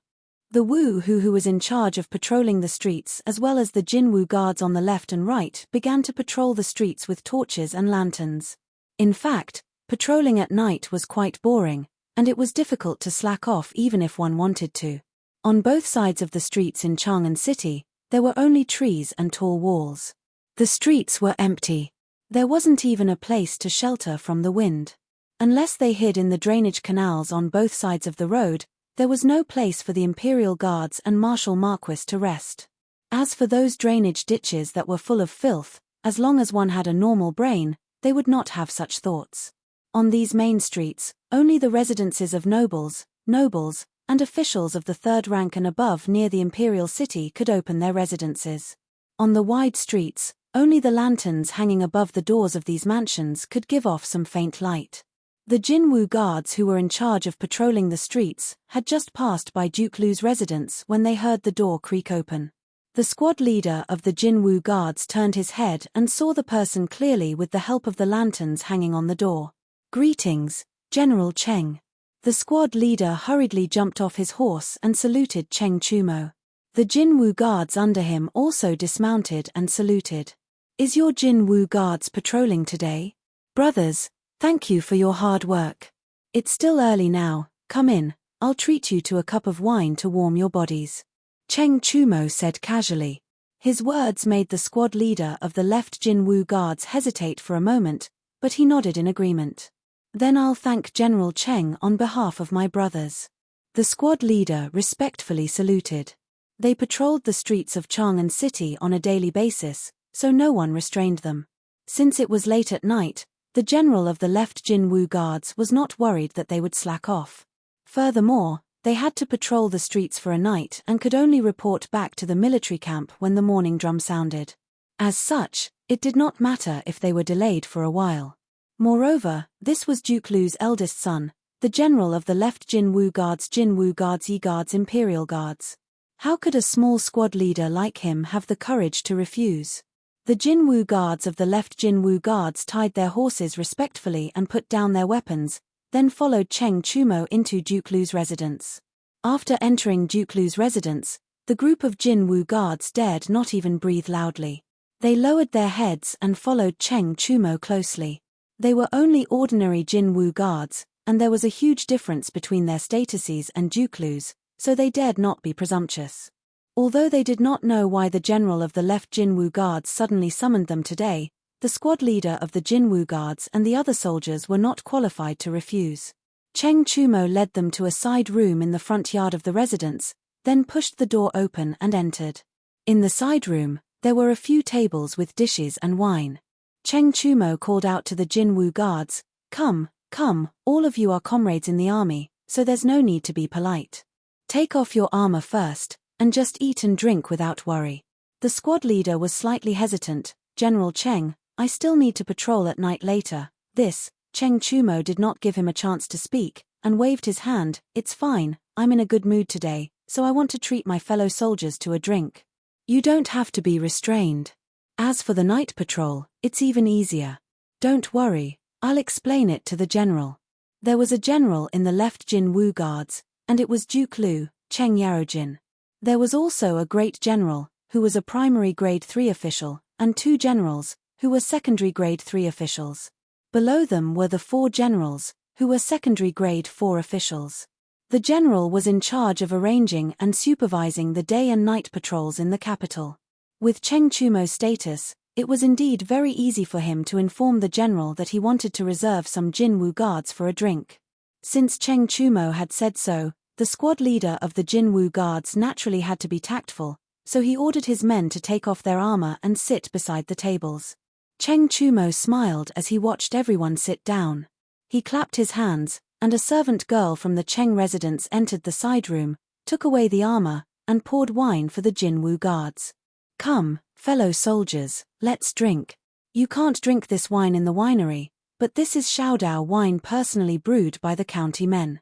It has a strong taste like fire, and it's a rare wine." Cheng Chumo did not say anything, and began to pour wine into their cups.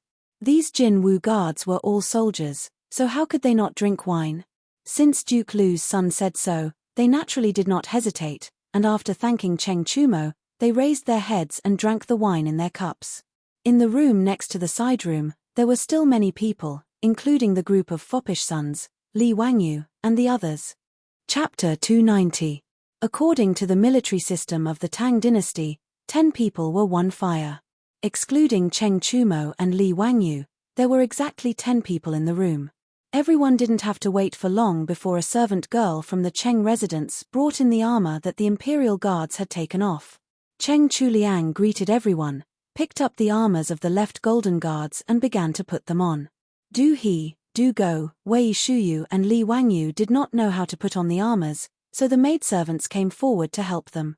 "Ziyu, is there any problem with your wine? These rough men in the army can drink a lot." Cheng Chuliang asked as he put on the armor. Li Wangyu laughed. "Unless they are immortals, they will definitely get drunk. Brothers, you can rest assured. Let's hurry up, we have to go to many places later." "That's good." The group of foppish men did not say much. With the help of the maidservants, they put on the armors of the imperial guards and turned to leave the room. The 10 people directly left the Lu mansion, put on the weapons of the imperial guards, and mounted the horses of the imperial guards outside the mansion. Under the leadership of Cheng Chuliang, they slowly walked to the streets of Chang and under the night curfew. This was the plan that the group of foppish men had discussed. They disguised themselves as imperial guards of the left golden guards and went to the doors of the various houses to post the printed erotic texts. Cross the sea by deception, steal the beams and replace the pillars. They quietly entered the village and did not want to shoot. The imperial guards that were left in the mansion by Cheng Chumo to drink would not be able to come out for a while. Even if Li Wangyo's wine could not make them drunk, Cheng Chumo would still make them stay. The imperial guards who were kept in the dark were still confused. They did not know what kind of luck they had today to be called by the eldest son of Lu Guogong to drink in the mansion. In fact, Cheng Chumo wanted to be with the foppish men rather than stay in the mansion to act. However, he could only blame himself for his bad luck. He lost to his brother in a finger-guessing game and could only sullenly continue his career as a movie king. On the other hand, the group of good-for-nothings who were disguised as imperial guards felt extremely excited. Even they had never been able to walk on the streets of Chang and after the curfew. Not to mention, he was disguised as an imperial guard of the Golden Guards of the left. This was not a small crime. If they were seen through, even if it was them, they would definitely be in trouble. They might even lose a layer of skin. At this moment, Li Wangyu was riding on horseback. His heart was also beating rapidly. In his previous life, he had never done such an exciting thing. On the streets of Chang'an City, from time to time, there would be patrols of Golden Guards and Marquis Wu passing by. Naturally, there was no need to care about those martial Marquis. Not only were they not part of the same system, but to the Golden Guards, martial Marquis were equivalent to the urban management or police in the future, while they were a regular army, so they naturally looked down on those martial Marquis. However, whenever the patrolling chamberlains of imperial insignia encountered each other, they would ask for the military password. This was also because he was worried that someone would impersonate an imperial guard with ill intentions. If they did not match the military password, the imperial guard would immediately blow the copper whistle in his hand, and the patrolling imperial guards would immediately rush over to help. Fortunately, this method of confirming each other's identity was completely ineffective against the fops. After all, Cheng Yaojin was the general of the Golden Guards of the left. Cheng Chumo was also the general of the Golden Guards of the left. It was very easy for them to find out the password for the night patrol. Just like this, the fops used the night patrol as an excuse to post erotic texts everywhere in Chang'an City. There were 4 gates in each of the houses, and they did not miss a single one. Under the cover of the night, they pasted erotic texts on the gates of dozens of houses in Chang'an City that were close to the imperial city. Even when they passed by the gates of Taiyuan's Wang clan, Xinjiang's Zheng clan, and other aristocratic families, the fops did not let go. They looked left and right to see if there were any patrolling imperial guards passing by, then they ran to the gates of their houses and pasted the erotic texts. After being busy for more than 4 hours, the batch of erotic texts that everyone had printed were all pasted up. Only then did the Silk Pants and Li Wangyu excitedly look at each other, turn their horses around, and slowly head towards the Cheng mansion. When they returned to the Cheng mansion, they tied their horses, took off their armors, and asked the maidservants to send back the armors of the imperial guards. Their tense nerves finally relaxed, and they began to feel tired. In the side room, the imperial guards of the fire had already been drunk by Cheng Chumo, and they were all lying on the tables. For this plan, Li Wangyu even contributed the only high-grade sorghum wine he had left. The imperial guards of the Tang dynasty who had not been baptized by strong wine were easily drunk. It was not until the morning drum in Chang'an City that the imperial guards of the fire were woken up by the servants of Marquis Lu's mansion. Seeing that they had stayed in Marquis Lu's mansion for the whole night, the imperial guards of the fire could not help but panic. They hurriedly put on their armors and were sent out of the mansion by the servants of the mansion. The imperial guards of the fire still did not know what had happened last night. However, when they learned that the notices that humiliated the aristocratic families were pasted everywhere in Chang'an City last night, the squad leader of the imperial guards seemed to have guessed something. However, he was smart enough to pretend that nothing had happened and kept his mouth shut. This morning, Wang Zixiao and the rest were not the only ones who discovered the erotic texts pasted on the doors of Peace House. Half of the people in Chang'an City saw it, including the aristocratic families. The erotic texts were pasted on the doors of their own mansions, and it was impossible to miss them. In a fit of rage, the aristocratic families sent their monks to tear down the erotic texts pasted everywhere in Chang'an City. But it was too late. At this time, in Chang'an City, the doors of the shops that Li Wangyu and the foppish playboys had posted the erotic articles were already crowded with people. Countless busybodies were seriously studying these rare erotic articles. Many scholars even took out their pens and ink and copied down the erotic texts. Some of the erotic texts on the doors were carefully removed and kept for themselves. Many people were reading out loud the contents of the erotic texts at the doors of the houses, causing the crowd to heat up. "Who's the motherf***? Suddenly, someone in the crowd cursed loudly. His words caused the crowd to roar with laughter that all men understood. It could not be helped because the person who was reading out loud was not the only one who became hard after hearing it. Many people did not even care that it was still early in the morning as they turned and ran into Peace House. The brothels that had just sent off their customers suddenly welcomed a peak of customers again, causing the brothels to be confused as they did not understand what was wrong with the customers so early in the morning. Due to the large number of customers entering Peace House, the brothels that were not open in the morning actually had customers lining up. In short, no matter how furious the aristocratic families were, they could not stop the erotic texts from spreading like wildfire in Chang'an City. There were even some daring bookstore owners who secretly ordered people to engrave the erotic texts into books and sell them at high prices. Their business was surprisingly good. Chang'an City was in chaos early in the morning, but the instigator, Li Wangyu, had already quietly left the illustrious Virtue Gate and returned to Dingju village. He left in a huff, hiding his identity and reputation. Chapter 291. The aristocratic families were so humiliated that they almost went crazy. In order to find out who was humiliating them, the aristocratic families used almost all their power, but they didn't find any valuable clues. In Chang'an, including the surrounding bookstores, the aristocratic families searched all the bookstores that could do engraving and printing. Facing the aggressive pressure of the aristocratic families, the bookstore owners naturally didn't dare to hide anything. But they still didn't find anything. It could be confirmed that these erotic articles were not printed by these bookstores. They couldn't find the source of the erotic articles, and the aristocratic families couldn't find out how these erotic articles were posted in various bookstores. When the Playboys and Li Wangyu posted these erotic articles, they were quite careful and avoided the patrolling marquises and guards. In addition, there were no public facilities like streetlights in the Tang dynasty, so it was dark everywhere at night. In order to keep it a secret, the Playboys didn't even lift a torch. They all worked in the dark by the weak moonlight. There were no surveillance cameras in the Tang dynasty, nor any detection technology like fingerprint comparison. This trick of the silk pants was quite successful. No matter how hard the aristocratic families tried to find the truth, they didn't find any useful clues. No one knew how these erotic articles were posted on the door without anyone noticing. After searching for a long time and finding nothing, the aristocratic families were even more annoyed. They were full of anger, but they didn't know who to vent it on. This made the maids and servants of the Wang clan of Taiyuan and the Zheng family of Xinjiang all keep quiet out of fear of angering the angry masters in their mansions.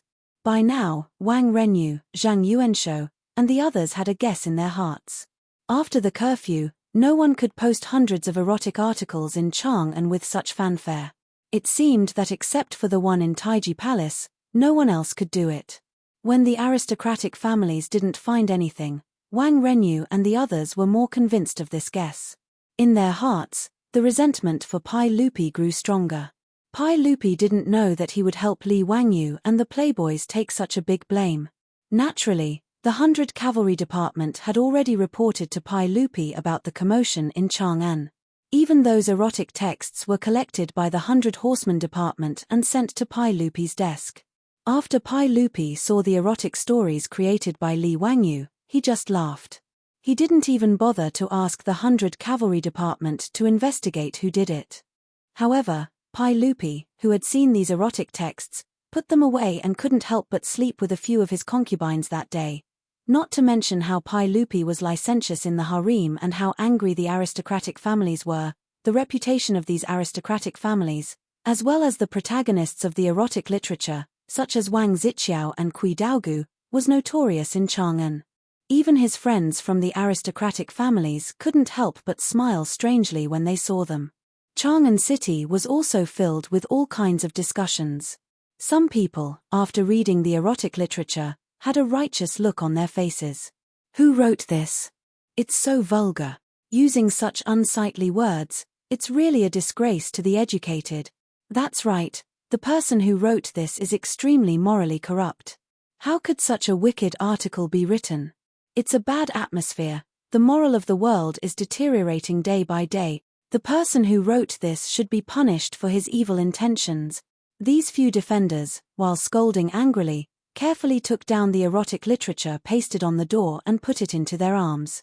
Then, they angrily scolded and moved out quickly. However, the direction they were walking in was towards Peace Square. Most of them were the onlookers in Chang'an City. TSK, I didn't expect the eldest son of the Taiyuan Wang clan to be so playful. Not only did he not let go of his maids, sisters, his father's concubines, even the dogs in his mansion.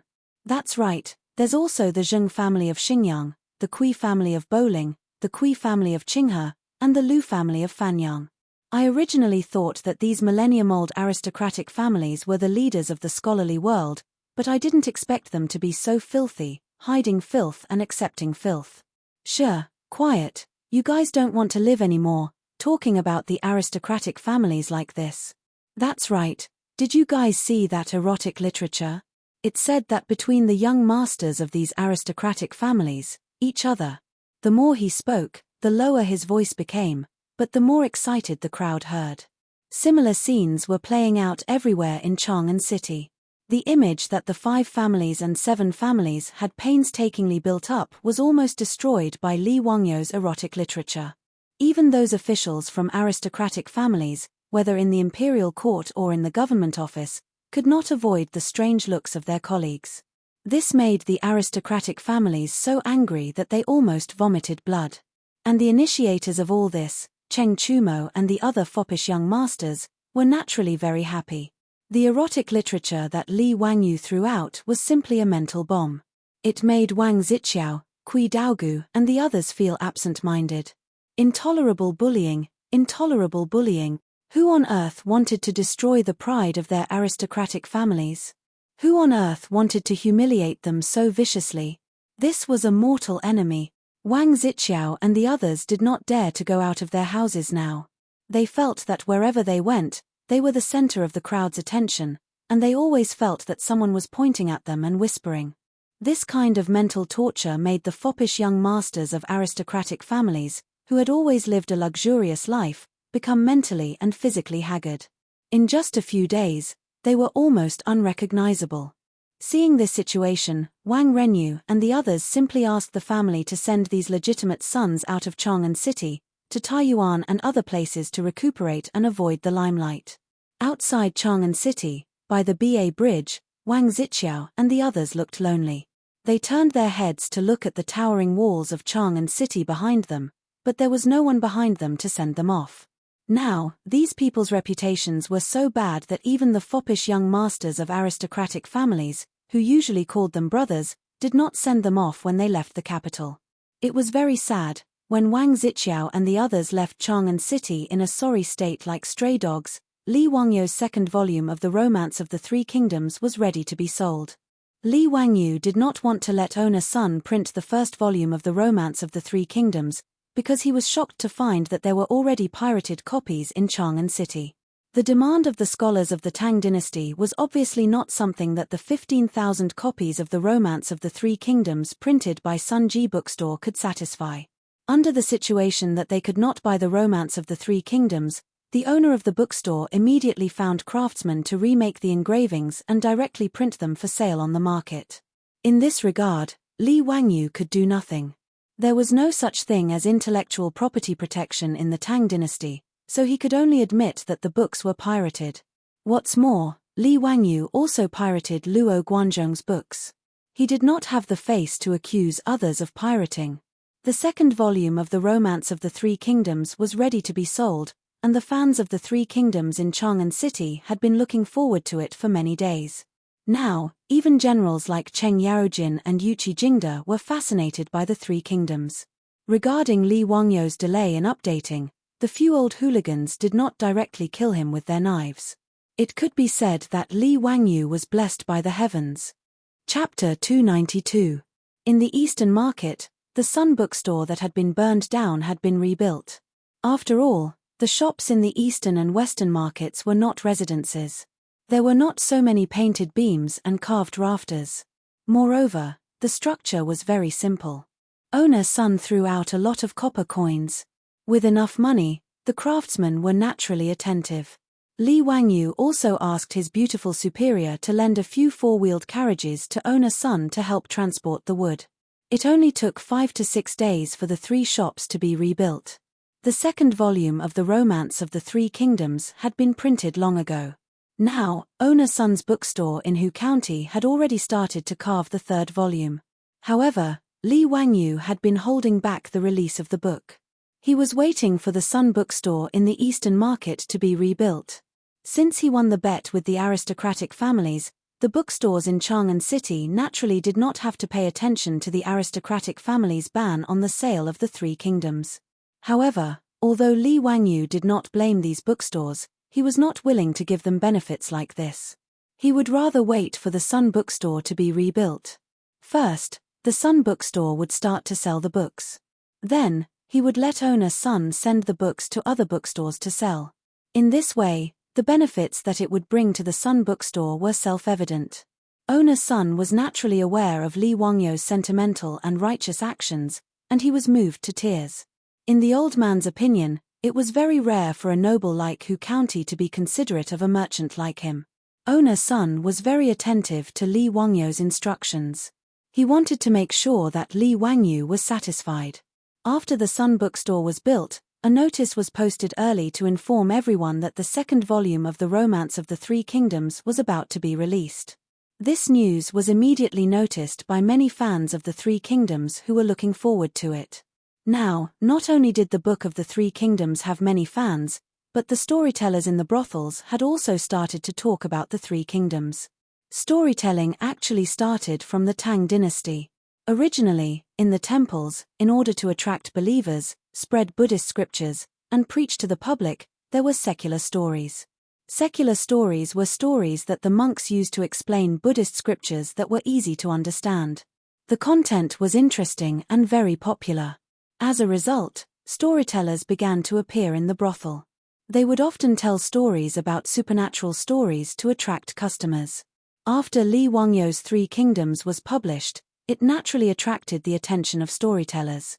Many storytellers saw that there were many fans, so they also began to try telling stories about the Three Kingdoms. However, because Li Wangyu's Three Kingdoms had only published the first volume, there were only 5 chapters and about 20,000 words. The content was too little, and this made the storytellers extremely vexed.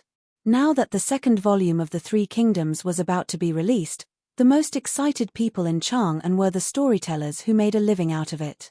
On the day of Sun's bookstore's reopening, Li Wangyu brought Niu Wu out early in the morning to congratulate owner Sun and also to check on the sales of the second book. He still remembered the time when he confidently went to see how the first volume of the Three Kingdoms was selling. In the end, only a few big and small cats bought the book. The scene was very awkward. He even inexplicably got into a conflict with Wang Zixiao and the others.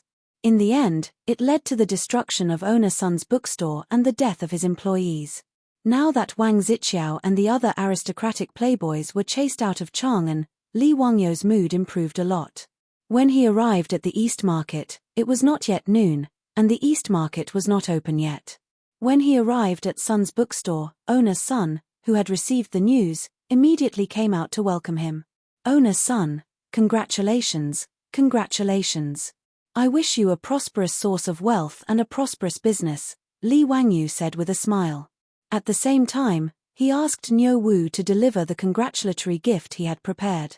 Thank you, Mr. Huxian. Old me is very grateful. Please come in. Today, the second volume of the Three Kingdoms is on sale. Old me has already prepared everything. Owner Sun was wearing new clothes today, and his face was full of wrinkles from smiling. He asked his employees to take the congratulatory gift, and he respectfully invited Li Wangyu into the store. Li Wangyu looked around the newly renovated bookstore. There were already many scrolls, calligraphy, and paintings placed inside. However, in the most eye-catching position of the store, there was a wooden table with the second volume of the Three Kingdoms neatly stacked on top of it. Seeing that everything was ready, Li Wangyu nodded in satisfaction. He went to the back of the store with owner Sun to drink tea and chat, waiting for the East Market to open at noon. Because Sun's bookstore was opening for business today, owner Sun had prepared a lot of firecrackers for the auspicious time to burn. Firecrackers were the predecessor of firecrackers. Before the Tang dynasty, people used fire to burn bamboo, causing it to crackle and explode to drive away the god of plagues. At the beginning of the Tang dynasty, saltpeter was placed in bamboo tubes and burned, resulting in an even louder explosion. This was the firecracker. In the Tang dynasty poem Early Spring Poem, there was a line like, "The new calendar is only half open, and the small courtyard is still full of firecrackers." However, before the auspicious time arrived and the firecrackers were lit, the employees of the bookstore rushed in. "Boss, bad news. Our bookstore has been surrounded." Owner Sun was also shocked when he heard this. How could there be trouble before his bookstore had even reopened? He hurriedly apologized to Li Wangyu and hurriedly followed the worker to find out what had happened. Li Wangyu was also worried, so he followed them to see what was going on. He was worried that those aristocratic families would not let Sun's bookstore go and find people to cause trouble again. Outside the bookstore, there were indeed many people gathered. They surrounded the entrance of the bookstore so tightly that not even a drop of water could trickle through. When Owner Sun and Li Wangyu saw this situation, their hearts couldn't help but thump. The two of them didn't dare to go out rashly, so they waited for the door to open and listened to what was going on outside. When they heard the voices of the crowd outside the bookstore, the two of them couldn't help but heave a sigh of relief. They heard a few people talking loudly outside the bookstore. "Sigh, I wonder if that bastard Dong Zhuo will be caught by Zhong Fei and Zhong Ida. Every time I read about that bastard plotting to kill the Han Emperor, I hate that I can't break his bones and suck his marrow to vent my anger." That's right. How could a hero like Liu Biyu help a treacherous official like Dong Zhuo? What a pity. I still feel that Guan Yu and Guan Yunchang are amazing. That Hua Xiong killed several generals, but he was killed by Guan Yunchang's warm wine. It was so satisfying. It turned out that the people outside the bookstore were all fans of the Three Kingdoms. Because the employees didn't know what was going on, they made a ruckus and nearly gave Owner Sun a heart attack. The old man glared at the employee who came to report in a panic and then said respectfully to Li Wangyu, "Congratulations to Mr. Huxian.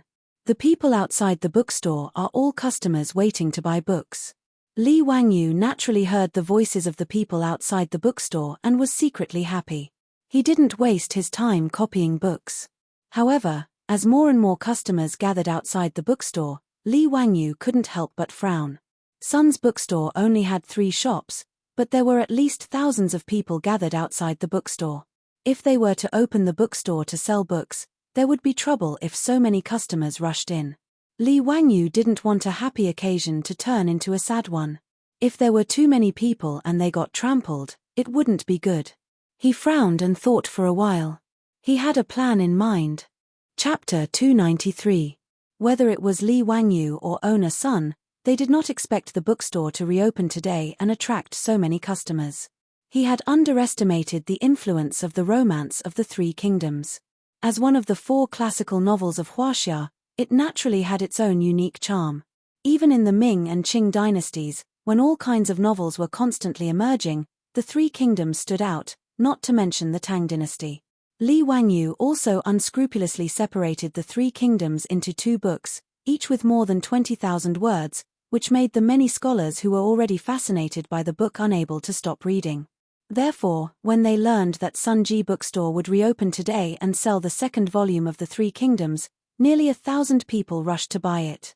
Owner Sun had never seen such a scene even though he had been in the bookstore business for most of his life. In the face of so many customers, Owner Sun was happy, but he could not help but start to worry. The old man also thought of Li Wangyu's previous concerns.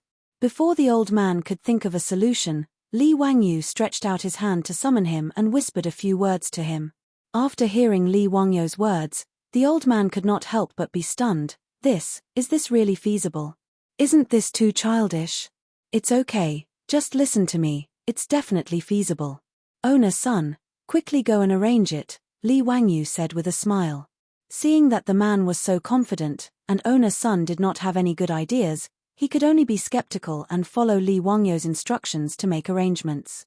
Fortunately, there was no shortage of the items that Li Wangyu had mentioned in the bookstore. Owner Sun called over the shop staff and busied himself. Before the auspicious time for the opening of the bookstore, everything was ready.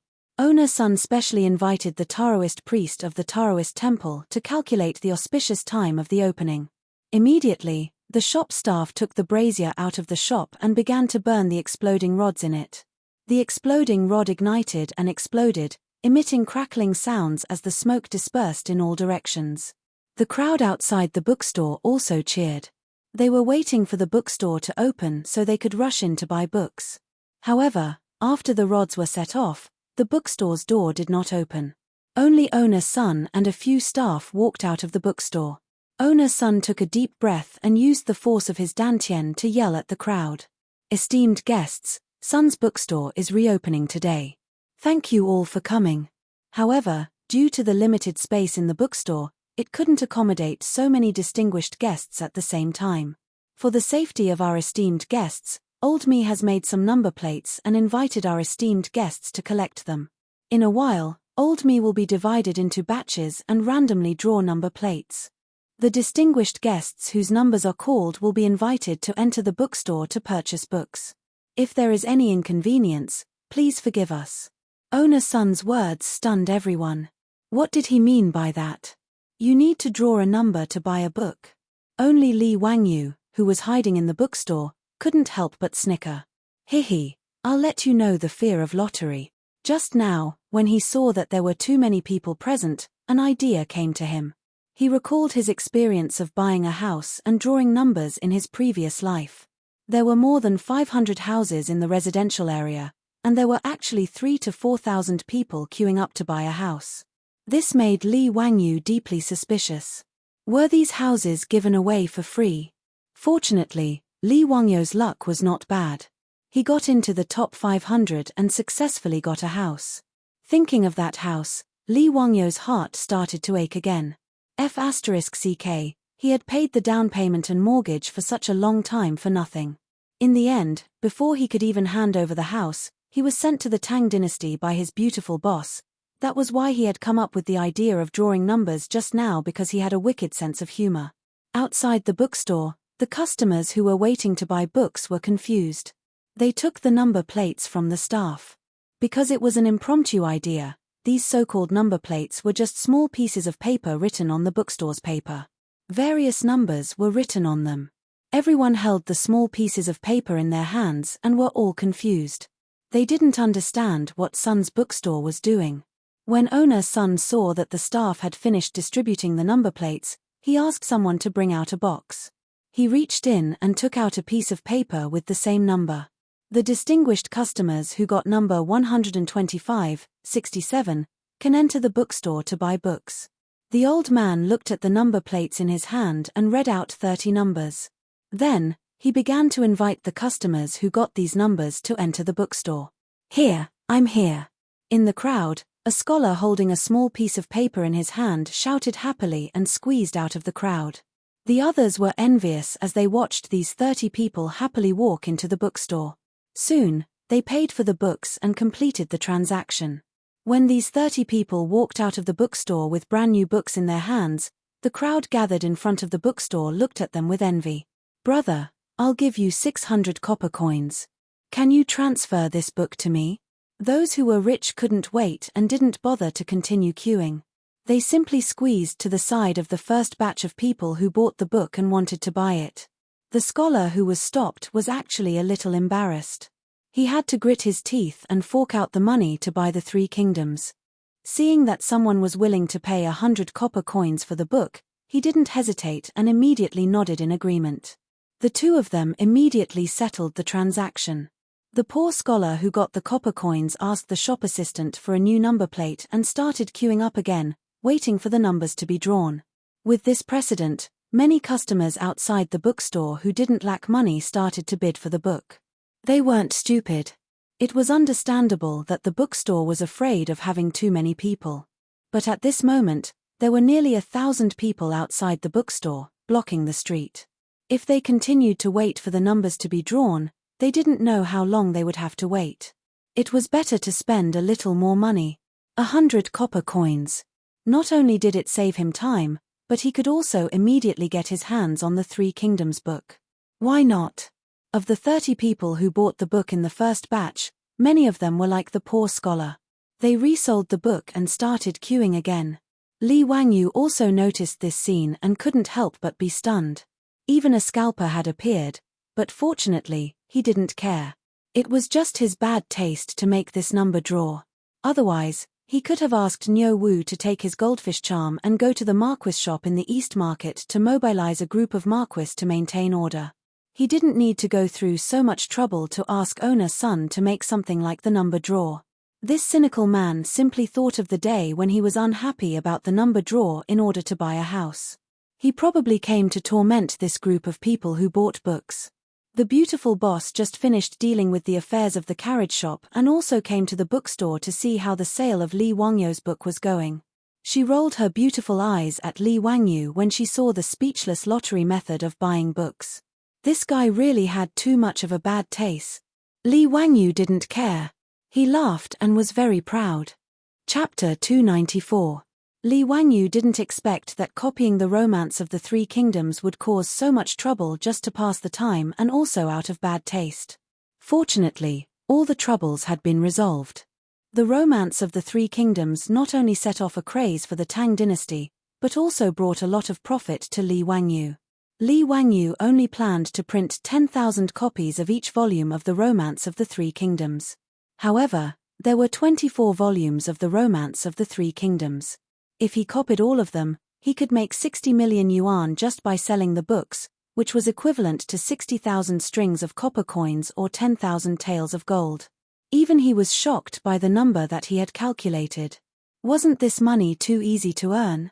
Now Li Wangyu had completely gotten rid of the embarrassment of being a second-generation rich person when he first transmigrated to the Tang dynasty. His family's businesses were everywhere, and they were all profitable. The royal family owned 50% of the four-wheeled carriage business, and the Li family owned 30%. However, the daily average profit of each carriage was consistent, and the Li family could earn 300 copper coins.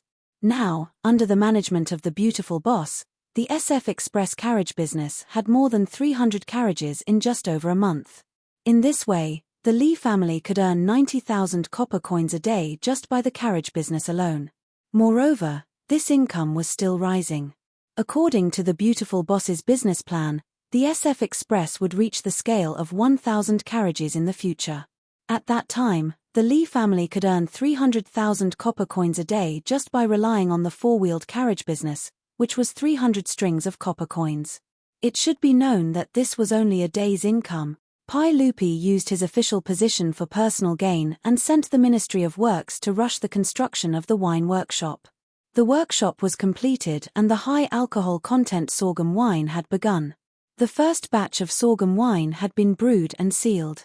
After 40 days, it could be distilled and loaded into jars and shipped to Chang'an to be sold. Brewing wine, especially this unique Shaodao wine, was definitely a huge profit in the Tang dynasty. Even if Pai Lupi didn't have an economic brain, he knew that the wine workshop would be another money tree for his royal family. In order to protect the secret of the brewery, he had even dispatched the imperial army to seal off the valley where the brewery was located. As for the craftsmen who made the wine, they were not allowed to enter freely.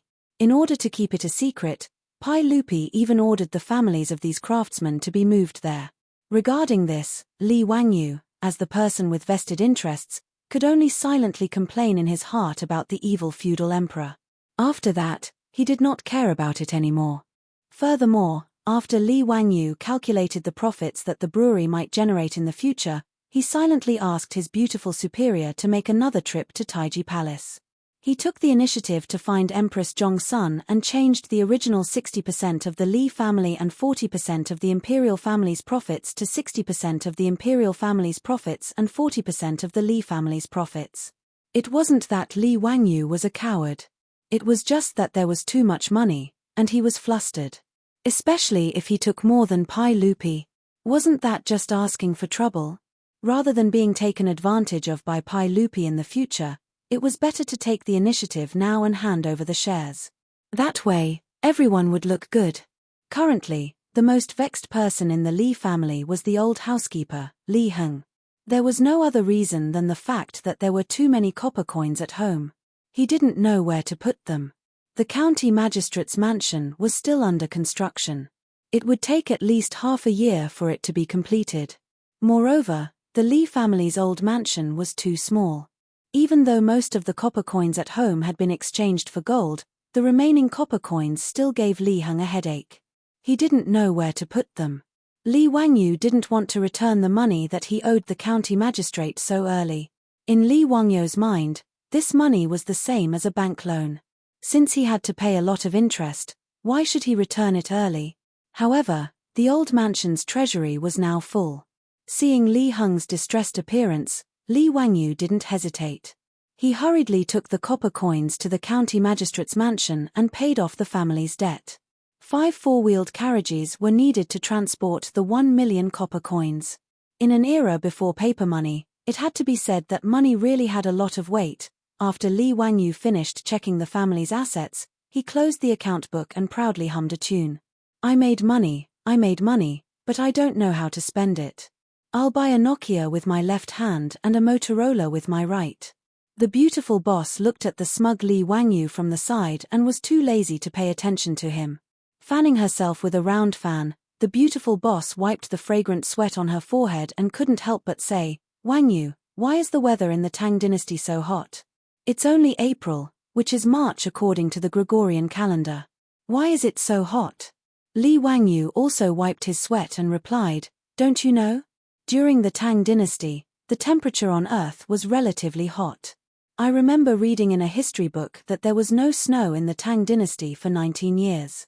After the heat, it was cold. Therefore, the Song and Ming dynasties encountered the Little Ice Age. No wonder it's so hot in March and April. The beautiful boss was surprised. The weather was so hot that she was too lazy to go out. Every day, she hid in the mansion's backyard to avoid the heat. Fortunately, there was saltpeter, which could be used to make ice at any time. This made the early summer not so hot. The main reason why she felt hot was because of her clothes. Thin, transparent, and revealing. These were the characteristics of women's clothing in the summer of the Tang dynasty. Unlike the women of the modern era who directly exposed their arms and legs, the Tang dynasty women's clothing, although light, was still a full-body gauze skirt. The beautiful boss felt that the sweaty clothes stuck to her body and was very uncomfortable. However, Li Wangyu did not see it that way.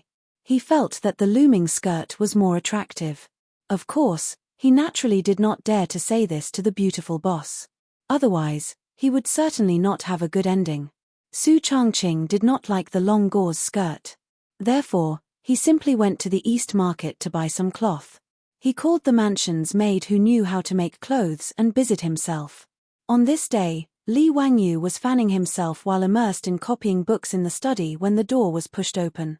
He did not raise his head. He knew that the person who came in must be Su Changqing. Now, because of the mobile phone, as long as he entered the study, except for the beautiful boss, no one else was allowed to enter. This was the mansion's rule. Changqing, help me get a cold drink. This damn weather is too hot.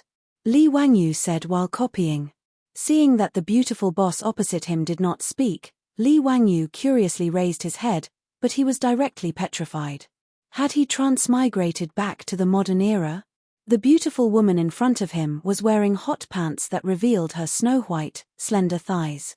She was also wearing a tight-fitting t-shirt that showed off her impressive figure.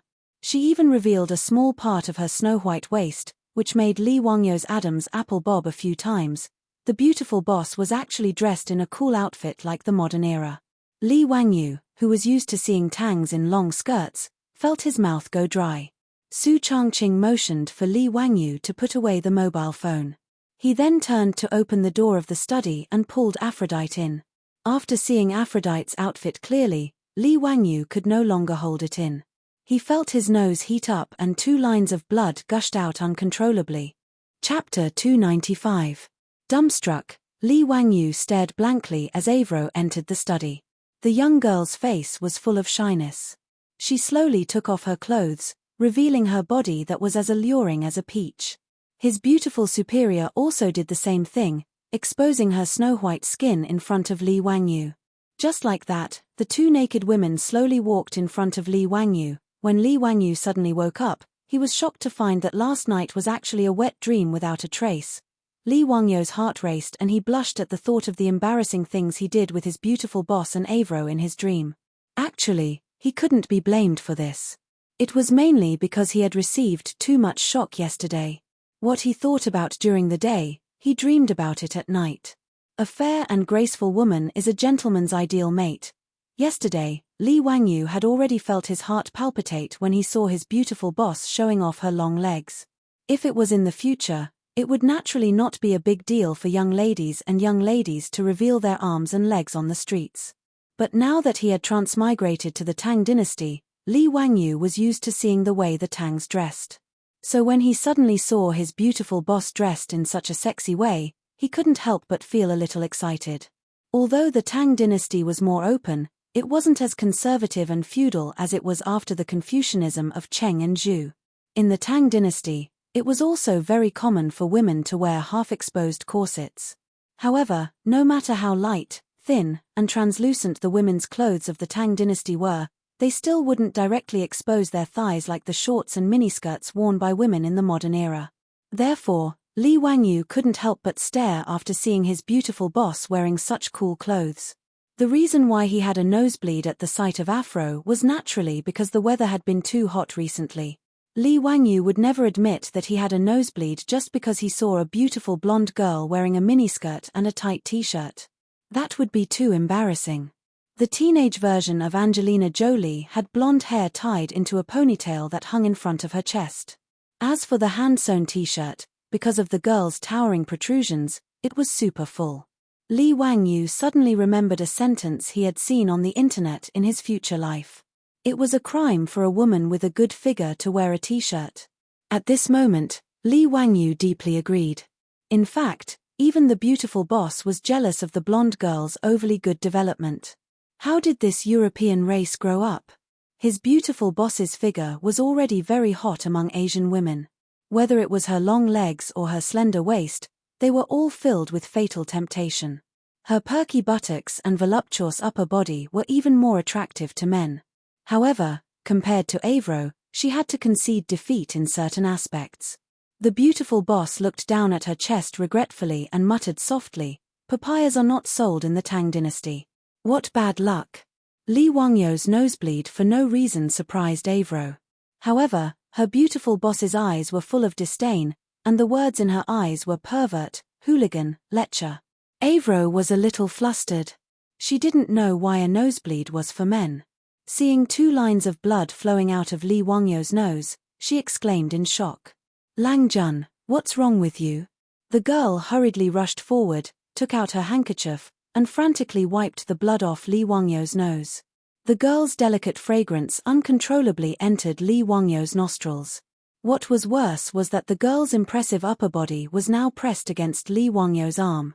The soft, bouncy feeling made Li Wangyu's nosebleed even more.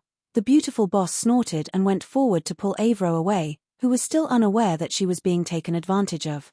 She said coldly, "Raise your head." Li Wangyu obediently raised his head.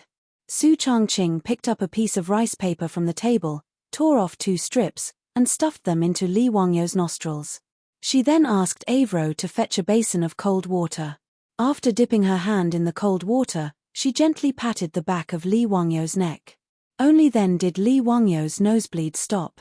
Li Wangyu said in a low, muffled voice, "Hey, the weather has been too hot recently. I'm heaty." The beautiful boss glared at him. Pervert. Li Wangyu wanted to cry out for his innocence, but he didn't know how to explain himself. In short, ever since the beautiful boss came up with the cool clothes, the backyard of the Li family's old residence had become a forbidden area in the residence. Apart from Li Wangyu, all the other men in the residence were not allowed to enter the backyard. Li Wangyu was both pained and happy about this. It wasn't just the beautiful boss and Avro who changed their clothes. Perrin and the 4 maidservants in the residence also shyly changed into cool clothes as long as they stayed in the backyard. Li Wangyu feasted his eyes every day. But it was just a look. After a wet dream, Li Wangyu secretly changed out of his underwear. Too embarrassed to let the maidservants wash it for him, he took care of it himself. Speaking of underwear, there were naturally no such things in the Tang dynasty. Strictly speaking, the underwear that the people of the modern era were used to was invented by the Americans in the 1940s. The ancient people of China naturally didn't wear underwear. During the Shang and Zhou dynasties, men didn't wear underwear or pants and only wore skirts, which were called chang. Starting from the Han dynasty, People began to wear pants inside, but they were open-crotch pants, which were called straddles. After the Tang and Song dynasties, open-crotch pants and closed-crotch pants became the mainstream clothing for men. During the Ming and Qing dynasties, closed-crotch pants dominated the world. In addition, many poor people who needed to work had a type of underwear that was similar to underwear called calf-nose underwear. The calf-nose underwear was similar to the underwear worn by Japanese wrestlers in the modern era. It was first wrapped around the sides and then passed under the crotch. This type of pants had been popular for thousands of years. It was originally underwear, but people at the bottom of the hierarchy, such as servants, coachmen, farmers, and other laborers, would directly wear it outside for convenience.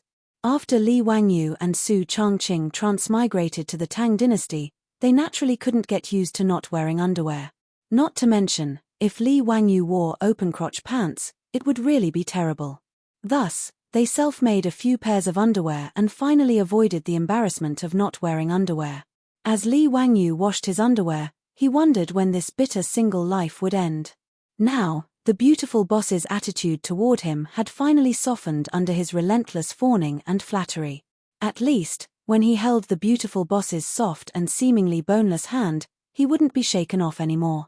The long Cold War caused by him secretly bringing Aphrodite home had finally ended, but Li Wangyu still had to work hard to achieve the success of his revolution.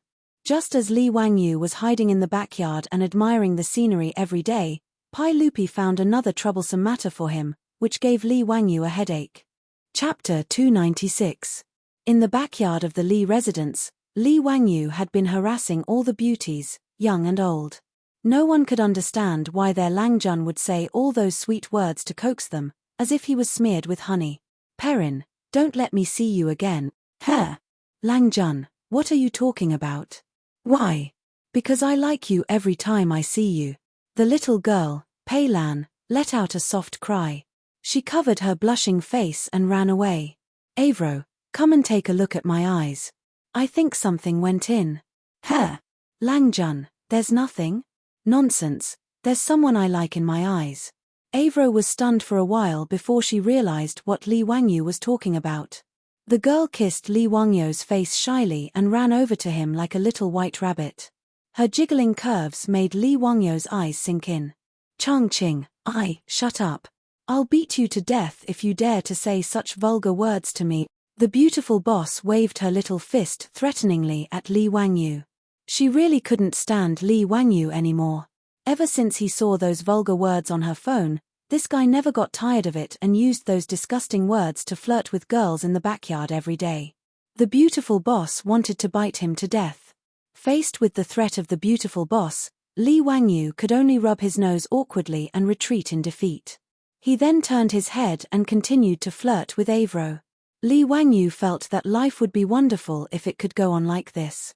However, someone was causing trouble for him when he wanted to steal half a day of leisure. Early in the morning, Li Wangyu was woken up by the palace eunuch.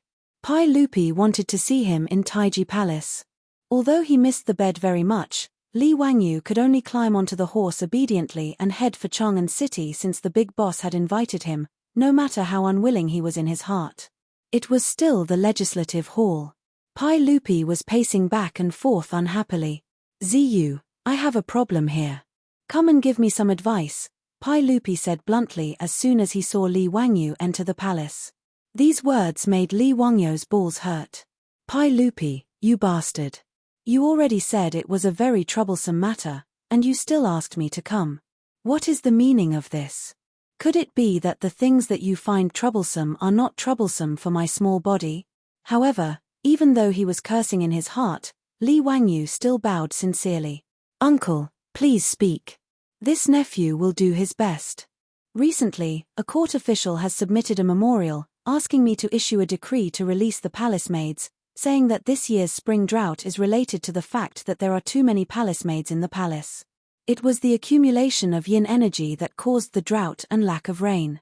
This was ridiculous. Zio, what do you think of this? Pai Lupi's words made Li Wangyu slightly stunned. There was actually someone who said that the spring drought of the second year of Zhengguan had something to do with Pai Lupi's Taiji Palace having too many palace maids. What kind of strange logic was this? However, Li Wangyu was not in a hurry to speak. This was because in history, Pai Lupi had indeed released 3,000 palace maids this year, allowing them to leave the palace for marriage. This should be considered a good thing, right? As a steely straight man, Li Wangyu had long disliked the fact that Pai Lupi's Taiji palace had so many beautiful young ladies. If Pai Lupi was willing to release the palace maids, then it was a good thing. In history, Pai Lupi had released the palace maids twice. The first time was in the 9th year of Wuda. Pai Lupi issued a decree to release 3,000 palace maids from the palace for marriage. The second time was this year, in the 2nd year of Zhengguan. Pai Lupi once again issued a decree to release the palace maids. According to the historical records, in the 9th month of the 2nd year of Zhengguan, Li Baiyao, the secretary of the secretariat, requested to leave the palace again. Emperor Taizong of the Tang dynasty ordered the Minister of External Affairs left Prime Minister Dai Ju and the Minister of External Affairs Du Zhongluan to select palace maids at the west gate of Yeting. From beginning to end, they released more than 3,000 palace maids. Bai Ju Yi once wrote in his poem, 3,000 resentful women leave the harem. It was referring to this matter. But that should have happened in the 9th month of the 2nd year of Zhengguan's reign. It was only the 4th month now. Why was this matter being brought up? And judging from Pai Lupi's tone, he didn't seem too happy about it. There were too many palace maids, and the yin energy was too concentrated. He seemed to remember that in the history books, Li Baiyao, the secretary of the secretariat, had used this excuse to impeach Pai Lupi. Although it might seem nonsensical to the people of the future, in an era where even the plague of locusts was attributed to the emperor's immorality, one couldn't ask for too much, right? In short, according to the history books, Pai Lupi did release 3,000 palace maids because of this person. But Pai Lupi's words just now clearly implied that he wasn't happy about it. Why was that? Li Wangyu wasn't a hothead. He planned to first sound out Pai Lupi's tone and see what this fellow was thinking before making a plan. Uncle, these words are simply absurd. How could a gathering of palace maids cause a drought and lack of rain? Who knows how many palace maids there were in the Sui dynasty? Why didn't there be a drought? There were no palace maids on the Turkic grasslands, so why would there be a drought? Li Wangyu retorted agitatedly with an indignant look on his face. His words struck a chord with Pai Lupi's heart, and he couldn't help but nod repeatedly. Well said. We also think the same. This group of courtiers can't see things as clearly as a young man like you. Li Wangyu changed the topic and continued, however, the palace maids are truly pitiful. Many of them entered the palace in the Sui dynasty, right? Since in the 9th year of Wuda, Uncle already issued a decree to release 3,000 palace maids, why not continue to push the boat along with the current? His words made Pai Lupi's expression become awkward. In the 9th year of Wuda, Pai Lupi had just passed through the coup of the Xuanwu Gate. He had killed his brother and imprisoned his father, and disgracefully sat on the throne. At that time, he issued a decree to release the palace maids. On one hand, it was to show his benevolence, and on the other hand, it was to disgust Li Yuan. The 3,000 palace maids that were released from the palace were basically the palace maids that had previously served Li Yuan. After Pai Lupi ascended the throne, he naturally didn't want to keep these women. Who knew if any of these palace maids had once been favored by his father? Although Pai Lupi didn't care about these things, he also didn't want to inherit his father's property. There was another reason why Pai Lupi issued a decree to release the palace maids. It was because he was poor. At that time, the Tang dynasty had just been established. After the chaos at the end of the Sui dynasty, the Tang dynasty's treasury wasn't abundant. Later generations' impression of the prosperous Tang dynasty was that it was incomparably wealthy. That was from the Kaiyuan age. To put it bluntly, at that time, the amount of copper coins in the Tang dynasty's treasury was probably less than the amount of money in any of the 5 great clans' treasury. Therefore, Pai Lupi naturally didn't want to raise so many palace maids for nothing. Moreover, they were the palace maids that had served Li Yuan. Therefore, after he ascended the throne, he very happily issued a decree to release those palace maids from the palace. However, now that Pai Lupi had ascended the throne for 4 years, the amount of copper coins and grain in the treasury had gradually increased. In addition, Empress Zhong's son had made 2 good deals with Li Wangyou's family. The daily income of the carriage company from the partnership surprised Pai Lupi, not to mention the wine workshop that had already started production. Moreover, this money didn't even need to go into the treasury. It all went into Pai Lupi's little treasury. As the saying goes, money is a man's courage. With money in his pocket, Pai Lupi didn't want to release the palace maids. Therefore, when the court officials once again submitted a memorial, he became hesitant about this matter. Pai Lupi, who wanted to have a good reputation but didn't want to release the palace maids, thought of Li Wangyou. He hoped that he could give him an idea that could satisfy both sides. Pai Lupi didn't treat Li Wangyou as an outsider. After hesitating for a moment, he still gave him an explanation. After understanding Pai Lupi's thoughts, Li Wangyou felt even more disdain in his heart. Pai Lupi, this fellow, was simply a green tea bitch in the future. Not only did he want to be a bitch, he also wanted to establish a monument to his chastity. Chapter 297. Speaking of which, these palace maids were really pitiful.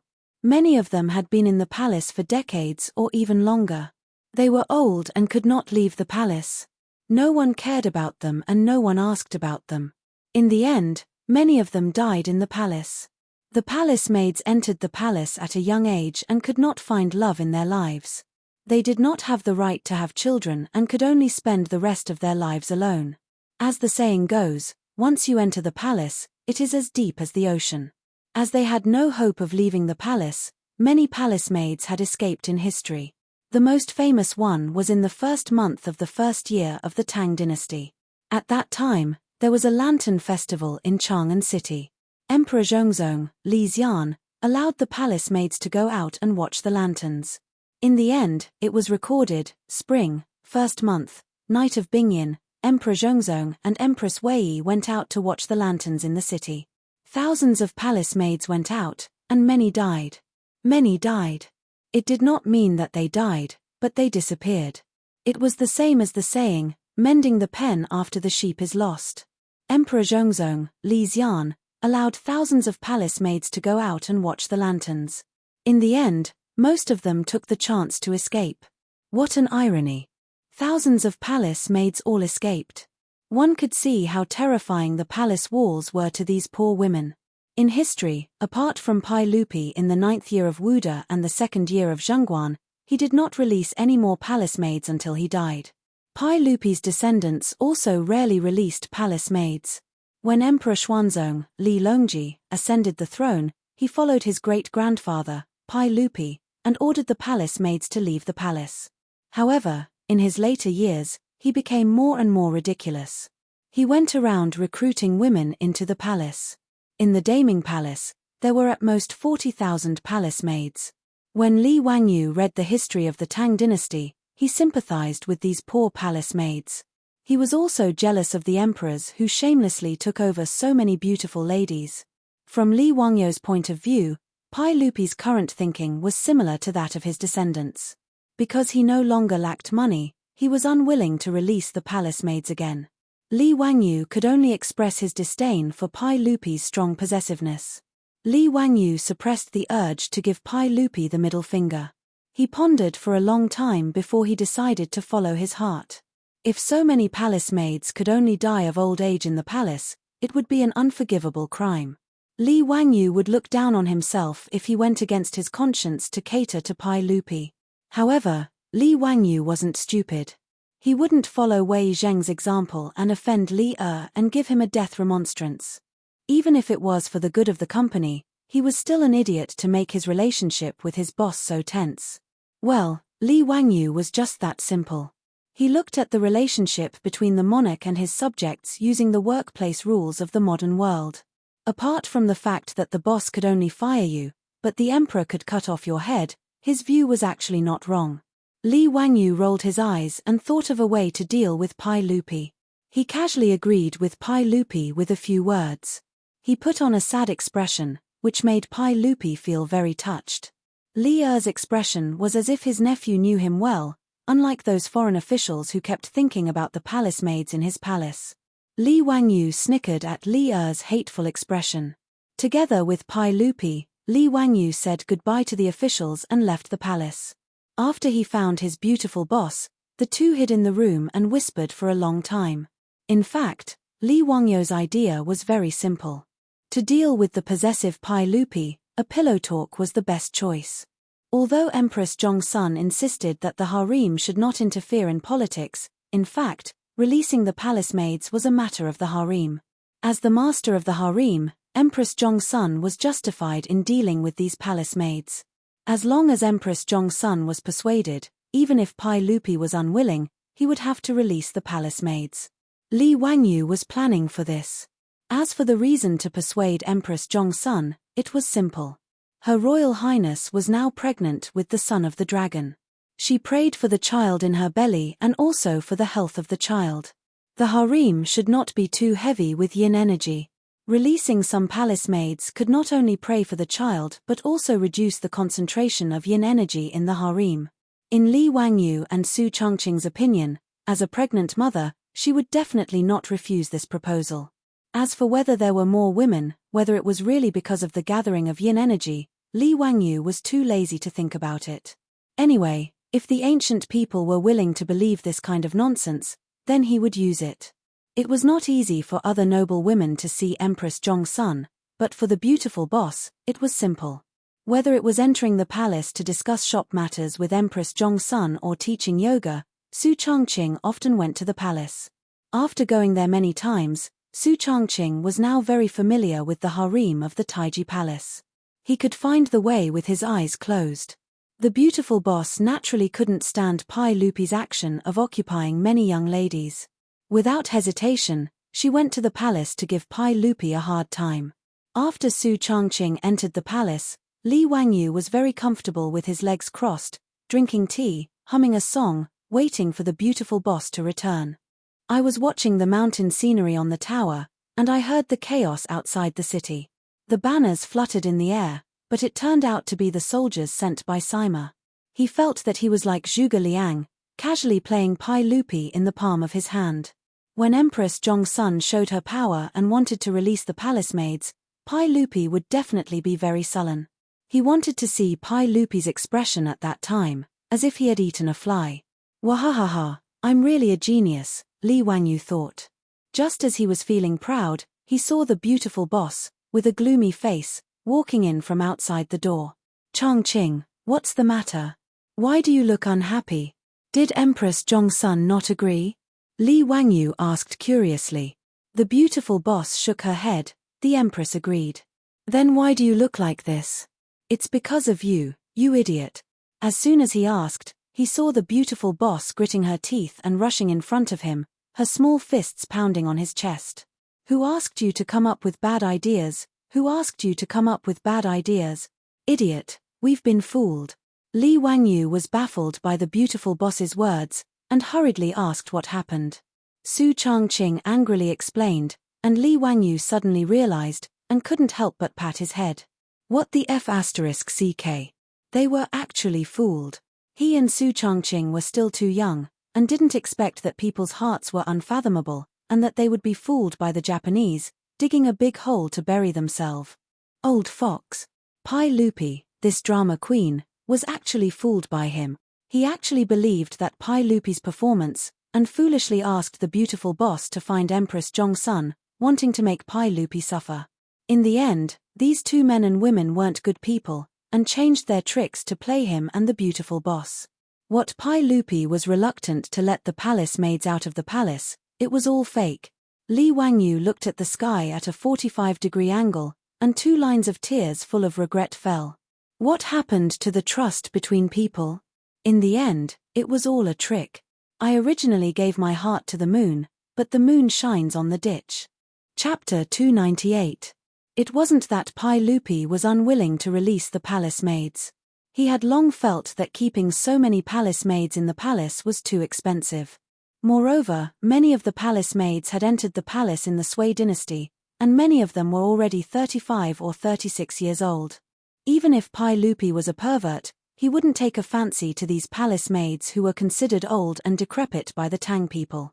However, if they were released from the palace with just a decree, it wouldn't be a good thing. In the 9th year of Wuda, Pai Lupi released 3,000 palace maids, but many of them lived destitute lives after leaving the palace. Although Pai Lupi's original intention was to have these palace maids marry other people, in reality, not many of the 3,000 palace maids married after leaving the palace. The reason was that these palace maids were too old. In the future, there were plenty of 36-year-old holy maidens. Even Sister Jilin, who was 45, could marry, let alone 30-somethings. However, in the Tang dynasty, it was normal for people to marry in their teens. Many women in the Tang dynasty became grandmothers at 35 or 36 years old. Letting a palace maid, who was considered a grandmotherly generation in the eyes of the people of that era, marry someone was truly too difficult. Even those who successfully married were mostly widowers. Moreover, these palace maids came from the palace and were used to glory and wealth. How many of them would be willing to marry into an ordinary family and become a farmer? Even if it was a merchant's family, they might not be willing. Moreover, even if someone was willing to marry them, it was only because of their status in the palace and they wanted to take them home as concubines. Thus, although the palace maids looked forward to leaving the palace, they were also afraid. Many palace maids, after leaving the palace, would end up as prostitutes in Peace Square because they lacked a source of income. This made Pai Lupi feel that he had lost a lot of face. Thus, after Li Baiyao asked the palace maids to leave the palace, Pai Lupi and Empress Zhongsun thought about it and felt that they needed to find a way for these palace maids to make a living after leaving the palace. The two of them thought of Li Wangyu at the same time. They felt that it was best to leave this matter to their nephew. After all, Li Wangyu's businesses were quite profitable. Moreover, he was a nephew of the royal family. Letting him handle this matter would not bring shame to the royal family. However, thinking about Li Wangyu's languid personality, if he directly gave the decree to him, this scoundrel would definitely think of a way to refuse. Therefore, Pai Lupi and Empress Zhongsun cooperated to put on a show, digging a huge hole for Li Wangyu and his beautiful superior. When Pai Lupi was in the Lijiang Hall, Li Wangyu believed that he was reluctant to let the palace maids out of the palace. He foolishly urged his beautiful superior to go find Empress Zhongsun and give Pai Lupi a bad look. He thought that he had succeeded, but he did not know that with his skills as a white-collar worker in the future, he could copy poems and articles and make so-called inventions. If he wanted to play petty tricks with Pai Lupi, it was simply showing off his skills in front of Guan Yu. He was overestimating his abilities. In Lijiang Hall, the beautiful superior urged Empress Zhongsun to do good deeds and pray for the baby in her belly. She said that the yin energy in the palace was too heavy and was not good for the child's growth. She said for a long time. Empress Zhongsun only listened quietly, her face revealing a difficult expression. The beautiful superior did not notice the smile in Empress Zhongsun's eyes.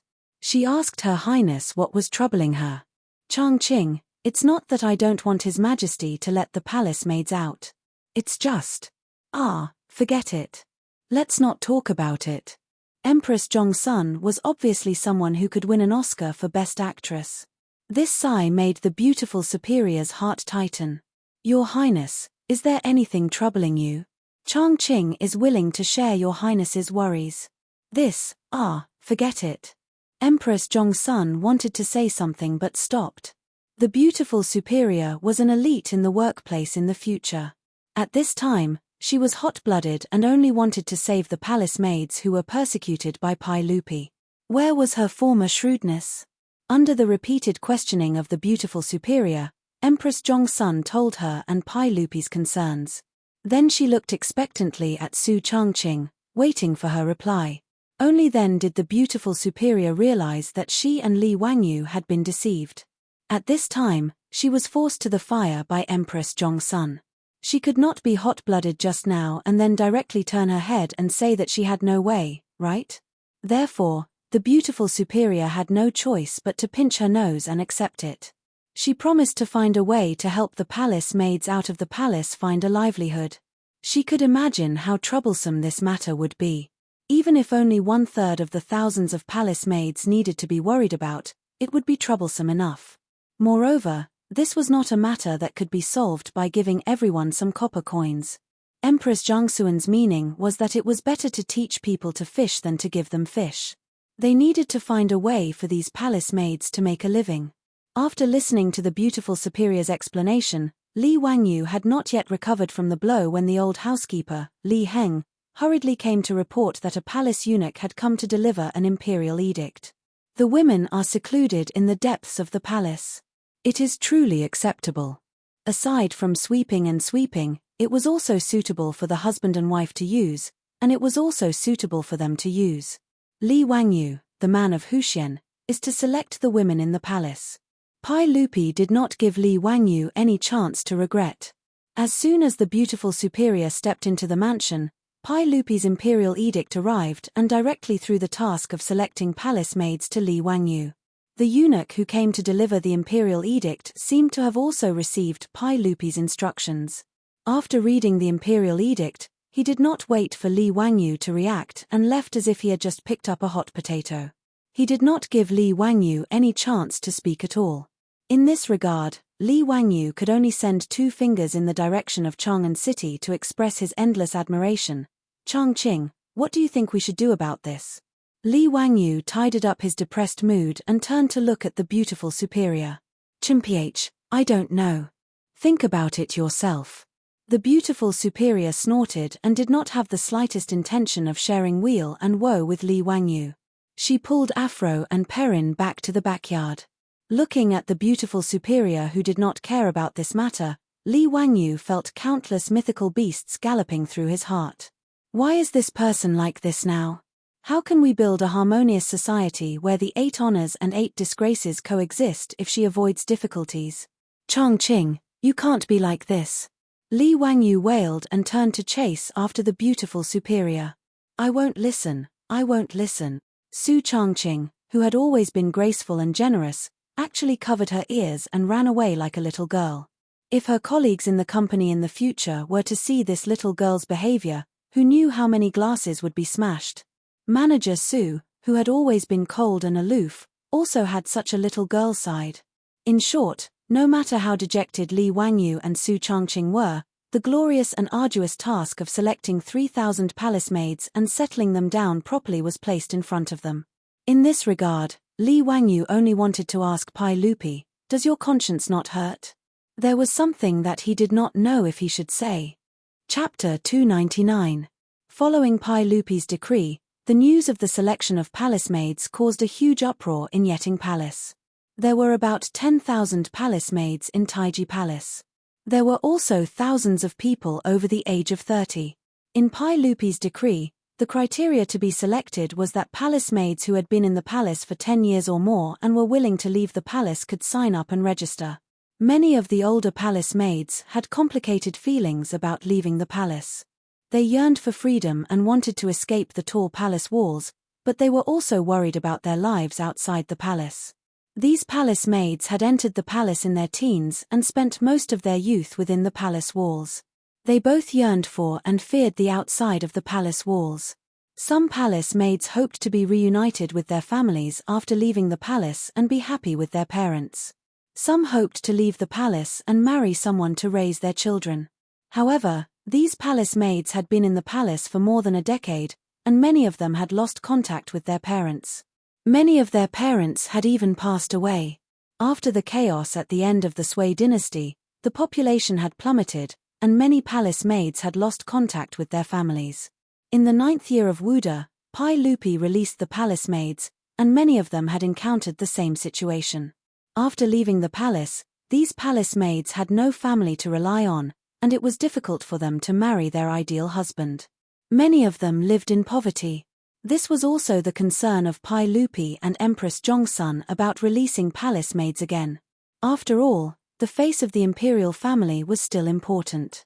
Even if these palace maids had no one to rely on after leaving the palace, and even wandered to brothels and alleys, Pai Lupi's face would be ugly. However, even with such concerns, there was still an endless stream of palace maids signing up to leave the palace. In a few days, the list of palace maids who were willing to leave the palace was compiled. At this moment, Li Wangyu held the preliminary list of palace maids and felt a toothache. Of the 3,000 palace maids released, more than half of them had lost contact with their families. On the list, There were more than 1,600 palace maids that Li Wangyu needed to arrange for after leaving the palace. This was not a simple job. What made Li Wangyu's teeth hurt even more was the middle-aged man kneeling in front of him. This person was the assistant that Pai Lupi had arranged for him to assist him in the matter of the palace maids leaving the palace. This was the first time Li Wangyu had met this person, but no matter how he looked at this middle-aged man with a flattering smile, he was not happy. The main reason was because this person was extremely famous in history. However, his reputation was not good. Xu Jingzong was the man who was kneeling respectfully in front of Li Wangyu in the new Tang dynasty, legend of the treacherous courtier. In fact, Li Wangyu also knew that Xu Jingzong was not an evil person, nor had he done anything that humiliated the country. The reason why he was listed at the top of the list of traitorous officials was mainly because he had done too many scandals. For example, tampering with the history of the country, marrying his daughter to a barbarian because of his greed, sucking up to the powerful, working with Wu Zetian to ostracize the loyal, and so on. Using Xu Jingzong as a fence-sitter was the most appropriate way to describe him. Li Wangyu naturally kept a respectful distance from this kind of person. However, he had never thought that Pai Lupi would order Xu Jingzong, who was currently the vice minister of the imperial clan temple, to assist him. This made him feel extremely disgusted. Looking at the middle-aged man in front of him, Li Wangyu did not know how he should interact with him. What he didn't know was that Xu Jingzong, whose face was full of smiles at this moment, was even more perturbed. Xu Jingzong had previously targeted Li Wangyu several times, especially at the imperial clan temple. When faced with the Li clan leader of Hu County, who had come to complain, Xu Jingzong had used a sinister move to deal with the young man in front of him. However, he had never thought that the Hu County Li clan would go for wool and come home shorn. Not only had he not been able to do anything to the young man, but he had also been reprimanded and grounded by Pai Lupi. He had not even been allowed to enter Chang'an City. Moreover, this young man, who had shone brilliantly at the Tsujiang Lake Poetry Festival, had been conferred the title of founding prince of the country in the short span of a month. Xu Jingzong could not help but feel despair. Later on, Li Wangyu had fought with the 5 clans and 7 Wangs, and the crown prince and king Yu had taken Li Wangyu as their master. This series of events made Xu Jingzong feel even more regret. How could this young man be someone he could provoke? Now that he was facing Li Wangyu again, Xu Jingzong's jealousy had long since dissipated into thin air. After all, the current Xu Jingzong was not the right minister of the Zhou dynasty. He was still the vice minister of the imperial clan temple. How could he have the right to oppose Li Wangyu? Right now, Xu Jingzong could only hope that the old clan head of the Li clan in Hu County would be tight-lipped enough to not expose the fact that Xu Jingzong had given him the idea to use the spring to deal with Li Wangyu. Prince of Panhu County, please feel free to instruct me on how to send the palace maids out of the palace. Next time, I will do my best to cooperate. When Li Wangyu heard Xu Jingzong say the words next time, he felt even more disdainful. The vice minister of the imperial clan temple was a secondary grade 4 official. In comparison, he, the prince of Panhu County, was only a secondary grade 5 official. In terms of official rank, Xu Jingzong was even higher than him. What did next time mean? Although he was being humble, he was referring to a pawn, someone who could run errands for others. F***ck, this fellow's skin was really thick. Li Wangyu cursed in his heart, but on the surface, he did not show any impatience or disdain. When he was running errands in the future, he had seen all kinds of strange clients. Li Wangyu had long been able to treat the client like his first love even if the client abused him thousands of times. Thus, even Xu Jingzong did not see through Li Wangyu's true thoughts on his face. Vice Minister Xu, you are too polite. Although the saint has ordered you to help me, Vice Minister Xu, you have been an official for many years and have a lot of experience. This time, I will need Vice Minister Xu's help to send the palace maids out of the palace. Of course, of course. Next time, I will do my best. I wonder if the Prince of Panhu County has a way to deal with these palace maids who have no relatives to rely on? Yes, I am also worried about this matter. The palace maids who left the palace this time were given 100 strings of copper coins by the saint. However, although this money is not little, It is also not much. It will be difficult to properly settle these palace maids down. Li Wangyu thought, Pai Lupi, this fellow, was also extremely stingy. To send these palace maids out of the palace, he only gave each of them 100 strings of copper coins. It was really pitifully little. This little amount of copper coins was only enough for these palace maids to buy a few acres of land. If they wanted to use this to solve their livelihood problems for the rest of their lives, they would be dreaming.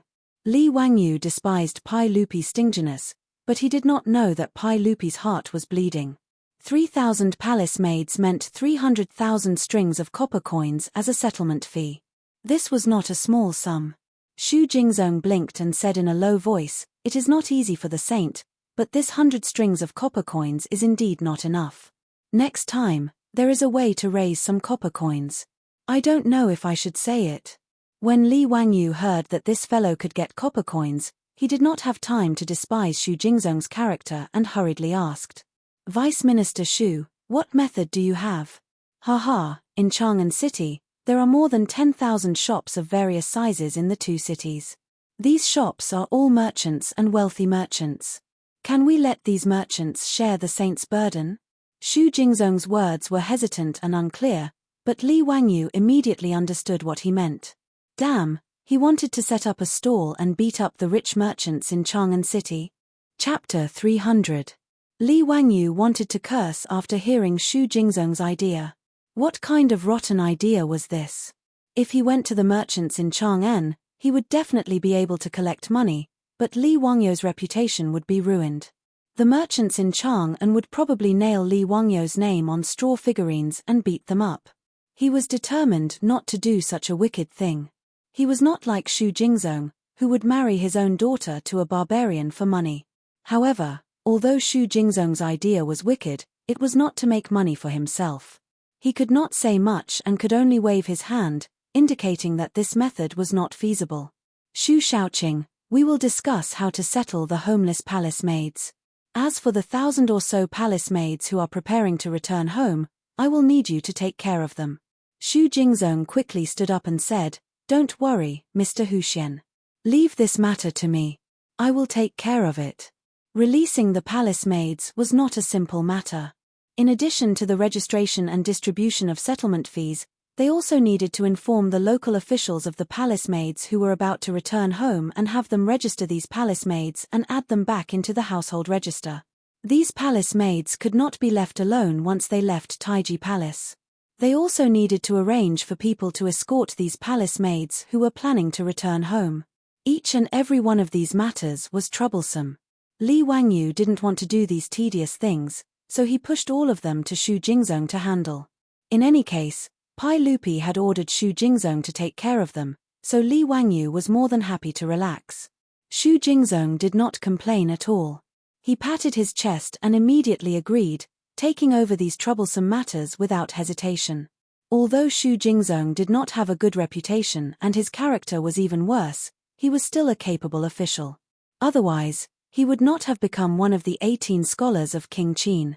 Pai Lupi had arranged for him to be Li Wangyu's assistant to deal with the palace maids leaving the palace because he valued his intelligence and ability.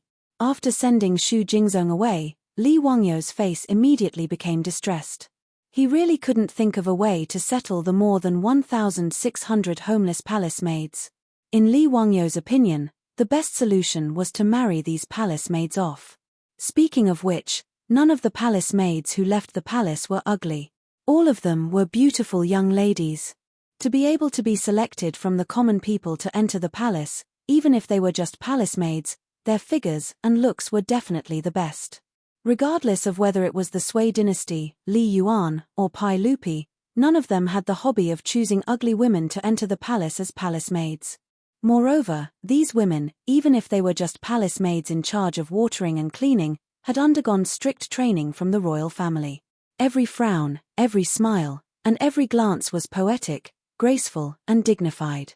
Many palace maids were also good at musical instruments and dancing. They were all first-class and graceful. However, it was rare for such an outstanding woman to marry into a good family after leaving the palace. Many palace maids who left the palace were reduced to housewives of rich families. Housewives, or mistresses, had no legal status at all. They were even worse than concubines. Speaking of the origin of housewives, according to unofficial records, it was related to Pai Lupi. According to legend, Pai Lupi gave Guan Guogong Ren Gui 2 beautiful palace maids. As a result, Ren Gui's wife, out of jealousy, used scissors to twist the 2 beautiful women's hair until they were bald. When Pai Lupi found out, he was very angry. He gave Ren Gui's wife a cup of poisonous wine and said, "Drink it and you will die immediately. The 3 of them are suitable for Ji Zhuo. If you are not jealous, you do not need to drink it. If you are jealous, drink it immediately." In the end, Ren Gui's wife, like Fang Xuanling's wife, would rather drink the poisonous wine than let the 2 beautiful women enter the house. Of course, the poisonous wine was fake.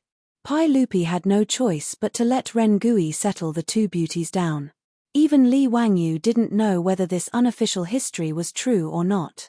However, in the Tang dynasty, housewives were not a good thing. The laws of the Tang dynasty strictly forbade housewives. According to the Tang assembly, housewives were forbidden. If they violated this rule, they would be banished from the 5th rank and above. From this, it could be seen that in the Tang dynasty, these palace maids didn't have many choices. The fundamental reason for this was that the palace maids were older than they were. In this regard, Li Wangyu was very resentful. Were these people of the Tang dynasty all lolicans? There were so many mature and beautiful young ladies in their 30s, but they didn't like any of them. They all insisted on marrying those young girls in their teens. They were simply perverts. Bah, a bunch of lolicans. I despise them. In fact, Li Wangyu was like a crow laughing at a pig being black. He didn't think about it. The young girl version of Angelina Jolie in his residence was also 15 or 16 years old. If it wasn't for his beautiful superior watching over him, he would have already taken advantage of the young girl. Li Wangyu sat in the central room.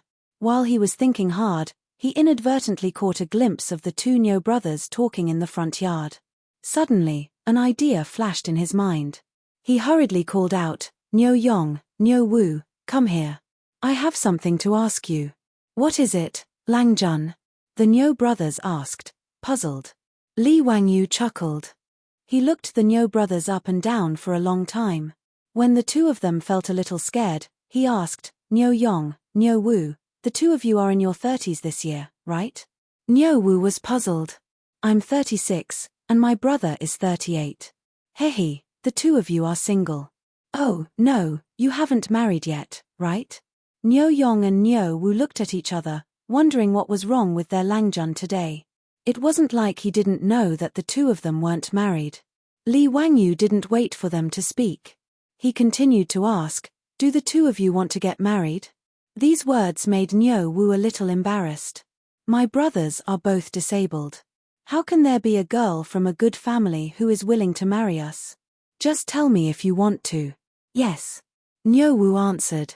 Niu Yong didn't say anything, silently agreeing with his brother's answer. "Do you mind if the girl is a little older? But regardless of her figure or appearance, she is first class." Li Wangyu asked again. Niu Wu rubbed his hands. His only eye was shining. "What does that matter? Older people know how to care for men. What right do we have to dislike others? The problem is, will others like us? Which family is she from?" Seeing that Niu Wu had so many questions, Li Wangyu hurriedly waved his hand, not allowing him to continue talking. This tall and strong man was actually so gossipy when talking about marrying a wife. It seemed that he had neglected the Niu brothers before. Their hearts were cold but passionate. However, the reaction of the Niu brothers confirmed Li Wangyu's previous thoughts. These palace maids who left the palace, even if they were a little older, it wasn't that they couldn't get married. The key was to find the right person. For example, in Dingju village, there were many old bachelors like the Niu brothers. Originally, these old soldiers were so poor that no one was willing to marry them. But now, with the operation of the carriage business, the pockets of this group of bachelors were all bulging. To be able to marry a 30-year-old, educated, and beautiful young lady home, wouldn't this group of bachelors be overjoyed? Bah, they were lucky. Chapter 301. Li Wangyu reflected on himself and felt that he seemed to have made a mistake before. In fact, there were many palace maids who were sent out of the palace because of their old age and beauty. Not to mention the distant ones, millions of people gathered in Chang'an and the surrounding counties. Was it difficult to find more than 1,000 men who were willing to marry palace maids? Although the situation like the Niu brothers was not many, it was not rare. It was just that in the Tang dynasty, where information was blocked, most people did not have the channels to get information. It was too inefficient to rely on those matchmakers to connect the two sides. No wonder so many palace maids were homeless after leaving the palace, wandering among the people, and living a wandering life. Li Wangyu thought of the bald host in the future and the dating show.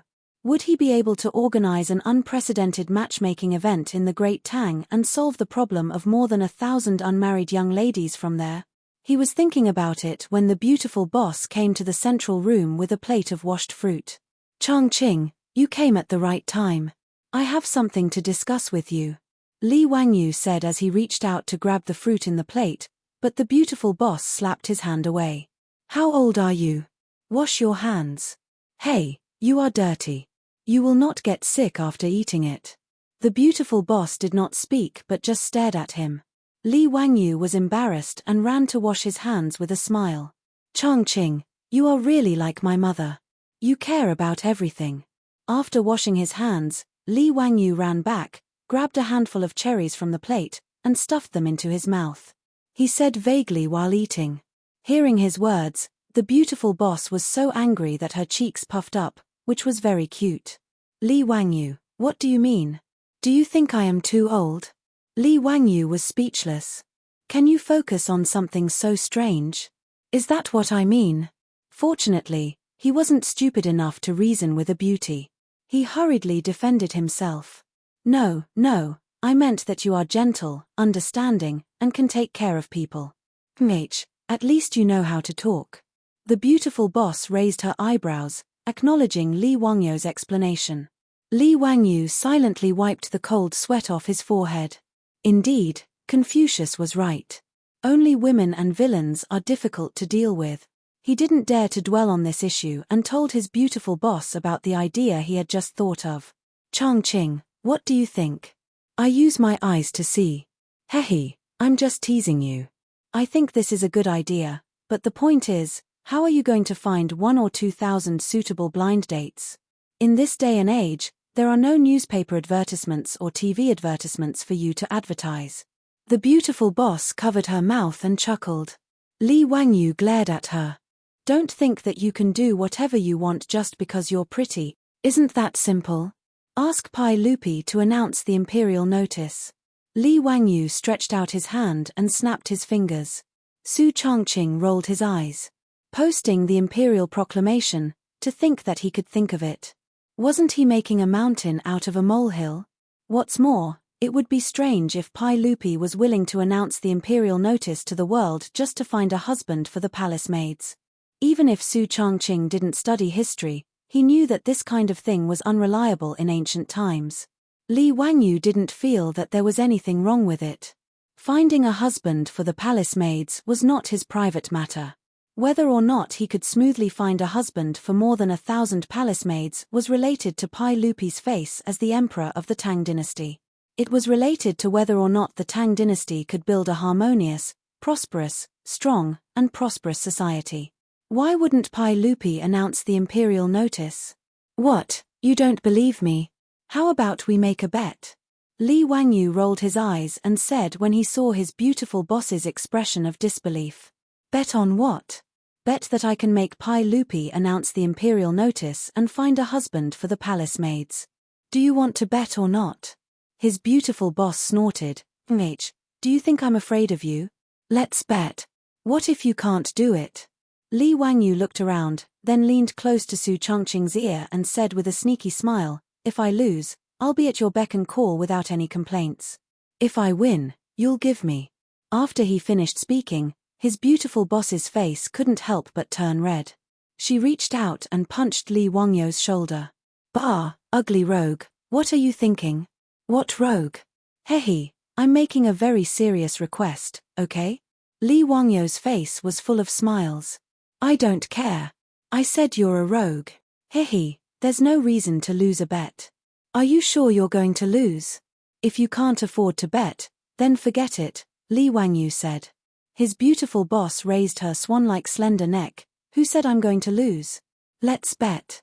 If you can't do it within 3 days, then you lose. Do you dare to agree? Hehe, come, let's make a pinky promise.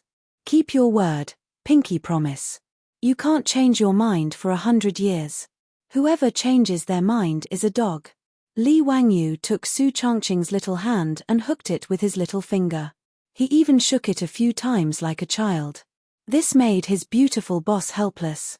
She could only make a pinky promise with him and seal it. This somewhat absurd bet was set. After making the bet with his beautiful boss, Li Wangyou was like he was injected with chicken blood. He immediately led Niu Wu to Chang'an to meet the emperor. In Taiji Palace, Pai Lupi heard Li Wangyou's words. He was so angry that his beard couldn't help but tremble a few times. He resisted the urge to take off his boots and hit him. He scolded, Zio, don't mess around. How can you use the Palace Gate manuscript to write a marriage notice? If the imperial censor finds out, he will definitely accuse you of being so impudent. The Palace Gate manuscript that Pai Lupi mentioned was the imperial bulletin that Li Wangyou had mentioned before. Actually, Li Wangyou and Su Changqing's imperial bulletin was incorrect. The imperial bulletin referred to the list of grand scholars that were announced after the imperial examinations. Because it was usually written on yellow paper, it was also called the Yellow Bulletin. The Palace Gate manuscript was used to convey news of the imperial court. After the imperial court made a copy, it was posted at the Palace Gate for people to copy. Therefore, it was called the Palace Gate manuscript. This was also the earliest way of publishing news in Huaxia. The Palace Gate manuscript later evolved into the imperial court bulletin. The relay station conveyed news of the imperial court in Chang'an to all parts of the country. Pai Lupi didn't know whether to laugh or cry when Li Wangyou wanted to post a marriage notice on the Palace Gate manuscript. It was as unreliable as posting a marriage notice on the People's Daily in the future. Uncle, why not? Isn't it because you love the people like your own children that you want to find a good husband for the palace maids? Who can accuse me of this? I will spit on his face. Li Wangyou persistently tried to persuade him. Now, this matter wasn't just about finding a husband for the palace maids. This was a bet between him and his beautiful superior. It was related to his personal happiness, so he couldn't help but take it seriously. Pai Lupi only felt a headache. He began to regret handing this matter over to this brat. This bastard brat. He had asked him to properly arrange for the palace maids to leave the palace, but he actually had the idea of plundering the Palace Gate manuscript. It was really absurd. He was too lazy to argue with Li Wangyou. He still had a bunch of important matters to deal with. He didn't have the time to play around with him. Pai Lupi simply said perfunctorily, "Okay, you can discuss this matter with the minister. If he nods his head, I will agree." Li Wangyou still wanted to continue to argue with Pai Lupi, but he was chased out by the impatient Pai Lupi. Chapter 302. After Li Wangyou was chased out of the Lizheng Hall by Li he grumbled helplessly and went to the imperial city outside the Taiji Palace. Fang Xianling was the left servant of Minister Fang Xianling, who worked here. However, as Pai Lupi expected, after hearing Li Wangyou's words, Fang Xianling shook her head like a rattledrum. No matter how eloquent Li Wangyou was, he refused to nod his head in agreement. Prime Minister Fang, this is a good thing for the country and the people. Isn't it a good story to publicly select a son-in-law for the palace maids in the palace? Why don't you agree with me? For the sake of the friendship between my lord and you, can't you make an exception for such a small matter? Li Wangyou also worked hard. In order to persuade Fang Xianling, he even mentioned the dead Li Ju.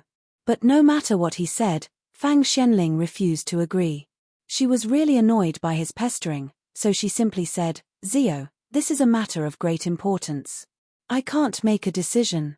Why don't you go to Prime Minister Du? If he agrees, I have no objection." Li Wangyou rolled his eyes at Fang Xuanling's words. Why did the officials of the Tang dynasty learn to kick the ball? Was it because they were good at Kuju? Unexpectedly, they were all good at it. He didn't need to go to Du Ruhui to know that Prime Minister Du would certainly not agree. Maybe he would kick the ball to someone else. Li Wangyu raised his head and sighed. Why was it so difficult for him to do something? Wasn't it just a notice of selecting a son-in-law on the palace gate? Was it necessary? He didn't think about it. The palace gate represented the voice of the imperial court. Every time the notice was pasted on the palace gate, the imperial court officials of all provinces and counties in the country would immediately order people to copy it and send it to all provinces and counties of the Tang dynasty through the post stations. Neither Pai Lupi nor Fang Xianling thought that the matter of selecting a son-in-law for the palace maids was qualified to be written on the palace gate and let the whole Tang dynasty know. After being repeatedly rejected, Li Wangyu couldn't help but feel a little dejected. If he hadn't made that bet with his beautiful boss, he might have given up. He wouldn't have bothered to waste his energy. But when he thought about how he could win the bet, Li Wangyu couldn't help but feel a fire in his heart. His originally somewhat discouraged heart rose again. He didn't want to waste any more time looking for Du Ruhui, so he simply left the imperial city. He called for Niu Wu, who had been waiting for him outside the imperial city, and returned to Dingju village. How is it? That won't do, right? Hehe, you should just admit defeat. Don't waste your time. You won't succeed. Seeing Li Wangyu's gloomy face, how could the beautiful boss not know that this guy must have been rebuffed? She couldn't help but laugh proudly. Just wait and see. I won't lose. Li Wangyu turned and walked to the study. Don't call me to eat. I have something to do. After saying this, Li Wangyu locked himself in the study. He had been writing and drawing. No one knew what he was busy with. The beautiful boss was too lazy to care about him. She just thought that this guy was afraid of losing face and was too embarrassed to admit defeat. Li Wangyu had been busy in the study for half the night. The next day, he got up before dawn and called Niu Wu. The two of them hurried to Chang'an City. Today, Li Wangyu specially put on his court uniform and rushed to the Vermilion Bird Gate of the imperial city. He just happened to catch up with the officials of the Chang dynasty waiting for the court. When Yu Shenan and others saw Li Wangyu come, they couldn't help but ask curiously, "Zio, why did you come to the court today?" After Li Wangyu was conferred the title of county founding man, he naturally had the qualifications to participate in the court. However, this guy had always been lazy. In addition, he didn't have an official position in the court. Naturally, he didn't have to go to court every day. He only had to attend the court meeting and the court meeting on New Year's Day. Li Wangyu chuckled and didn't explain. He went to stand among the hundreds of officials. Only Fang Xianling seemed to have realized something. She frowned slightly and thought, is this guy here because of yesterday's incident? However, at this time, the imperial physician had already begun to ask the officials to line up and be quiet. They were ready to go to court. Fang Xianling naturally couldn't say anything to Li Wangyu. She could only wait and see. In the main hall of Taiji Palace, the officials greeted Pai Lupi and took their seats. Pai Lupi, who was sitting high on the throne, suddenly saw that there seemed to be a strange creature mixed in with the officials. Only when he looked over did he notice that Li Wangyu had also come to attend the court session. He couldn't help but feel puzzled. He wanted to go out of the main hall and look at the sun. Did the sun rise from the west today? Was that why this tired guy came to court? This brat wouldn't want to cause any trouble, right? Pai Lupi and Fang Xianling were the same. They both looked at Li Wangyu, who was sitting in the main hall. They didn't understand what he wanted to do.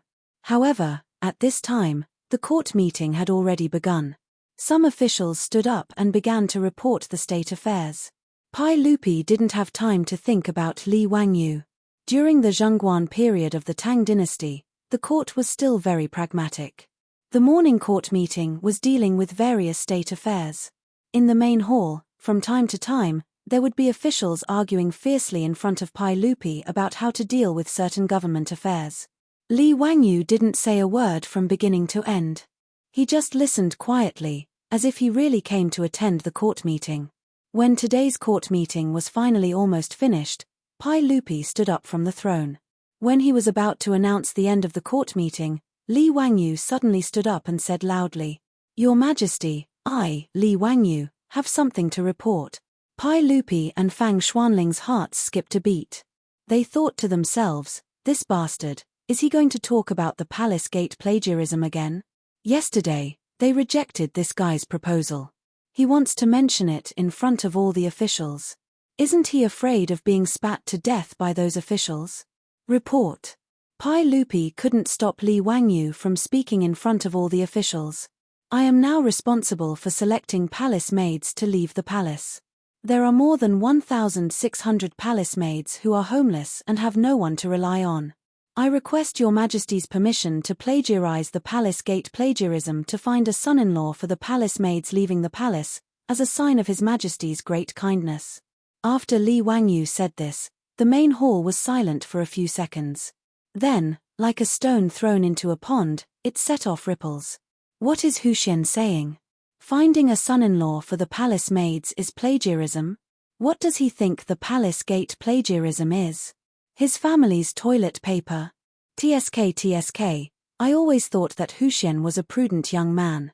I didn't expect him to be so frivolous. Haha, Ziyu is indeed young. Writing the palace gate plagiarism for the palace maids to find a son-in-law. Interesting, very interesting. Some imperial censors from aristocratic families immediately jumped out. Your Majesty, I will impeach Hu Xian for his unscrupulous actions and his attempt to use public weapons. I will also impeach Hu Xian.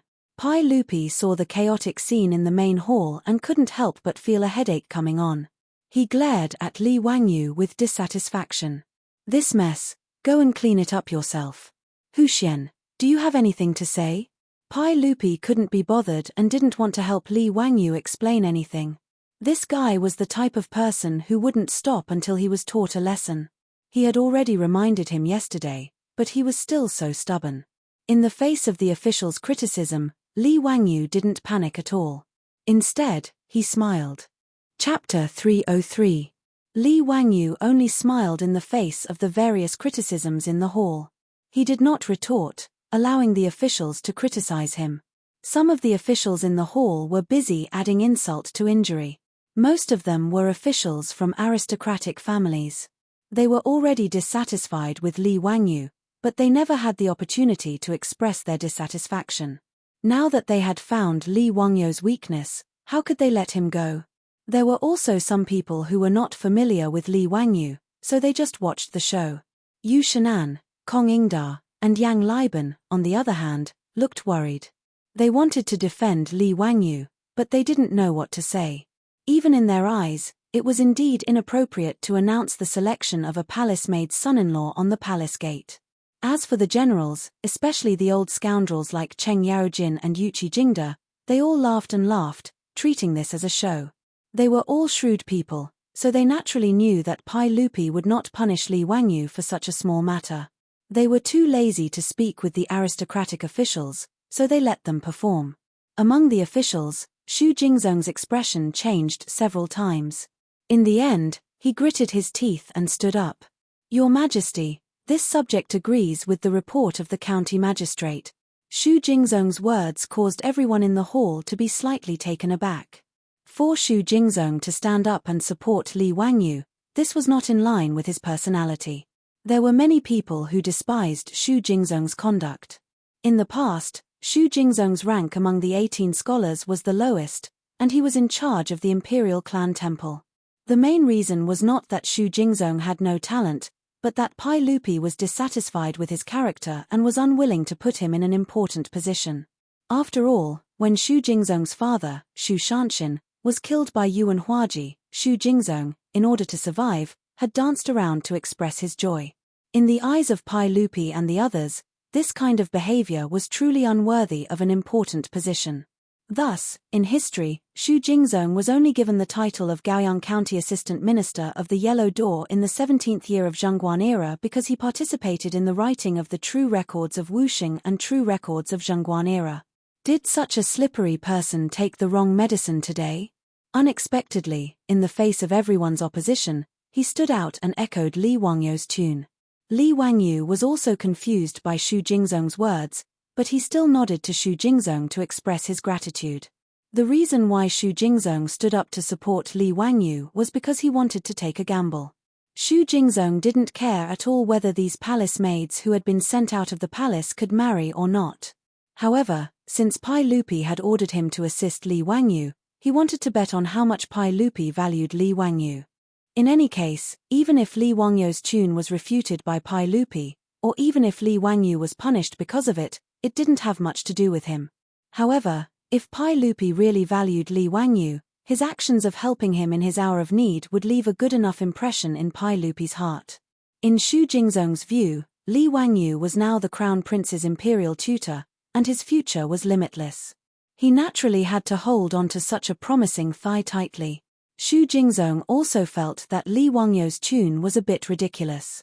Using the palace gate to find a husband for the palace maids was something that this young man could think of. But so what? He didn't believe that Pai Lupi would heavily punish Li Wangyu because of this. At most, he would just reprimand him. How could Li Wangyu guess that Xu Jingzong had so many twists and turns in his heart? Even if he guessed, he wouldn't care. In the Great Hall, the voices opposing Li Wangyu's impeachment quieted down a bit. Pai Lupi lightly coughed and prepared to reprimand Li Wangyu a bit and then let this matter pass. Just as Xu Jingzong had guessed, Pai Lupi naturally wouldn't punish Li Wangyu because of his tune. However, without waiting for Pai Lupi to speak, Li Wangyu suddenly spoke in a clear voice. "Your Majesty, I have recently composed a few poems. Would Your Majesty be willing to hear them?" Compose poems? What kind of poem was he composing at this time? Pai Lupi and the officials didn't understand, but Pai Lupi still waved his hand. "Read them." "Yes, Your Majesty. This poem is called Palace Ci." Li Wangyu paced a few steps and walked to the front of the imperial steps. He opened his mouth to recite, 3,000 miles from my homeland, 20 years in the palace. He Manzi, my tears fall in front of you. Li Wangyu was reciting a Tang dynasty palace grievance poem. It meant that I was far away from my homeland and had been confined in the palace for 20 years. When I heard He Manzi, I couldn't help but cry. In the Tang and Song dynasties, palace grievance poems were at their peak. Bai Juyi, Li Bai, Du Fu, Lu Yu, these big shots, all wrote many palace grievance poems. These palace grievance poems used all kinds of euphemistic verses to express the palace maid's grief and melancholy in the palace. Li Wangyu planned to use these palace grievance poems to cry out injustice for the palace maids, hoping to arouse the sympathy of the court. As expected, after he finished reciting Palace Ci, no one spoke in the Great Hall. Pai Lupi's face was a bit ugly. F***ck, this brat, what do you mean by reciting a poem? Don't all palace maids serve me, Pai Lupi? Isn't the grievance in this poem all directed at me, Pai Lupi? Li Wangyu didn't look at his face and continued, "Your Majesty, I have another palace. In the ancient palace, the palace flowers are lonely and red. White-haired palace maids sit idly and talk about Emperor Yang." The last line of this poem was originally about sitting idly and talking about Xuanzong, which was Pai Lupi himself.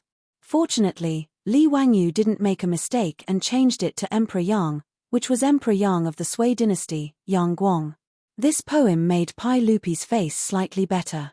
Yes, it was about the palace maids of the former Sui dynasty. However, after he carefully thought about it, he gnashed his teeth in hatred. Wasn't this palace made of the former Sui dynasty also in Pai Lupi's palace? Li Wangyu, you little bastard, you're indirectly cursing the locus. Your Majesty, I have another Palace Ci. When the silent flowers are closed, the beauties stand side by side in Cheongxian. Speaking of palace matters with passion and desire, the parrot doesn't dare to speak before. Fine, it was another palace maid's grievance poem. In the Great Hall, the officials didn't want to speak. What Li Wangyu meant, even a blind person could see, not to mention that none of the officials were fools. The poems were all good, and the mood was also quite poignant. However, was it really okay for you to recite these palace grievances poems in front of Pai Lupi? It was simply pointing at a monk and cursing a bald donkey. Pai Lupi's face alternated between green and red. If it wasn't for the fact that they were in the Great Hall, he would have already dragged Li Wangyu over and fiercely spanked his butt. Wasn't it because we didn't allow you to use the palace gates to search for a husband for a palace maid yesterday? Was there a need for you to write so many palace grievances poems? Pai Lupi was now somewhat regretful. If he had known earlier that this brat was so difficult to deal with, he would have just agreed yesterday. Why would he have been put on the spot by this brat now? Xu Jingzong was also dumbstruck by Li Wangyu's palace grievances poems.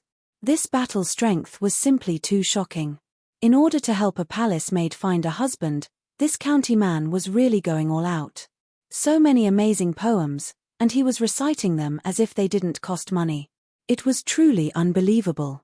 Looking at the speechless officials in the Great Hall, Xu Jingzong couldn't help but laugh. Chapter 304.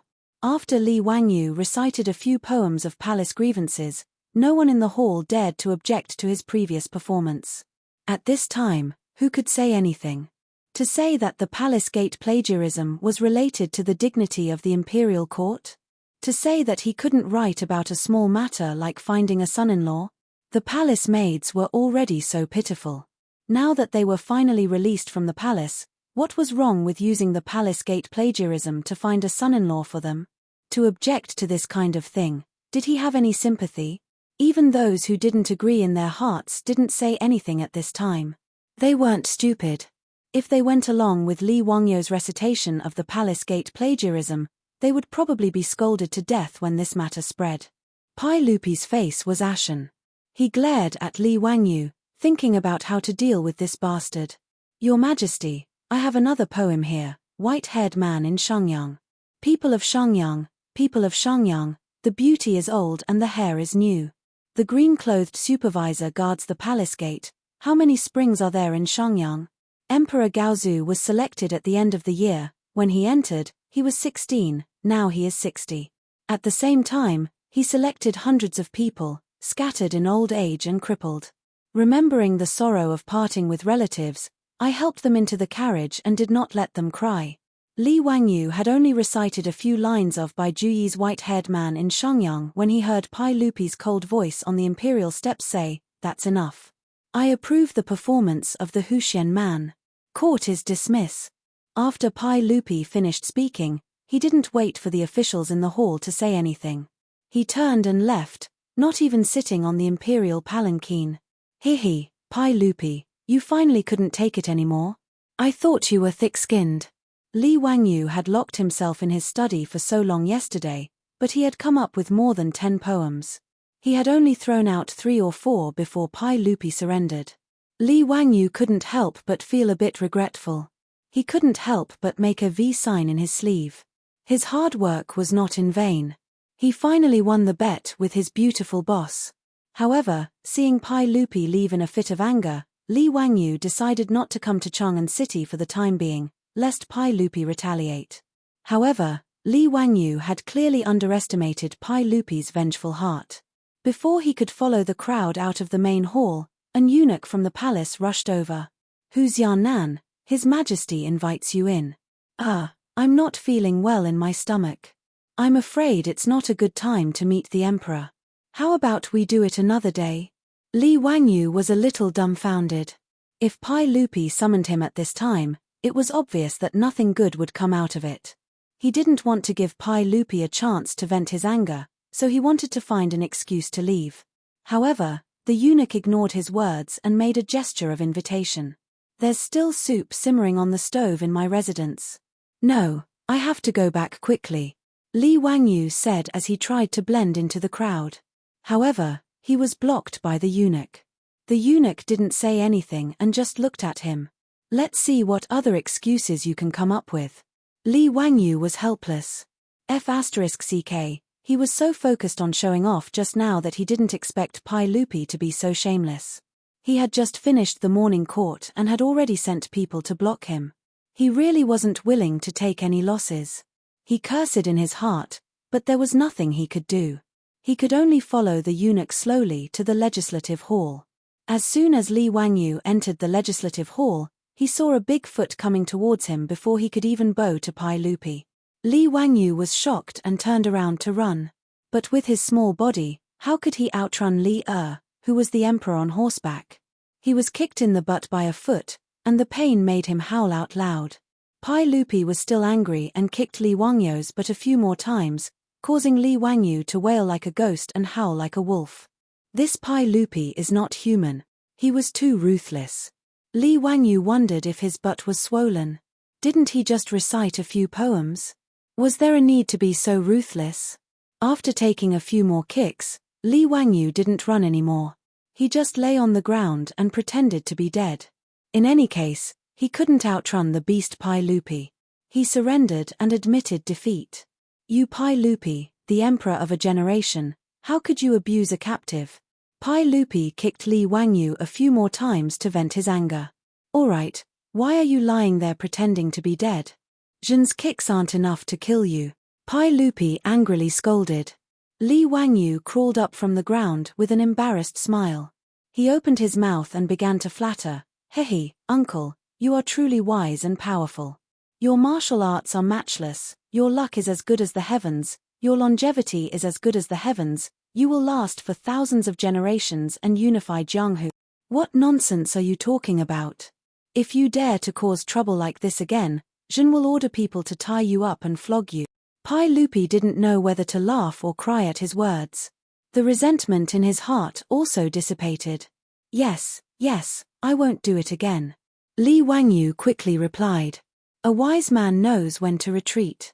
Pai Lupi glared at him and then turned around to sit in front of the table. Speak, how do you plan on finding a husband for the palace maids? This little nephew plans on asking uncle to borrow Crooked River Pond and hold a large-scale blind date event. Through the palace gates, we will invite the men who are willing to marry the palace maids to Crooked River Pond to meet all the palace maids directly. This blind date event will be called If You Are the One, Do Not Disturb. Blind date. Pai Lupi frowned again. Since ancient times, the words of the matchmaker and the orders of the parents were important. Blind dates were also arranged by the matchmaker or the matchmaker, and the parents worried about them. Before the man and woman went through the wedding ceremony, it was very difficult for them to see each other. Li Wangyu wanted more than 1,000 palace maids to meet the men who wanted to marry the palace maids directly. This seemed to go against common sense. But on second thought, these palace maids didn't have any relatives in this world anyway. Since that was the case, she might as well let Li Wangyu do as he pleased. Otherwise, he might come back and write a few more palace resentment poems for her. Who could stand that? Thus, with Pai Lupi's silent consent, this matter was settled. On the same day, a new copy of the palace gates was posted outside the palace gates. All the court ambassadors in Chang'an City sent people to copy it, but what they copied made everyone think that their eyes were playing tricks on them. After 10 days, in Crooked River Pond, more than 1,000 palace maids would be choosing their husbands. They even invited the men who wanted to marry the palace maids to personally go to Crooked River Pond and meet the palace maids to drink and talk about life. If you are not sincere, do not disturb. What the hell is this? After these court ambassadors finished reading the copy of the palace gates, they were all confused. Some of them couldn't believe the content copied by the servants and personally went to the palace gates to confirm it.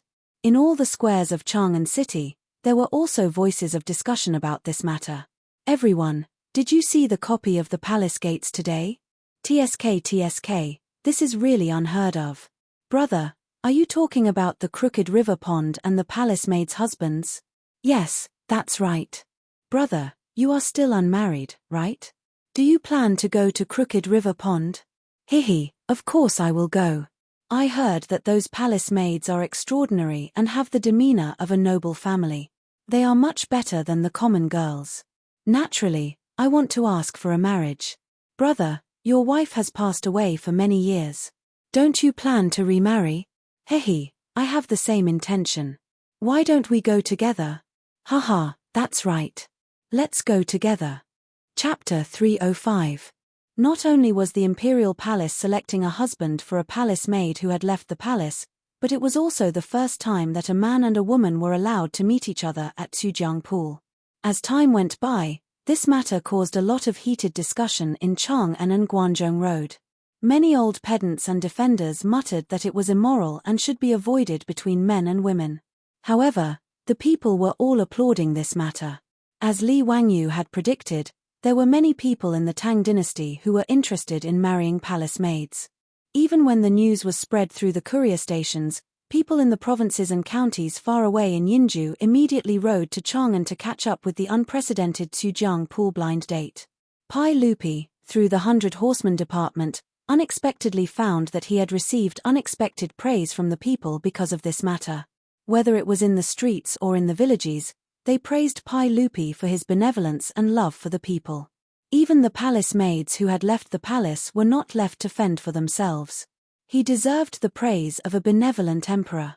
This surprised Pai Lupi. He was forced to agree to this matter because of Li Wangyu's nonsense. He did not expect that it would have such an effect. What surprised Pai Lupi even more was that his harem had also changed greatly because of this matter. The palace maids in the Tang dynasty were mainly composed of two groups. One was selected from the people, and the other was the women of the criminal officials who were thrown into the Yeting Palace to work. Whether it was the palace maids selected from the people or the women of the criminal officials, they did not see any hope of leaving the palace. Thus, they appeared to be lethargic.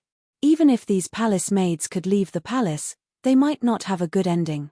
But this time, Pai Lupi not only released the palace maids, but also selected a husband for them at the imperial palace. This kind of benevolence made the other palace maids see hope. Even if the chances of them being released were slim, it was always good to have hope. Thus, in the originally lethargic Yeting Palace, there was now the bell-like laughter of the palace maids. Even the atmosphere in the Taiji Palace seemed to have become more lively. As for Pai Lupi's concubines, they treated Pai Lupi more and more gently. In particular, Empress Zhongsun and concubine Yang were extremely gentle to Pai Lupi. Yang Fei and the others even shyly unlocked many novel positions for Pai Lupi, making Pai Lupi, the emperor of the Tang dynasty, unable to stand it. For the past few days, Pai Lupi had been indulging in the warmth and tenderness of the harem. He almost didn't want to get out of bed and go to court. The reason why the concubines of the inner palace treated Pai Lupi like this was because of the palace gate scroll. How could these Pai Lupi's women not feel proud that their man was so protective of women, to the point that he didn't even hesitate to publicly select a son-in-law for them at the palace gate? Although there was no such thing as women's rights in this era, it didn't mean that these women didn't want their husbands to protect women's rights. Putting aside the huge impact that the palace gate scroll had on Chang'an and Guanzhong Road, Li Wangyu was full of pride as he returned to the Li family's old residence in Dingju village. Although he was still limping a little after climbing down from the horse and his butt was still hurting from Pai Lupi's sneak kick, he couldn't suppress the smile on his face. Li Wangyu was full of anticipation at the thought of how his beautiful boss would react when she found out that he had lost the bet. Changqing, I won. You must accept your loss and don't go back on your word. Li Wangyu couldn't wait to declare his victory as soon as he stepped through the gate. Su Changqing obviously knew what this guy was thinking, but he pretended not to hear him and turned to chat with Aphrodite. Aphrodite, do you know Chang'an East City's Ma Ji Silk Company? I saw that they had a new design yesterday. Why don't we go shopping tomorrow? Seeing that his beautiful boss was ignoring him, Li Wangyu panicked. Hey, did you hear me? I won. Hey, why does it seem like there's a mosquito? It's so annoying when the weather gets hot. Even mosquitoes and flies are coming out. The beautiful boss waved her hand as if Li Wangyu's words were just the buzzing of mosquitoes. Li Wangyu was so angry that he almost choked. What was the meaning of this? Was she not going to accept her loss? She was even treating him like a mosquito and a fly. How abominable. Hey, shameless people should be careful that you don't have chicks. Oh, wrong, you don't have any in the first place. Be careful that shameless people don't have breast. Li Wangyu put his face in front of his beautiful boss's eyes and glared at her fiercely. Su Changqing pushed the big face in front of him away in disdain. Stay away from me or I'll scream molestation. Heh, go ahead and scream. It's useless even if you break your throat. Come on, you must accept your loss. Break my throat. Li Wangyu couldn't help but shudder at the rare cold humor of his beautiful boss. Well, Isn't it just a loss? You wait. I'll definitely honor the bet tonight. Su Changqing suddenly glanced at Li Wangyu with her charming eyes. Li Wangyu almost didn't know what to believe when he saw those beautiful watery eyes. Are you sure? You're not lying to me, are you? Li Wangyu couldn't believe that such a good thing could really happen. The beautiful boss pushed him away with a smile. Really, I'm definitely not lying to you. Are you sure? I'm sure. It's daytime now. I'm embarrassed. Good boy, I'll go to your room when it's dark. Su Changqing, who was full of mature womanhood, also knew how to act coquettishly. Her coquettish words made Li Wangyu's bones almost melt. He only knew how to nod stupidly. Li Wangyu's restless heart was teased by the words of the beautiful boss. He couldn't control himself and grinned stupidly all day long. In the evening, after eating dinner early, Li Wangyu gave the beautiful boss a you-know-it look. Then, he ran back to his room full of expectation and waited. Every time he heard someone passing by outside the room, Li Wangyu's heart couldn't help but beat faster. At this time, he was restless in his room, as if a cat was scratching his heart. He made a bet with Su Changqing. The bet he proposed was that if Su Changqing lost, she would have to belly dance for him. Moreover, she would have to wear the leopard print underwear she wore when she first crossed over to the Tang dynasty. The reason why he proposed this bet was that Li Wangyu had accidentally learned in the future that the beautiful boss actually learned belly dance. Belly dance originally originated in the Arabian region. Later, it spread to Europe and America and became popular all over the world. In the future, many women would practice belly dance to keep fit, lose weight, and reduce pressure. Along with the fast rhythm of the music, they would sway their buttocks and abdomens. The dance was beautiful. The fancy movements of the crotch and the sexy and charming posture made belly dance full of temptation. This made Li Wangyu fantasize from time to time. What would a goddess like the beautiful boss look like when she belly dances? Therefore, when the beautiful boss wanted to make a bet with him, he immediately thought of this matter and proposed this bet. Just as Li Wangyu was looking forward to it, his room door was finally pushed open with a creak. A graceful figure flashed into his room. Chapter 306. For the next few days, Li Wangyu looked at his beautiful boss with a kind of resentment in his eyes. There was no other reason, he was being teased by his beautiful boss again. He racked his brains to win the bet with his beautiful boss, and even paid a painful price for it. He was kicked in the butt by Pai Lupi. As a result, that night, Li Wangyu looked forward to it, and his beautiful boss didn't break the promise, and really went to his room. Su Changqing was barefoot, wearing a low-waisted long skirt, revealing her sexy waist, and a thin veil covering her upper body, faintly revealing her leopard print underwear.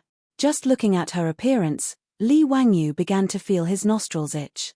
Ever since Su Changqing's phone was charged, he heard music coming from his beautiful boss's closed door many times, and saw dancing figures reflected on the window paper.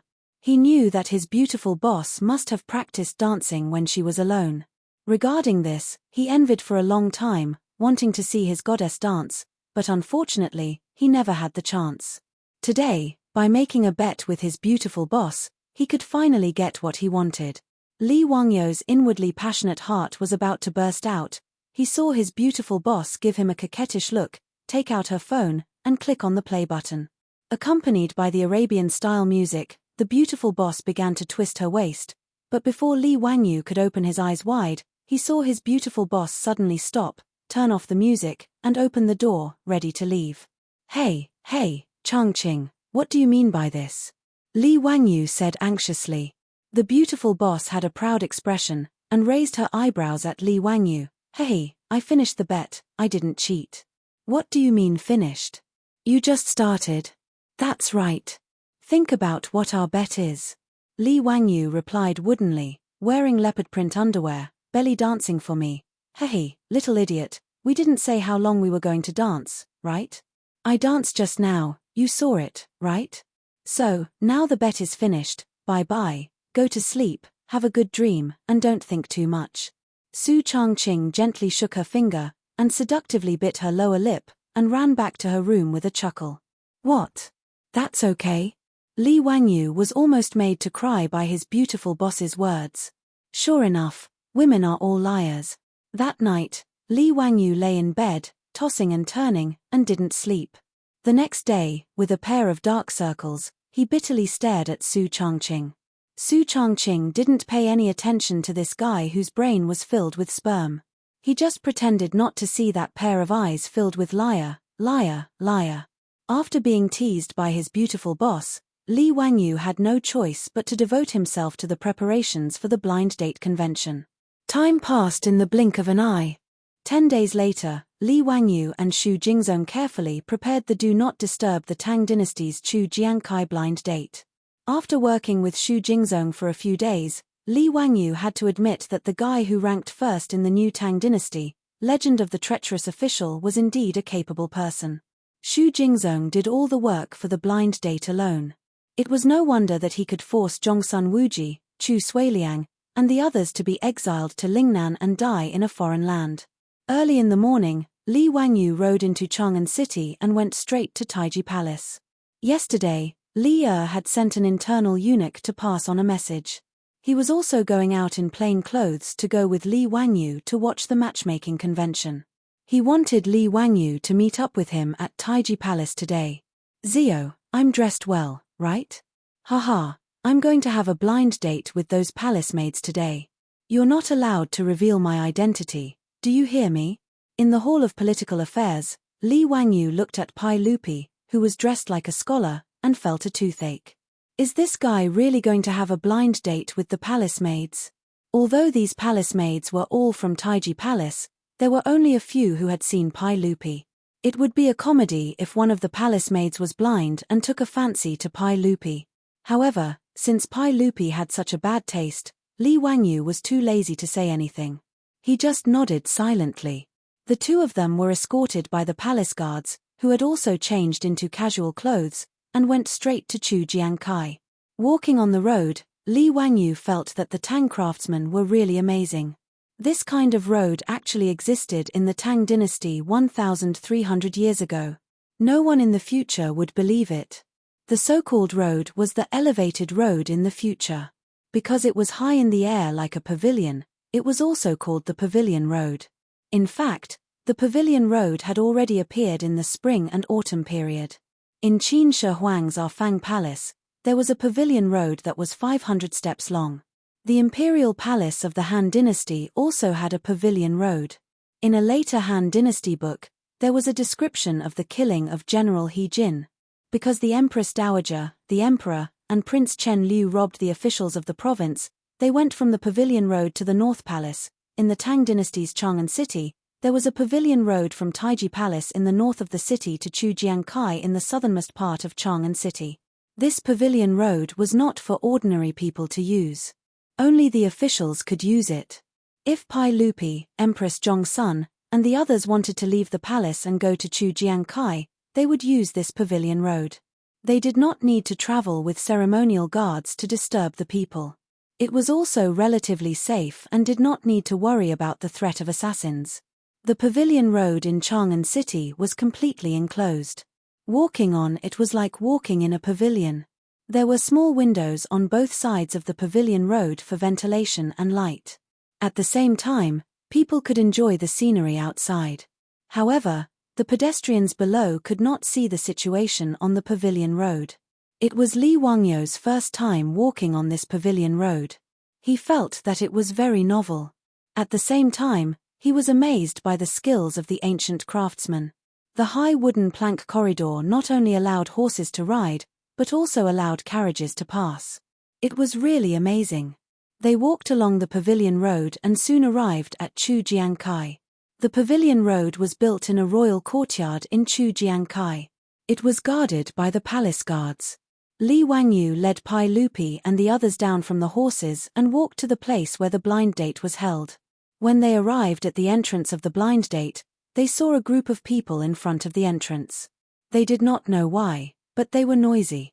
Someone in the crowd shouted, "We are here to go on a blind date with the palace maids.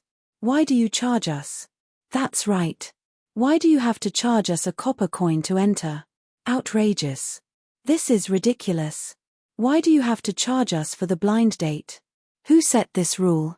Do you only allow rich people to enter?" Are you going on a blind date or selling women? Have you gone crazy for money? We are poor scholars. We also admire these palace maids.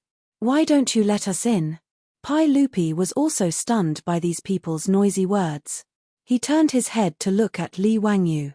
Zio, you actually charge money for this blind date? Li Wangyu nodded matter-of-factly. Uncle, of course. I came up with this idea. Chapter 307. Pai Lupi looked at Li Wangyu thoughtfully, waiting for his explanation. Li Wangyu shrugged and replied, I don't think these palace maids want to marry a stingy person, right? It's better not to know someone who doesn't even want to pay a copper coin. He paused and continued, since Uncle asked me to properly settle these palace maids, I hope they can have a good home. How can someone who can't even pay a copper coin let them live a good life after leaving the palace? Pai Lupi pondered for a moment and asked, but you can't deny that some poor scholars may not have any family property now, but they may be able to pass the imperial examination in spring. In the future, they may be carps that can jump over the dragon gate. Zio, why don't you give them a way out? Let these scholars enter. Li Wangyu disdainfully curled his lips. What can these poor scholars do other than study? They can't lift their shoulders and can't lift their hands. If we let the palace maids marry them, are we going to serve them? Besides, if they are really capable, even if they help people copy articles, they should be able to pay a copper coin, right? What he said was actually the truth. The literacy rate in the Tang dynasty was low, so it was not difficult for these scholars to find a way to make money. Even if they helped people copy books, they could earn a lot of copper coins. If they were so poor that they couldn't even pay a copper coin to marry a wife, other than laziness, Li Wangyu couldn't think of any other explanation. For this kind of people, it was better to stay as far away as possible. I set the entrance fee of a copper coin to keep those good-for-nothings outside the door, so that these people can't deceive the palace maids with their flowery words. After listening to Li Wangyu's explanation, Pai Lupi thought for a moment, nodded slightly and didn't say anything more.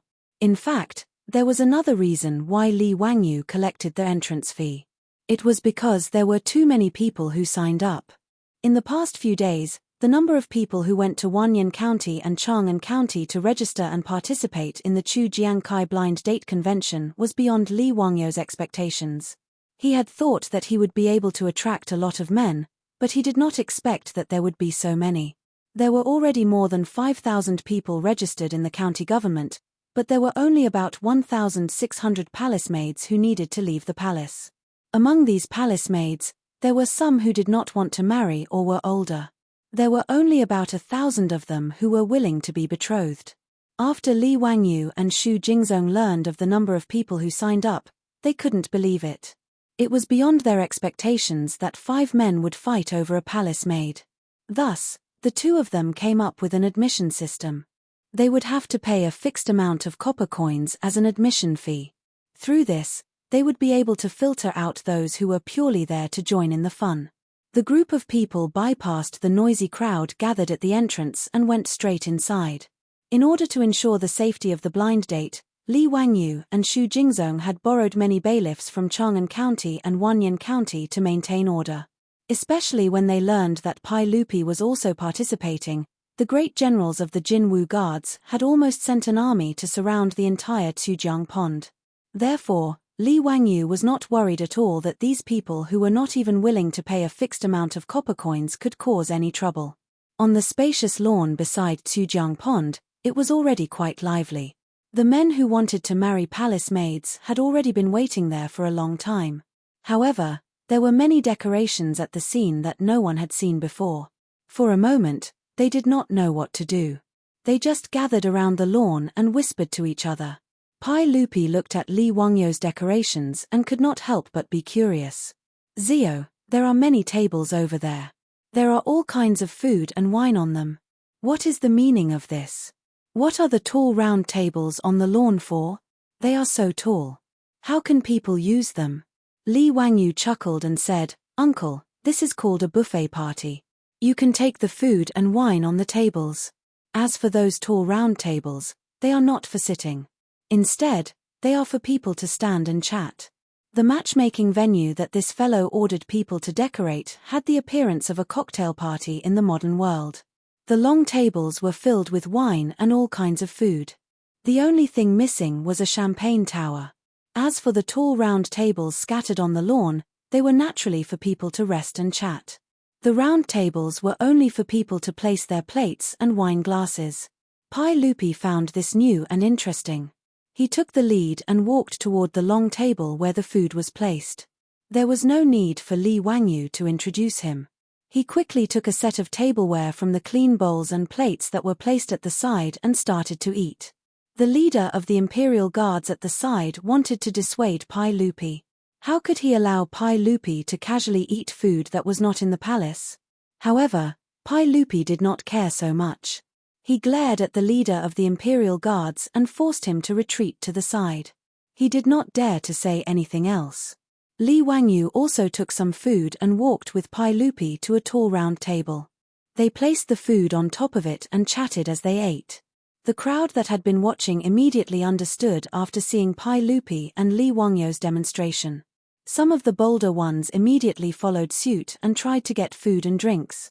Soon, the men who came to ask for her hand in marriage followed suit. The empty lawn quickly became lively. Pai Lupi drank a mouthful of wine and patted Li Wangyu's shoulder. He said with a smile, "Zio, it seems that the copper coins that you received were all used here, right? Uncle is wise." "Hehe, actually, the copper coins were all used on themselves. I did not embezzle a single copper coin." Pai Lupi thought about the crowd that was making a ruckus outside the door and then looked at the self-service wine party. He felt that his nephew was indeed brilliant. Moreover, he quickly saw the benefits of the self-service wine party. First of all, the guests could freely choose the food that they liked. It was very casual. Secondly, there were nearly 1,000 tall round tables scattered all over the lawn, allowing the guests to chat on their own. The atmosphere was very lively and unrestrained. Compared to the banquet he held in the palace, where each person had a table and everyone ate the same food, it seemed that Li Wangyu's style was more relaxed and pleasant. Li Wangyu was also very satisfied with the self-service wine party that he created. Although he had only seen it on TV in his previous life and had never participated in a real cocktail party, his beautiful boss was very knowledgeable. Whether it was when he was studying in the United States or when he was working in the company, his beautiful boss had often participated in such cocktail parties. Naturally, she was very familiar with the process. Based on the principle that his beautiful boss's was his, Li Wangyu was very shameless. He took the cocktail party process that his beautiful boss had written down for him and gave it to Xu Jingzong to manage. Looking at the endless stream of food and wine that was constantly delivered, Li Wangyu sighed again.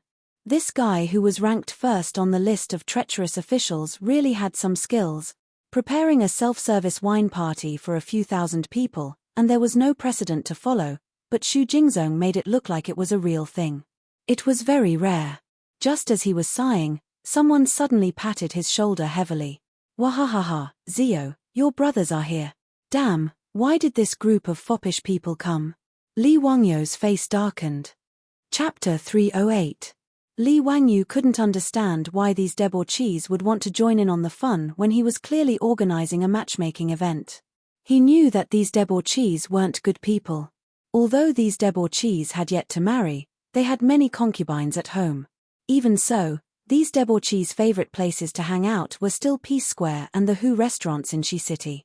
Li Wangyu could only express incomparable disdain and deep envy towards this group of drunkards who lived in a drunken stupor. Cheng Chumo and the others were just about to speak when they turned their heads and noticed Pai Lupi. They were so scared that they quickly stood properly and bowed to Pai Lupi. "Greetings, Your Majesty." "Forget it. Today is a matchmaking event and I'm also traveling incognito. You brats don't need to put on an act. Just call me Li Gong." Pai Lupi was in a good mood today and waved his hand without a care. Li Wangyu rolled his eyes. "What are you guys doing here today? Don't tell me that you're also here for a matchmaking event." "Hehe, Zio, you're wrong. As the saying goes, a fair and graceful woman is a gentleman's good mate. My brothers haven't married yet, so why can't we come for a matchmaking event?" Fang Yi laughed mischievously. Li Wangyu was speechless. What kind of status did these debauchees have? In the future, If they weren't going to marry a princess, they would marry a daughter of a noble family. How could they be interested in a palace maid? Moreover, these palace maids were much older than these debauchees. Even if they were to take in concubines, they probably wouldn't be willing. Clearly, these damned debauchees were treating the matchmaking event that he had painstakingly organized as a fun event. They were purely here for fun. However, after thinking about it carefully, Li Wangyu suddenly felt a chill run down his spine. This group of debauchees, because many of them married Li Er's daughter, in the end, their fates were really not good. Not to mention Fang Juanfang's widow, Li Wangyu looked at this cuckold of the Tang dynasty with pity when he thought about how this guy's future wife was Princess Jiao Yang. Not only had he been cuckolded, but Princess Jiao Yang had also plotted a rebellion. In the end, both of them had been sentenced to death. Chai Lingwu married Princess Beiling, who was also a foolish woman. She plotted a rebellion with Jiao Yang and was killed. Du He had married Princess Cheng Yang. In the end, because she had been implicated in Li Chengqian's rebellion, she had been killed. His brother, Du Go, was also implicated and was exiled to Lingnan. Wei Shuyu almost married the princess of the new city, but the engagement was later cancelled. Cheng Chuliang married Princess Qinghe in the future. Speaking of which, Pai Lupi was really good at giving birth. He had a lot of women in his harem and had a lot of children. Pai Lupi also liked to marry princesses to the sons and grandsons of nobles in order to win people's hearts. However, in Li Wangyu's opinion, it was better not to marry Pai Lupi's daughters. None of them were easy to deal with. While he was lost in thought, wondering if he should warn the other rich kids in the future. Just as his thoughts were running wild, he was patted heavily on the shoulder again. "Zio, why are you in a daze?" Fang Yi shouted. "Why haven't the palace maids come out yet?" His tone was very similar to the way people urged the old madam in the brothel of Peace Lane. Li Wangyu was so angry that he gave him the middle finger. "It's useless for you to call me brother. Hurry up and tell me, when are the palace maids coming out?" Fang Yi still remembered the words Li Wangyu used to trick them. Giving the middle finger meant calling him brother. He had no idea that he was being scolded by Li Wangyu again. Li Wangyu was speechless. "It's not like you're going on a blind date. Why are you in such a hurry? It's not time yet." "Oh right, how did you guys get in? Did you pay?" "Pay? Pay what?" "We entered Crooked River Pond. Who dares to ask us for money?" Cheng Chumo replied casually. Li Wangyu was exasperated. He knew that these bastards would definitely come in without paying. They would eat and drink for free, and they would even look at the girls. Oh, no, the maids for free. How could they be so heartless? Pai Lupi was too lazy to pay attention to the quarrel between the younger generation.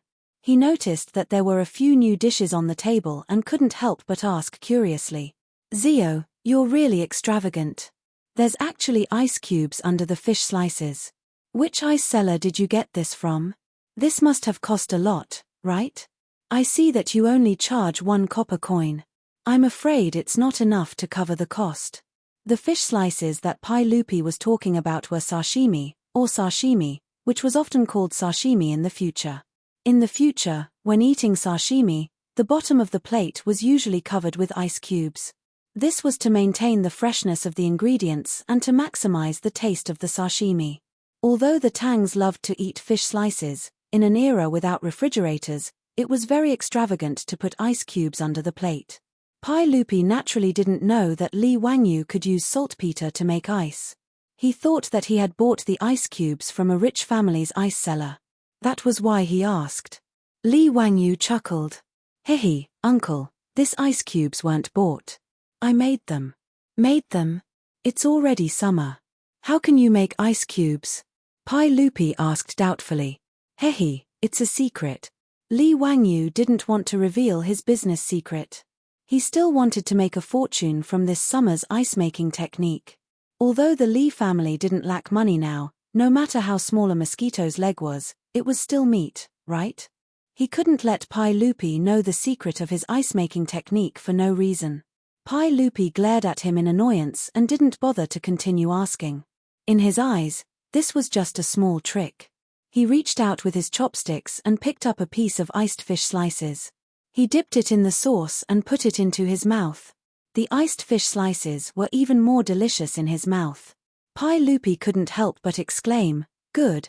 It's very popular. The ice melts in your mouth. It's sweet. Zio, you've really used your little cleverness on these unorthodox methods." Li Wangyu was speechless. Couldn't he speak properly? If the food was delicious, then say it was delicious. Why did he have to say that it was unorthodox? It really made him want to flip the table. However, Li Wangyu decided to swallow his anger for the sake of the fierce palace guards by Pai Lupi's side. He asked the waiter to bring everyone fruit juice and other drinks. He added a lot of ice cubes inside. This kind of ice-cold and refreshing cold drink made the group of people yell and cry out in satisfaction. A bunch of country bumpkins. Emperor. Look down on him. Li Wangyu felt a great sense of psychological satisfaction. He looked down on Pai Lupi and the group of debauchees. Everyone ate and drank. Just as they were chatting happily, a bell rang not far away, followed by the sound of stringed and woodwind music. The time for the blind date conference had arrived. Under the burning gazes of the thousands of men present, 1,000 or so palace maids with graceful figures leisurely walked over. They smiled sweetly and had beautiful eyes. Thousands of beautiful women gathered in one place. All the men present, except for Li Er who was used to it, were shocked. Even the debauchees who were used to seeing the spring scenery in Peace Square stared blankly at the palace maids in front of them. Wei Shuyu couldn't help but recite the lecture ode to lust: eyebrows like emerald feathers, skin like snow, waist like a bundle of silk, teeth like a clam, a sweet smile, bewitching Cai Yang City. Chapter 309.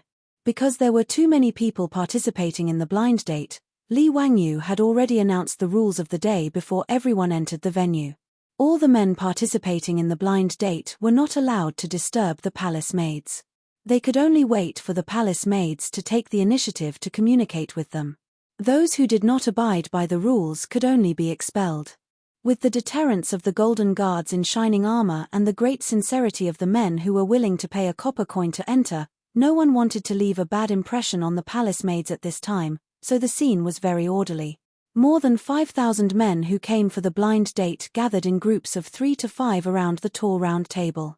They stared at the palace maids with burning eyes full of expectation, hoping to gain the favor of the beautiful woman.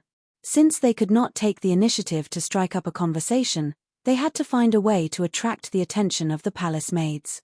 Therefore, among the people present, some loudly recited their poems, some pretentiously took out the guqin they brought, sat cross-legged on the lawn, and began to play the guqin as if there was no one around. There were even many scholars who brought paper and ink with them and began to draw for the palace maids on the spot. As for those who had a lot of property, they naturally had their own skills. Some of them took out gold toys inlaid with all kinds of gems and played with them in their hands. Some of them tidied up their expensive silk clothes. What made Li Wangyu dumbfounded the most was that there was actually a fat man who placed dozens of gold ingots on the round table in front of him. In short, these 5,000 men, in Li Wangyu's eyes, were like peacocks spreading their tails, competing to show off in front of more than 1,000 palace maids. He could not help but laugh. But soon, something that made him dumbfounded appeared. Among these 5,000 men, there seemed to be some strange creatures mixed in. Not far away at the round table, there were several burly old hooligans. What the hell were they? Li Wangyu could not help but turn his head in surprise, looking at the group of dandy, and ask in disbelief, "Brothers, are my eyes playing tricks on me? Why are Uncle Cheng and Uncle Yuchi here?" Cheng Chumo and his brothers, as well as the Yuchi brothers, also had their mouths wide open. They looked with astonishment at their father who was showing off his muscles to the palace maids. What is this situation? Illusion, it must be an illusion. I didn't drink much wine today. Why are my eyes blurry? Even Pai Lupi was speechless. What were these old killers doing? He didn't believe that these dukes would really take a fancy to a palace maid. After all, the palace maids who were selected to leave the palace had been in the palace for at least 10 years. Even if they entered the palace at the age of 16, they were 26 years old now. In the eyes of the Tang, this age was already considered an aunt. What's more, which of these dukes' manors didn't have beautiful palace maids bestowed by Pai Lupi? Those who could be sent as gifts by Pai Lupi to the duke's mansion were all stunning beauties, and they were all budding young girls. However, this group of old killers actually came to this blind date in droves. What a premature death! Pai Lupi glared fiercely at the foppish sons. Like father, like son. You two are really father and son. The foppish sons could only smile awkwardly and politely. They didn't know how to evaluate their fathers. Fortunately, these dukes were just bored and didn't really want to add a few more concubines to their manors. Needless to say, these old hooligans had the same motive as the foppish sons. They all thought this blind date by the Tujiang Lake was a fun thing and came to join in the fun. Li Wangyu could only sigh. The cultural and entertainment construction of the Tang dynasty needed to be strengthened. Even the dukes were so bored. It could be seen that the cultural construction of the Tang dynasty had a long way to go. More than 1,000 palace maids accompanied by the official matchmakers entered the blind date. The official matchmakers were also known as matchmakers, and matchmakers. In the Tang dynasty, the official matchmakers represented the government in the marriage of men and women. They were the official marriage agencies. The official matchmakers had appeared as early as the Western Zhou dynasty. From the Qin dynasty to the Qing dynasty, the power of the official matchmakers was not small. As long as men and women become famous, they will be recorded in the year, month, day, and name.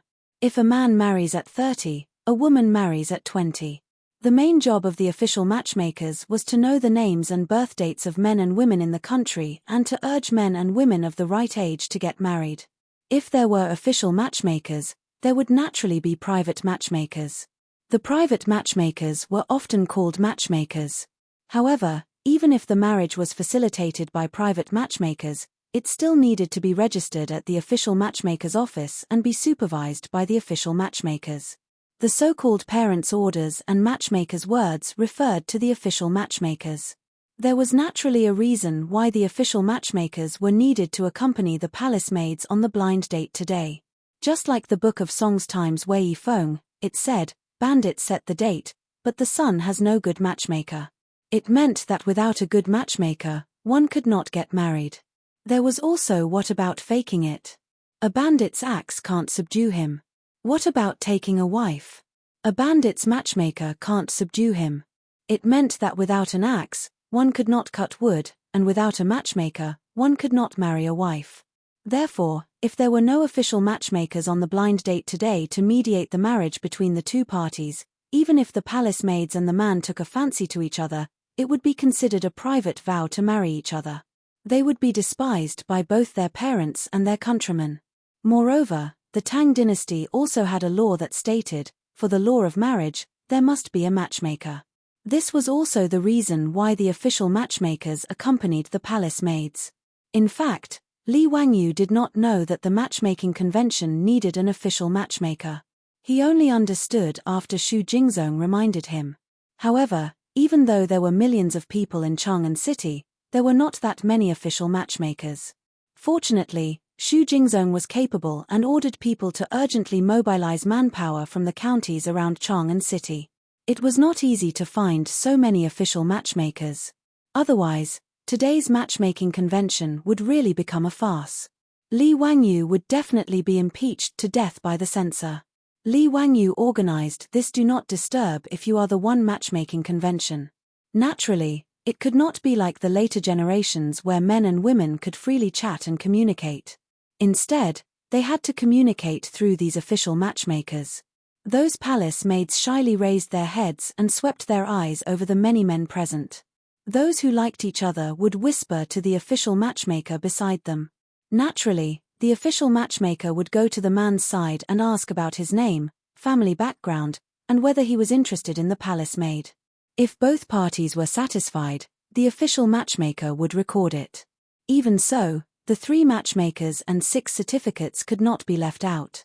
There were 6 procedures: accepting, asking for names, naive sign, asking for dates, and welcoming in person. In addition to the 6 certificates, there was an ink bucket on the heaven and earth table, a ruler, a pole, a scale, a pair of scissors, a bronze mirror, and an abacus. There could not be any sloppiness. However, these procedures were naturally much simpler.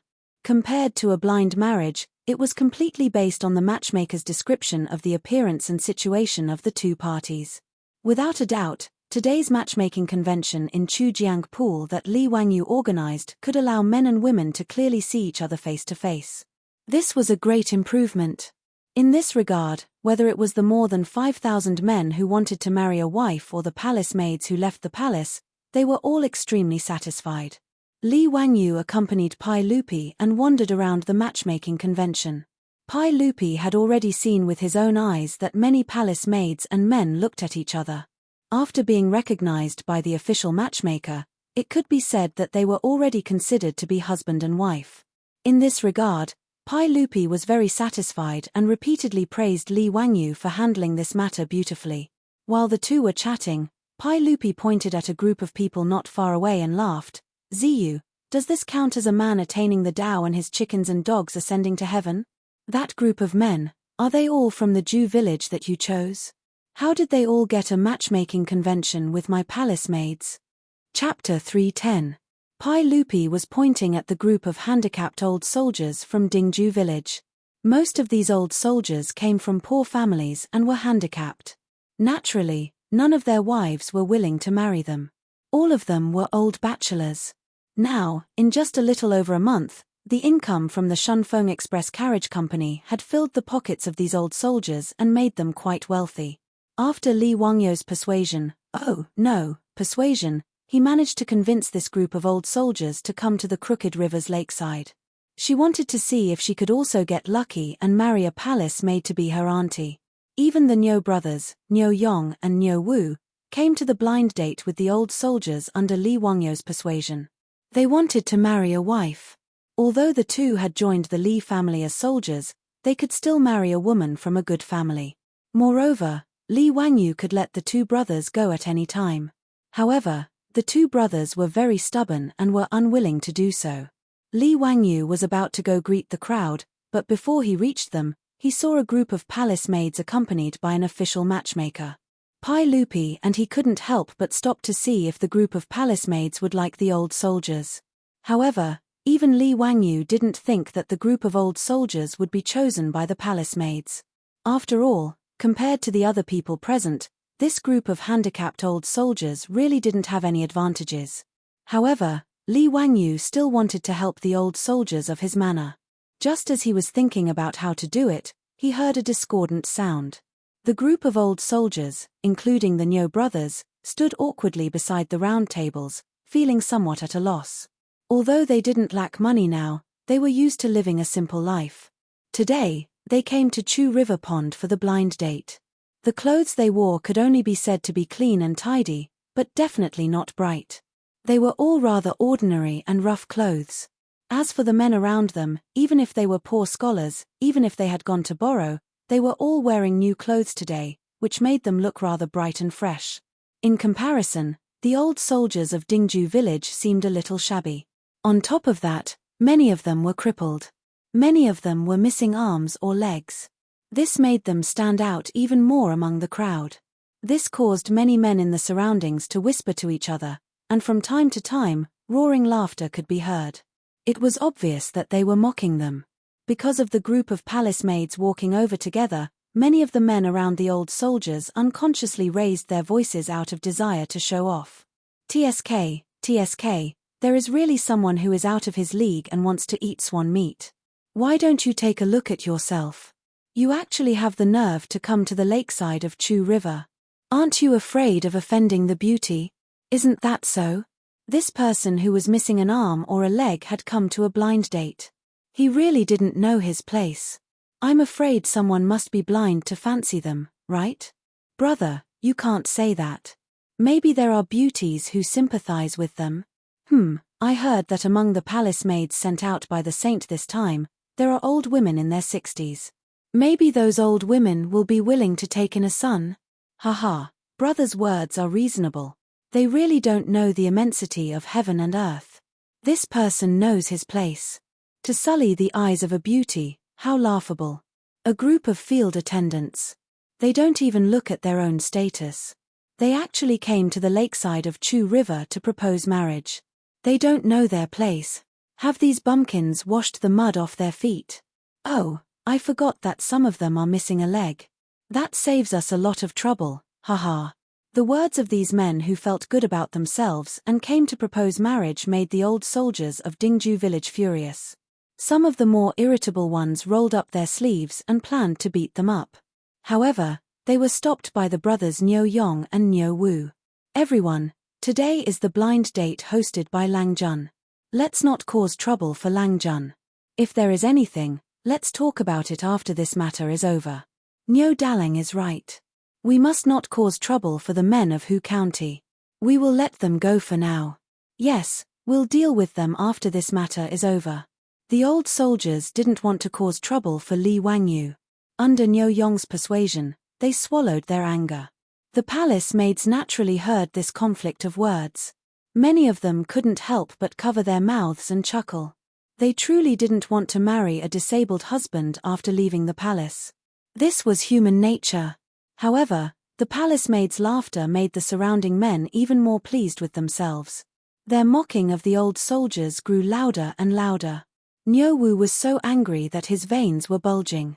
If it wasn't for his brother Niu Yong holding him back, his fists would probably have landed on those people's faces. Pai Lupi frowned when he heard the men's words. The 100 Cavalry Department had already reported the situation of the old soldiers of Dingju village to him. After all, Li Chengqian and the others went to Dingju village to study with Li Wangyu every few days. The 100 Cavalry Department had already figured out the background of everyone in the village. These dozen or so disabled veterans were all soldiers of the Sui dynasty. They were veterans who had survived the bloody battle against the Turks at Yangmen Pass in the 11th year of the Great Undertaking. Although they were soldiers of the Sui dynasty, Pai Lupi viewed them as his own subjects. In particular, they were all disabled from the battle against the Turks.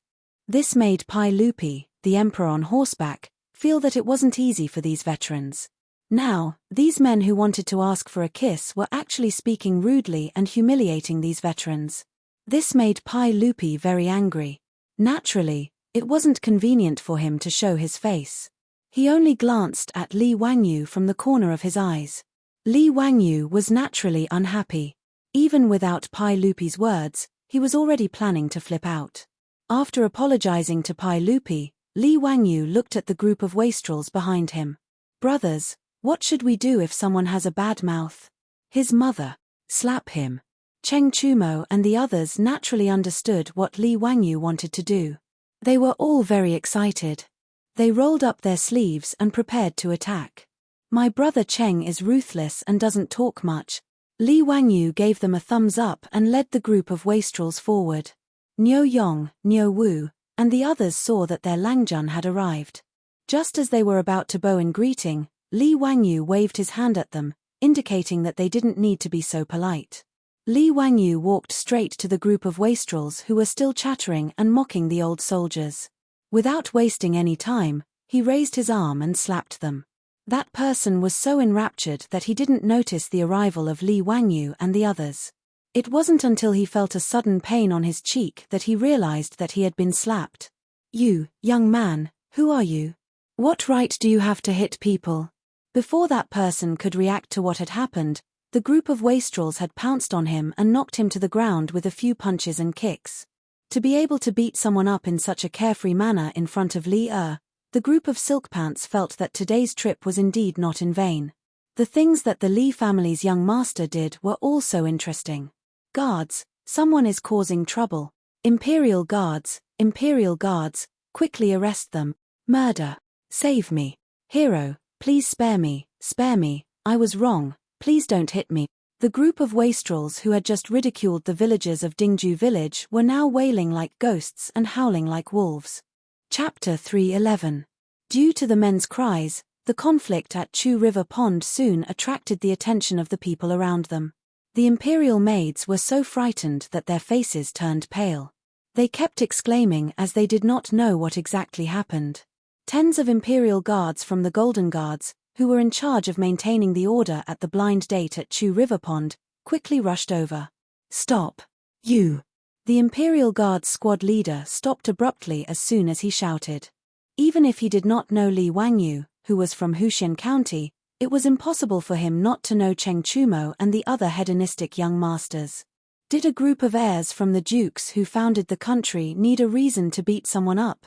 Did they? The Imperial Guard's squad leader could only mourn for those people who were blind. It was obvious that they were beaten up for nothing, and there was no way for them to seek justice. Nevertheless, the men who were beaten up by the hedonistic young masters and Li Wangyu thought that their saviors had finally arrived when they saw the Imperial Guards from the Golden Guards around them. The man who was slapped by Li Wangyu crawled to the Imperial Guard squad leader and pointed at Li Wangyu as he yelled, Quickly arrest that man. They're disrupting the order of the blind date and beating us up for no reason." The Imperial Guard squad leader glanced at him impatiently and said coldly, "This is Huxian County's man, and those are heirs from the High Duke's public houses such as High Duke Lu, High Duke Lai, High Duke Zheng, High Duke Liang, High Duke Yi, and High Duke Qiao. Are you sure you want to accuse them of beating you up?" The man was dumbfounded by the squad leader's words. "Were we beaten up by a group of heirs from the High Duke's public houses and Huxian County's man?" He was in a daze as he mumbled, How did we offend the heirs?" The men who were beaten black and blue by the hedonistic young masters were dumbstruck when they heard the squad leader's words. They did not know why they were undeservedly implicated. "Heirs, Huxian County's man, we didn't offend you. Why is this happening?" Li Wangyu swung his hand. He had used too much strength in the slap just now, and it hurt his own hand. Hearing the man's question, he pointed at Niu Yong and the others. "Do you know who they are?" We don't know." "Mph, what a good don't know." With a cold laugh, Li Wangyu stared at this group of people and said in a loud voice, "In the 11th year of day, Tujua Shibi Khan's 200,000-strong cavalry besieged Yangmen Pass. The defenders at Yangmen Pass were only 17,000 men, with insufficient provisions. The Tujua's military strength is more than 10 times our Han-men's military strength, yet under the desperate resistance of the Yangmen Pass defending army, for a long time they were unable to take them down." He paused for a moment before raising his voice once more. "Over the past month, the Turkic cavalry has been attacking the Yangmen Pass non-stop, and the Yangmen Pass has suffered heavy casualties. However, they didn't surrender or run away. They only fought to the death. In the end, the Turkic cavalry had no choice but to retreat, losing more than 2,000 captives." Li Wangyu pointed at the old soldiers of Ju village and said, They are the veterans of the great battle of Yangmen Pass.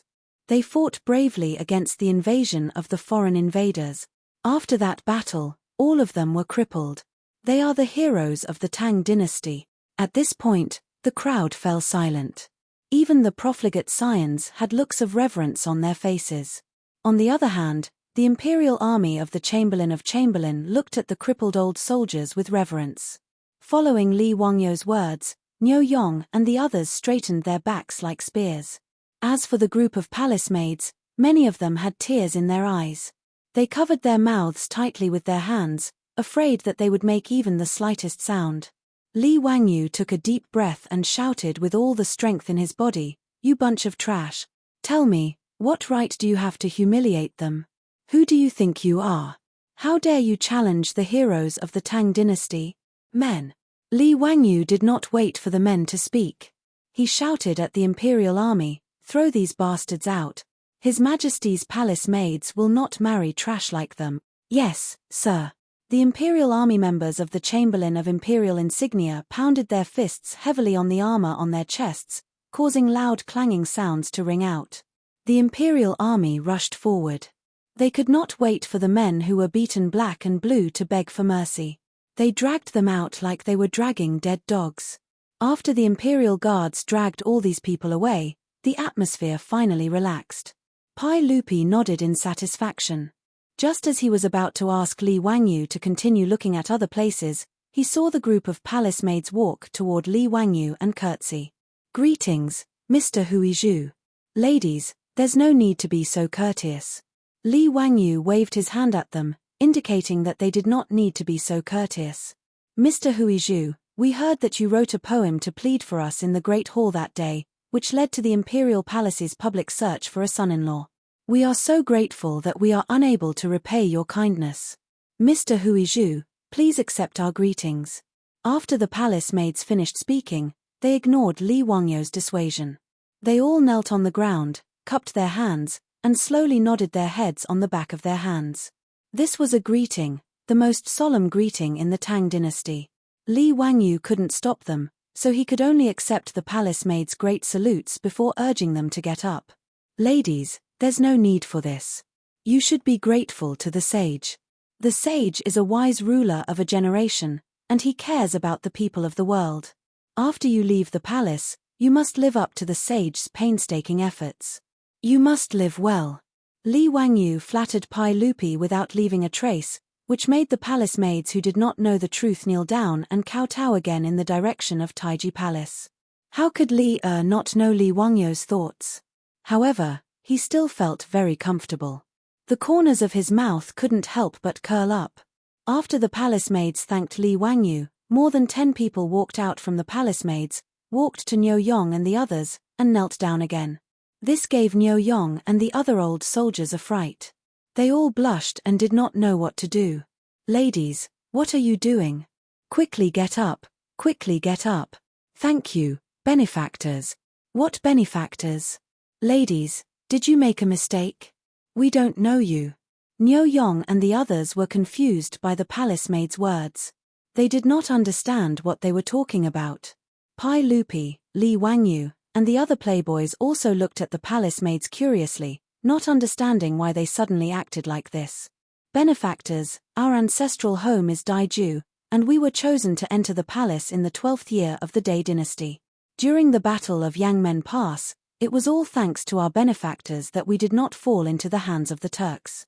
Today, I can finally say thank you to my benefactors for your kindness. The palace maid's words made Li Wangyu and the others come to a sudden realization. Yangmen Pass was under the jurisdiction of Daiju, and these palace maids were originally from Daiju. Back then, if Niu Yong and the others had not blocked the Turks' cavalry at Yangmen Pass, these palace maids would have met with a tragic end.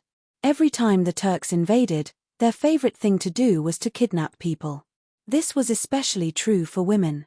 They loved to kidnap people the most.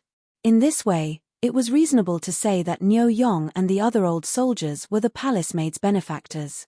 After Niu Yong and the others understood the whole story, this group of strong men blushed and rubbed their hands, not knowing what to say. Li Wangyu was angry. Why did this group of idiots become mute at this time? Chapter 312. Li Wangyu was anxious for Niu Yong and the others. These bastards, did they forget their purpose of coming to Tujiang Pool today? Blind date. Marrying their wives. Why are they standing there in a daze? Why don't they take the opportunity to chat with the palace maids? Are these bastards waiting for a sister Lin to fall from the sky and marry no one else but them? Sigh, I'm so angry. Li Wangyu grumbled in his heart. He was prepared to personally take the field and use his glib tongue that he had honed in his previous life to help Niu Yong and the others brag and see if he could convince the ladies. What if a young lady was dizzy and nodded in agreement? In life, there was always a need for some dreams. Li Wangyu calculated. From the 12th year of Day to the 2nd year of Zhengguan, it had been 12 years. These palace maids were selected to enter the palace when they were 15 or 16 years old. Now, they were 27 or 28 years old. Wasn't this age suitable for Niu Yong and the others? Li Wangyu ridiculed Niu Yong and the others. In fact, he was laughing at himself. This guy still had the face to ridicule Niu Yong and the others. He didn't think about how he felt when facing his beautiful boss. It had been more than 2 months since he transmigrated to the Tang dynasty. A single man and a single woman living under the same roof. But even so, Li Wangyu had only touched the hand of his beautiful boss after such a long time. It was really shameful. He had the nerve to ridicule Niu Yong and the others with this level of flirting. He was simply shameless. However, Li Wangyu didn't think so. He only felt that Niu Yong and the others were too weak. He still needed his Langjun to make a move. Li Wangyu coughed lightly. Just as he was about to speak up for Niu Yong and the others, he saw a palace maid leisurely walk up to Niu Yong. She opened her cherry lips and said something. After the palace maid finished speaking, Li Wangyu almost stumbled and fell to the ground. Damn, will Sister Lin really fall from the sky? Benefactor, are you here for a blind date as well? I am Su Qiao. I don't know if my humble appearance can catch Benefactor's eye. Slave is willing to tie the knot with Benefactor. This palace maid named Su Qiao was born with a charming appearance, but after saying these words, she was so embarrassed that her face was like a peach blossom, and her eyes were misty. Niu Yong was even more unbearable. This man, who could even kill a tiger with his bare hands, was blushing in the face of the palace maid's words. He stuttered, My body is incomplete. I'm afraid I'll offend you, young lady. Li Wangyu was exasperated. Was there any justice in this world? Why would a beautiful lady take the initiative to confess to such trash? He kicked Niu Yong's butt. Just tell me if you're willing or not. Why are you spouting so much nonsense? Yes, I'm willing. Niu Yong hesitated for a long time before finally giving an affirmative answer. Li Wangyu was too lazy to talk nonsense with him. He waved his hand to the official matchmaker and asked her to register the two of them immediately. This wasn't the later world, where there was no need to pay attention to mutual understanding and deepening feelings. These things could be slowly understood after the wedding night. As long as the husband and wife were willing, that was enough. As for whether Su Qiao was doing it out of gratitude or out of gratitude, Li Wangyu didn't care. Moreover, Niu Yong was definitely a good man who valued relationships and righteousness. In the future, he would definitely be a man who loved his wife. Although he was missing an arm, he was still strong enough to kill a cow with one punch. Moreover, Niu Yong and Niu Wu didn't lack copper coins in their pockets. Li Wangyu didn't treat these two brothers unfairly. In terms of income, Niu Yong and Niu Wu were definitely among the top in Dingju village. As for this palace maid called Su Qiao, her figure and appearance were all first class. Li Wangyu could only secretly complain in his heart, Niu Yong, this guy, is really lucky. Li Wangyu turned to look at the group of palace maids and said loudly, Ladies, these Langjuns are all from my fief. Now, they are all one of the owners of the Shunfeng Express Carriage Company in Chang'an. They are rich and are a good match for a husband. He wasn't lying. The carriage company originally had 20% of Dingju village's shares. Later, Chou Yuanliang and Chou Kuan went to the old village chief and spent a lot of money to buy 10% of the shares. Dingju village still had 10% of the carriage company's shares. Therefore, it was reasonable to say that this group of old soldiers were one of the owners of the carriage company. No matter how small the shareholders were, they were still owners. Nowadays, the Shunfeng Express Carriage Company was known by everyone in Chang'an. Even if these palace maids were imprisoned in the palace walls, they still knew that the carriage company was set up by Empress Zhongsun and Huxian Man. They also knew that the carriage company was an industry that made a lot of money every day. And this group of men who were physically handicapped and dressed simply were actually one of the owners of the carriage company. The palace maids couldn't help but be slightly surprised. The reason why Li Wangyu said these words was to let the palace maids know that these old soldiers, who were just mocked as bumpkins, were not shabby. Which of these palace maids didn't want to marry a good Langjun after leaving the palace? This was human nature, and there was nothing wrong with it. As the saying went, when marrying another, one had to wear clothes and eat food. If they were so poor that even their aunts had to suffer from cold and hunger, no one would be happy. After Li Wangyu's words of encouragement, and with Su Qiao as a precedent, several official matchmakers beside the palace maids walked out and whispered to the group of old soldiers. From time to time, they pointed in the direction of the palace maids. Obviously, other palace maids had taken a fancy to these old soldiers of Dingju village. They were not as bold as Su Qiao and only let the official matchmaker come out and act as a go-between. The group of old soldiers were all smiling from ear to ear as they hurriedly nodded their heads in agreement. How could they not agree? In fact, this group of men was going crazy thinking about their aunts. Now that there were palace maids out of the palace who wanted to marry them, it was simply like a dream. An official matchmaker ran to Niu Wu's side and pointed at one of the palace maids and said something to him. Li Wangyu quickly went over and wanted to see which palace maid had taken a fancy to this guy. Following the direction of the official matchmaker's finger, Li Wangyu looked up and couldn't help cursing in his heart that this guy was really lucky. The one who had taken a fancy to Niu Wu was the most beautiful palace maid in this group of palace maids. Li Wangyu felt that she looked like a movie star in the future. Seeing that Niu Wu was just grinning foolishly, Li Wangyu fiercely slapped this lucky guy's head. "What are you grinning foolishly for? Hurry up and say it, okay?" "Hee, okay. Why not? I'm just afraid that I'll be rude to this young lady." Li Wangyu rolled his eyes. "CK, you even know how to use words. You're so rude." He didn't expect that today's blind date by the lake of Chu River, more than a dozen old bachelors of Dingju village would all be single. Li Wangyu was happy for them from the bottom of his heart. It seemed that there would be more than a dozen weddings in his fief. Chapter 313. In just one day, thousands of palace maids found their Mr. Right with the help of the official matchmakers. Pai Lupi was quite satisfied with this result. In line with the principle of simplicity and speed, under the control of the official media, the 3 matchmakers and 6 proofs, the acceptance of the bride, the name of the bride, the nomination of the bride, the invitation of the bride, the invitation of the bride, and the reception of the bride began to move quickly. With the help of the official matchmakers, the families who wanted to marry the palace maids quickly completed the acceptance, Wen Ming, Naji, and other procedures. When it was time for naive sign, they didn't know what to do. Naive sign was to send betrothal gifts to the bride's family. But where to send the betrothal gifts? Not only were the men scratching their heads, but the official matchmakers were also having a headache. Most of the palace maids who were sent out of the palace had no family. Now that they all lived in Yeting Palace, where could they find the bride's family to send betrothal gifts? At this time, the official matchmakers reported this to Xu Jingzong. Xu Jingzong naturally had no choice but to find Li Wangyu to discuss this matter. Li Wangyu had never experienced marriage in his 2 lives, so he didn't know how to handle these complicated Tang dynasty weddings. He didn't want to care about this kind of thing. Anyway, his task had been completed. But looking at the sad eyes of Niu Yong and Niu Wu at home, Li Wangyu remembered that his 2 troops also needed to send betrothal gifts. In desperation, Li Wangyu could only go with Xu Jingzong to the palace again to see Pai Lupi and see what he would do.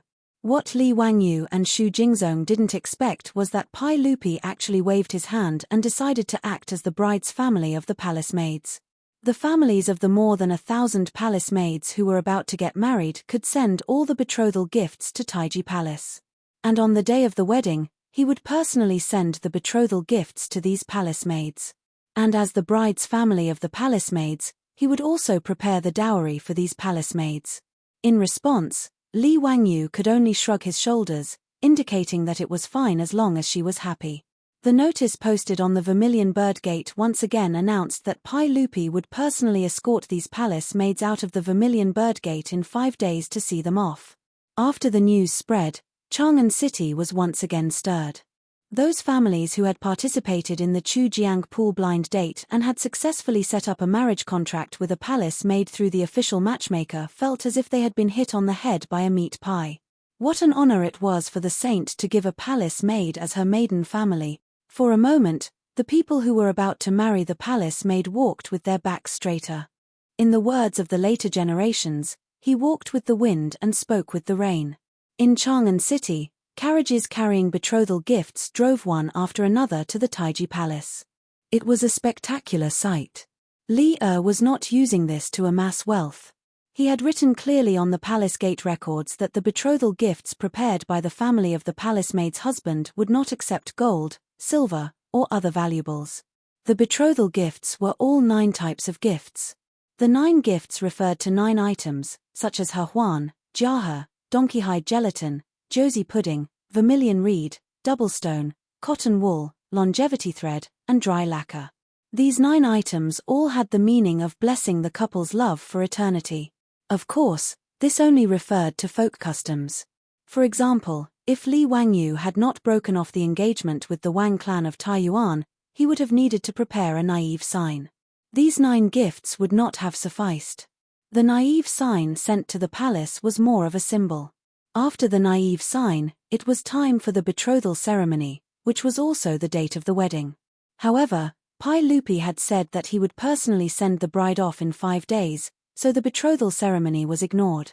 On the day of the wedding, at dusk, the Vermilion Bird Avenue, which was more than 150 meters wide, was completely blocked by carriages coming to pick up the bride. In the Tang dynasty, the wedding ceremony was held at dusk. It was not until the middle of the Tang dynasty that the wedding ceremony began in the morning. The earliest wedding ceremony referred to as a fainting ceremony, which was held at dusk. According to the White Tiger Tongyi, the wedding ceremony is held at dusk, so it is called the wedding ceremony. Dusk was the time when yin and yang alternated. Men belonged to yang and women belonged to yin. The union of men and women was the meaning of yin and yang alternating, so it did not violate the natural time. However, if it was an ordinary wedding, it would be fine. But today, thousands of bridegrooms were going to pick up the bride. After a lot of trouble, it would be late at night when all the bridegrooms picked up the bride. In order to let thousands of bridegrooms go smoothly, Pai Lupi once again unexpectedly announced that the curfew in Chang'an City was cancelled today. Originally, there were only 3 days before and after the Spring Lantern Festival in Chang'an City every year. All the people could freely enter and leave the streets and alleys and watch the lanterns all night long. At other times, there was a curfew in Chang'an City. Except for cases of illness, childbirth, and death, those who violated the curfew would be flogged 40 times. Knowing that there was no curfew today and thousands of bridegrooms were going to pick up the bride, almost half of the people in Chang'an City crowded to both sides of the Vermilion Bird Avenue to watch the fun. Pai Lupi also spent a lot of money. He ordered the Ministry of Rites to decorate the Vermilion Bird Gate with lanterns and colored banners, which was quite festive. Thousands of bridegrooms, led by the official matchmaker, lined up neatly on the Vermilion Bird Avenue, waiting to pick up their brides from the Vermilion Bird Gate. However, the wedding ceremony in the Tang dynasty was not a simple matter. The first difficulty was the roadblock, which meant that the bride's side would gather a group of people to block the bridegroom's carriages and not allow them to pass.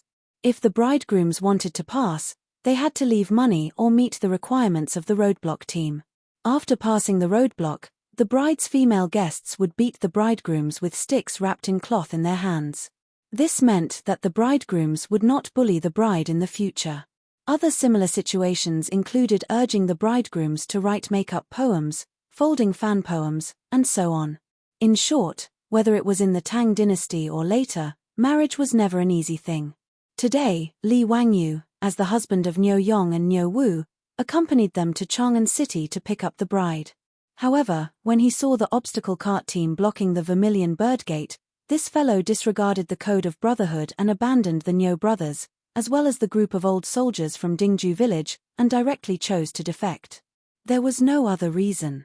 The roadblock team blocking the Vermilion Bird Gate was actually Cheng Chumo's group of playboys, followed by hundreds of burly imperial guards. Were they here to block the roadblock? Were they not going to fight the enemy? What did they mean by wearing that armor? Li Wangyu looked at the Niu brothers and others who were wearing red bridegrooms and decided to abandon the darkness and join the light. So he directly jumped down from the bridal carriage and ran in front of Cheng Chumo and the others. Brothers, why are all of you here? Are you also the maternal family of a palace maid? Li Wangyu asked curiously. Cheng Chumo smiled and said, even the sage is the maternal family of a palace maid, why can't we be? Cut the crap. Even brothers should settle accounts clearly. If you want to pass through here, you have to pay the toll. Bah, a group of bandits. Li Wangyu despised them in his heart, but his body was very obedient and stood beside Cheng Chumo. He, I'm the nephew of His Majesty, so naturally I'm also part of his maternal family. Ha ha ha, Zio, you're so tactful. Then let's go together. Today, no one can take the bride away so easily. Chapter 314. Niu Yong and Niu Wu were dumbfounded by their Longjuan's lack of loyalty. How could he be like this? There was a traitor in the Revolutionary Army. This kind of behavior should be severely criticized and condemned. Fortunately, the people who came to fetch the bride were already prepared. Immediately, someone began to throw copper coins in order to let them pass. Cheng Chumo curled his lips in disdain and shouted, "Let me tell you, money won't work today. If you want to marry your wives, you have to rush over yourselves." His words stunned all the grooms. What? Money won't work? They still have to rush over. Looking at the hundreds of Imperial guards who were wearing bright armor and blocking the Vermilion Bird Avenue, the grooms' faces turned green.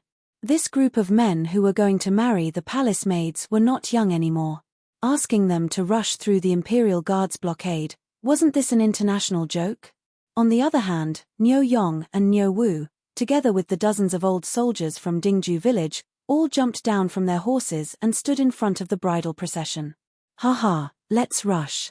Do you think we're afraid of you? Everyone, stand behind my brothers. Let's rush in together," Niu Yong shouted with a smile.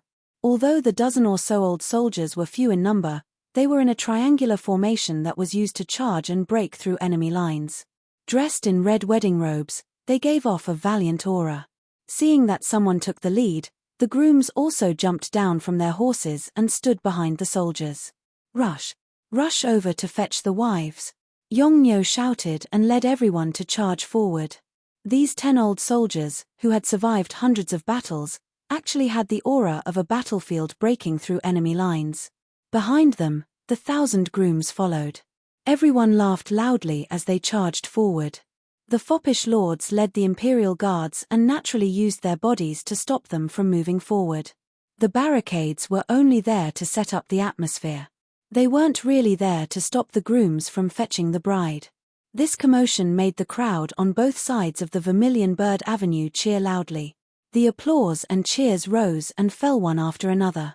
It was very lively. The onlookers began to shout in unison, "Bride, bride." Niu Yong and the rest squeezed out sweat before they finally rushed through the human wall of the Imperial Guards. However, the next scene made them dumbfounded. F***ck, won't people die if they do this? Normally, there would only be a dozen or so female guests holding sticks ready to beat the groom when they were receiving the bride. At this time, there were no less than 1,000 palace maids holding sticks blocking the sides of the Vermilion Bird Gate. Even though the heads of the clubs were wrapped in thick cotton cloth and couldn't hurt anyone, being hit by so many clubs was still a very uncomfortable feeling. When Li Wangyu saw this scene, he couldn't help but give a thumbs up. "Pai Lupi, you're really ruthless. You really know how to play." He was even more glad that he had betrayed earlier. If he had been the bridal escort for Niu Yong and Niu Wu, wouldn't he have been beaten up along with them? Niu Yong and Niu Wu looked at each other. What else could they say? Even if he had tears in his eyes, he could only rush forward. Thus, thousands of bridegrooms wearing bright red wedding robes rushed towards the Vermilion Bird Gate with their hands on their heads. The palace maids on both sides of the gate were all shaking with laughter. The sticks in their hands didn't show any mercy as they hit the bridegrooms. In the crowd, grooms would occasionally let out cries of pain. This made the onlookers laugh even louder. This group of bridegrooms who had never been taken care of before finally rushed into the Vermilion Bird Gate. Then, there were servants who started to lead them to the Taichung Temple on the right side of the Vermilion Bird Gate. Pai Lupi would send the palace maids off here. The Taichung Temple was responsible for the ceremonies and music of the mausoleum. It was responsible for astronomy and divination. At this time, a red carpet was already laid out in the Taichung Temple. Thousands of palace maids and bridegrooms wearing emerald green wedding robes were waiting there. The wedding robes of the Tang dynasty weren't like those in modern TV series where both men and women wore red wedding robes. Instead, the bride wore green wedding robes. The men wore red to show their status, while the women wore green to show their beauty and gentleness. This was the meaning of the so-called red men and green women. Moreover, in the Tang dynasty, the bride didn't wear a veil. Instead, she held a feather fan to cover her face and shyly waited for her groom. After the two parties entered the bridal chamber, there was naturally no ceremony to remove the veil. Instead, the groom had to recite a poem to remove the fan. Then, the bride would delicately move the feather fan in her hand a little and slowly reveal her lovey-dovey face. These bridal clothes were also generously given to the palace maids by Pai Lupi. These bridegrooms were wearing emerald green long-sleeved gowns and long skirts. Their bodies were covered with long and exquisite shawls. Their faces were covered with gold foil ornaments, which made them look particularly shy and lovely. All the bridegrooms opened their eyes wide, wanting to see where their bridegrooms were. However, in the face of more than 1,000 palace maids who were also wearing emerald green wedding robes and covering their faces with feather fans, even Sun Wukong's fiery eyes of truth might not be able to find them. Fortunately, each pair of bridegrooms was in charge of the official matchmaker. These bridegrooms didn't have to worry about marrying the wrong wife. Li Wangyu even thought that these bridegrooms had only seen each other once by the Tujiang Lake. He was afraid that if they really made a mistake, they would just muddle through and make the best of it. Then, it would be lively. However, with the official matchmaker in charge, naturally, the things that Li Wangyu thought in his heart wouldn't happen. One by one, the palace maids in splendid clothes were led out by the official matchmaker and stood on the right side of their husbands. After the bridegrooms and bridegrooms stood on the red carpet in Taichung Temple, they heard the eunuch shouting in a sharp voice, "The sage has arrived. The empress has arrived." Under the reminder of the official matchmaker, the bridegrooms all knelt down and kowtowed to Pai Lupi. Today, it was not the ceremony of monarch and minister, but the ceremony of kneeling to Pai Lupi to make them a good matchmaker. The twin lotus flowers cuddled together, and the red carpet spread out to welcome the bride. On the red carpet, the bridegrooms knelt to Pai Lupi on the right side. The bridegrooms stood on the right side, but they didn't kneel. They just bowed to salute. This was also the wedding custom of the Tang dynasty. It was the custom of men bowing to women and not to men. Pai Lupi laughed and was in a very good mood. Empress Zhongsun, who was pregnant next to him, also had a happy look on her face. Wei Qiu has a nest, Wei Ju lives there. Yu Gui, son of Wei Qiu, 100 tales of Wei Qiu has a nest, Wei Qiufang lives there.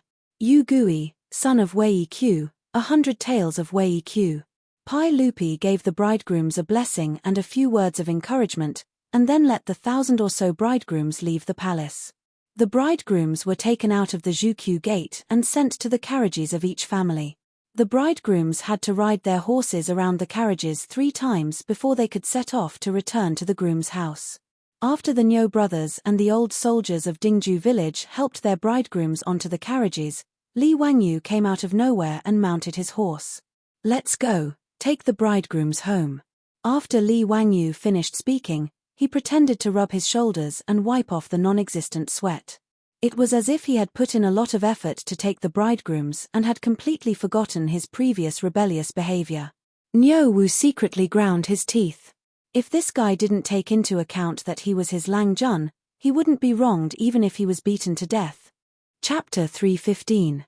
It was a sleepless night in Chang'an City. In Chang'an City, almost all the houses had families getting married today. The pavilion closest to the water enjoyed the moonlight first. Most of the more than 1,000 palace maids had married into Chang'an City. Almost every one of the 108 houses was holding a wedding. Many houses even had more than one wedding today. On this day, all the wine in the wineries and restaurants in Chang'an City had been sold out. In addition, there was no curfew in Chang'an City today, so there were lanterns and colored banners everywhere. It was very lively. Many of the people in Chang'an City, even when they were old, still talked about this scene to their children and grandchildren. This was an unprecedented day of celebration in Chang'an City. After the wedding procession returned to Dingju village, the whole village became even noisier. "The bride is here, the bride is here." When the naughty children in the village saw the wedding procession coming back, they screamed excitedly and ran around the carriage, making a lot of noise. Niu Yong's bride, the palace maid named Su Qiao, quietly opened the curtain of the carriage, wanting to see the village where she would live in the future and her future home. Although it was already dark, Li Wangyu had people hang wind lanterns and big red lanterns all over the village for the wedding. The village was quite bright. Su Qiao stole a glance. When she saw the environment of the village, she felt a little disappointed. It was the same as 2 months ago when Li Wangyu took the ox cart and entered Dingju village for the first time with his beautiful boss. All she saw were thatched houses made of yellow mud and dilapidated courtyards, Su Qiao naturally didn't know that the reason why the families in the village were still living in such dilapidated thatched houses was that they didn't have time to build new houses. Almost all the men in the village were working in the carriage business. They were busy every day and couldn't find time to rebuild their houses for a while. Therefore, every family hid nearly 100 strings of copper coins, but still lived in dilapidated old houses. There were many palace maids like Su Qiao who secretly observed the situation in Dingju village. Most of them were like Su Qiao. After seeing the dilapidated appearance of Dingju village, they couldn't help but feel a little disappointed. However, they were only slightly disappointed. Su Qiao and the palace maids didn't feel like they had been deceived. As the saying goes, if you marry a chicken, follow the chicken, if you marry a dog, follow the dog. In the Great Tang, women weren't as complicated as the women of the later generations. Even if she married a poor man, they could just live together as husband and wife. It was no big deal. Su Qiao even began to calculate how the 100 strings of coins Pai Lupi would give her as a dowry could help her husband improve his life after she left the palace. This time, Pai Lupi was very generous to marry a palace maid. In addition to the 100 strings of coins, Pai Lupi had also prepared a valuable dowry for all the palace maids who got married. There were 3 sets of ceremonial books, a bolt of expensive silk, a bolt of auspicious silk, a bolt of brown embroidery, a bolt of embroidery, a pair of embroidered handkerchiefs, 5 items of embroidery, a red silk tent, a sachet hanging from 4 corners, and a spring stool. Su Qiao silently calculated in her heart. If she sold these dowries in the East Market, she should be able to get at least 100 strings of coins. In the 12 years she had been in the palace, she had also accumulated a lot of copper coins. Palace maids also had a monthly salary in the palace, but it wasn't much. Every month they would get around 100 strings of copper coins, which was 12 strings of coins a year. In the past 10 years, Su Qiao had also accumulated 50 to 60 strings of copper coins. With these 200 to 300 strings of copper coins, she could discuss with her husband when she returned. If their house was also a thatched house made of yellow mud, it would be better to use a few dozen strings of copper coins to rebuild it. Her husband was currently a soldier of the Baron of Hu County, but she didn't know how much his monthly salary would be. Would it be enough to support the family? If they had children in the future? Su Qiao sat in the carriage and thought about these things. When she thought about children, she couldn't help but blush. Most of the palace maids had the same thoughts as Su Qiao. They sat in the carriage and thought about how to use their 200 to 300 strings of copper coins to support the family. Just as they were thinking about these things, the carriage stopped and the noise from outside drifted into the carriage. They knew that they had arrived at their husband's house. They hurriedly tidied up their emerald green wedding clothes and covered their faces with their feathered fans. However, when the curtain of the carriage was lifted, the palace maids were slightly surprised. Why did the carriage stop at the village threshing ground? Led by their husbands, they carefully alighted from the carriage. When the group of brides saw their surroundings through the feathered fans in their hands, they were a bit confused. Why were they still together? Shouldn't they be going to their husband's house to perform the wedding ceremony? Niu Yong seemed to see Su Qiao's confusion and quietly explained, "Wife, this is Lang Juan's arrangement."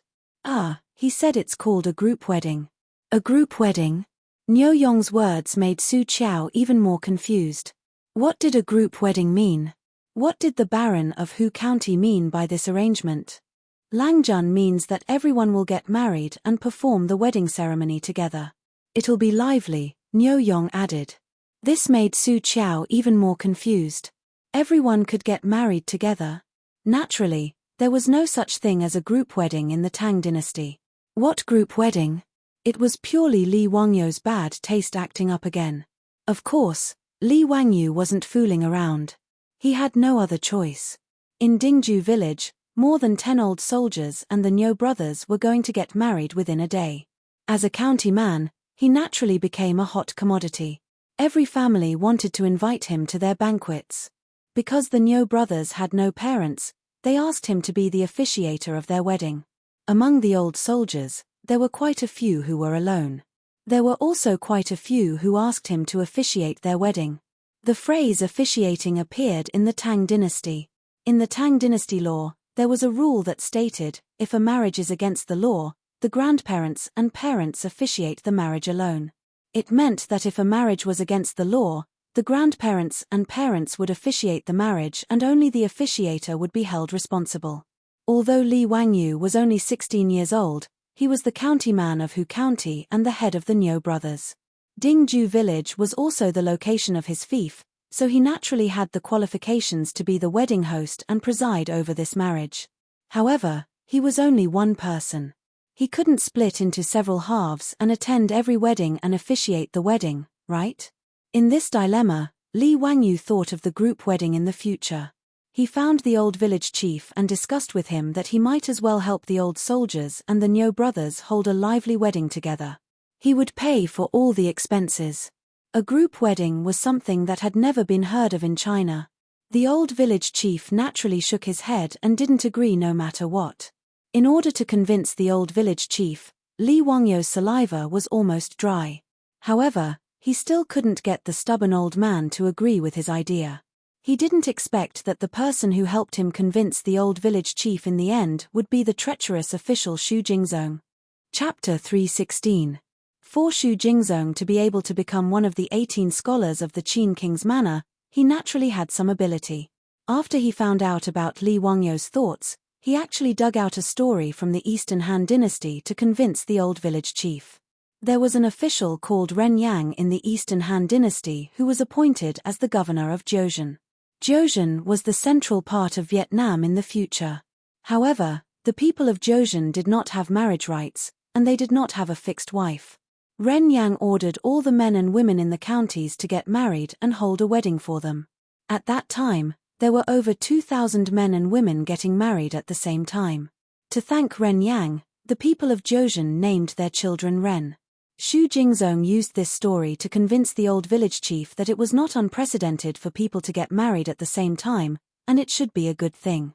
With Xu Jingzong's words and Li Wangyu's strong request, the old village chief could only helplessly agree to the mass wedding. Niu Yong, Niu Wu, and the group of old soldiers did not have any objections to this. As long as they could marry their wives, they did not care how the wedding was organized.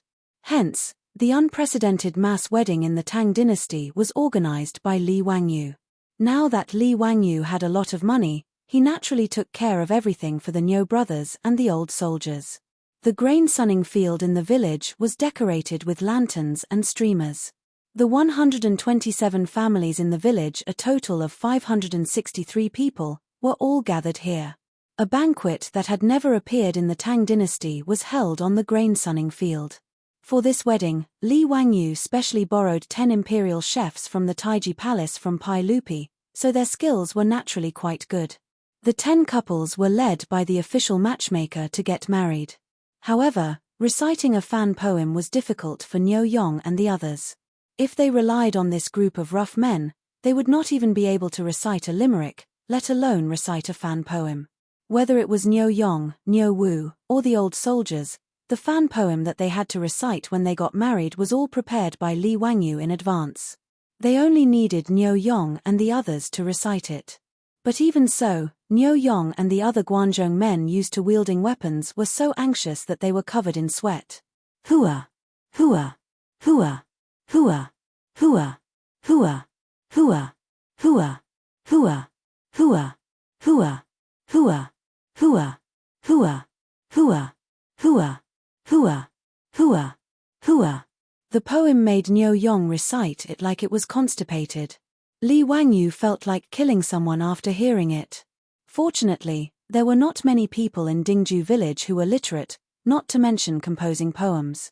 Even though Niu Yong and the others had recited the fan poem in such a manner, the over 500 villagers present also let out thunderous cheers.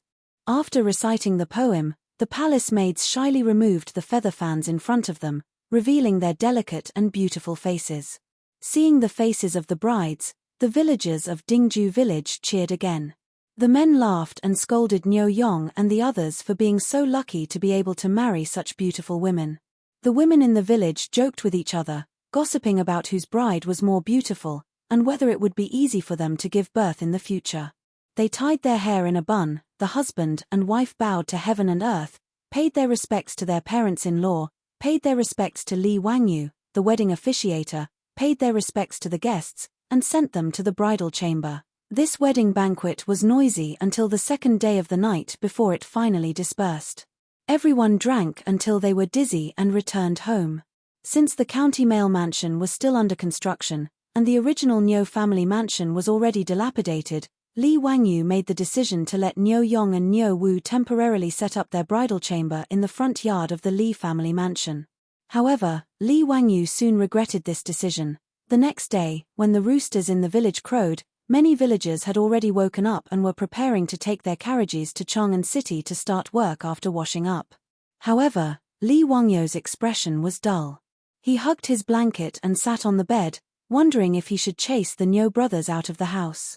There was no other reason other than the fact that the two brothers had made too much noise last night. It was so noisy that he almost wanted to knock on the door. If not for the fact that the Niu brothers were newlyweds and it was their wedding night, he would have gone berserk last night. Not only was Li Wangyu upset from the noise last night, his beautiful superior, Aphrodite, Perrin, and the others were even more unbearable today. When they left their rooms in the morning, they all had dark circles under their eyes and peach blossoms on their faces. Clearly, they had been attacked by the noise last night as well.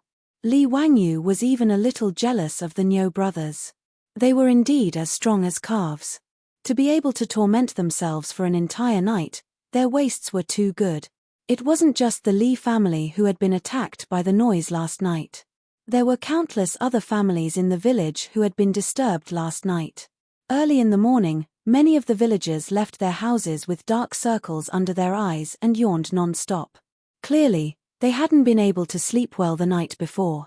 The homes of the dozen or so old soldiers were scattered all over the village. It was as if the entire village had undergone a baptism of sound waves last night.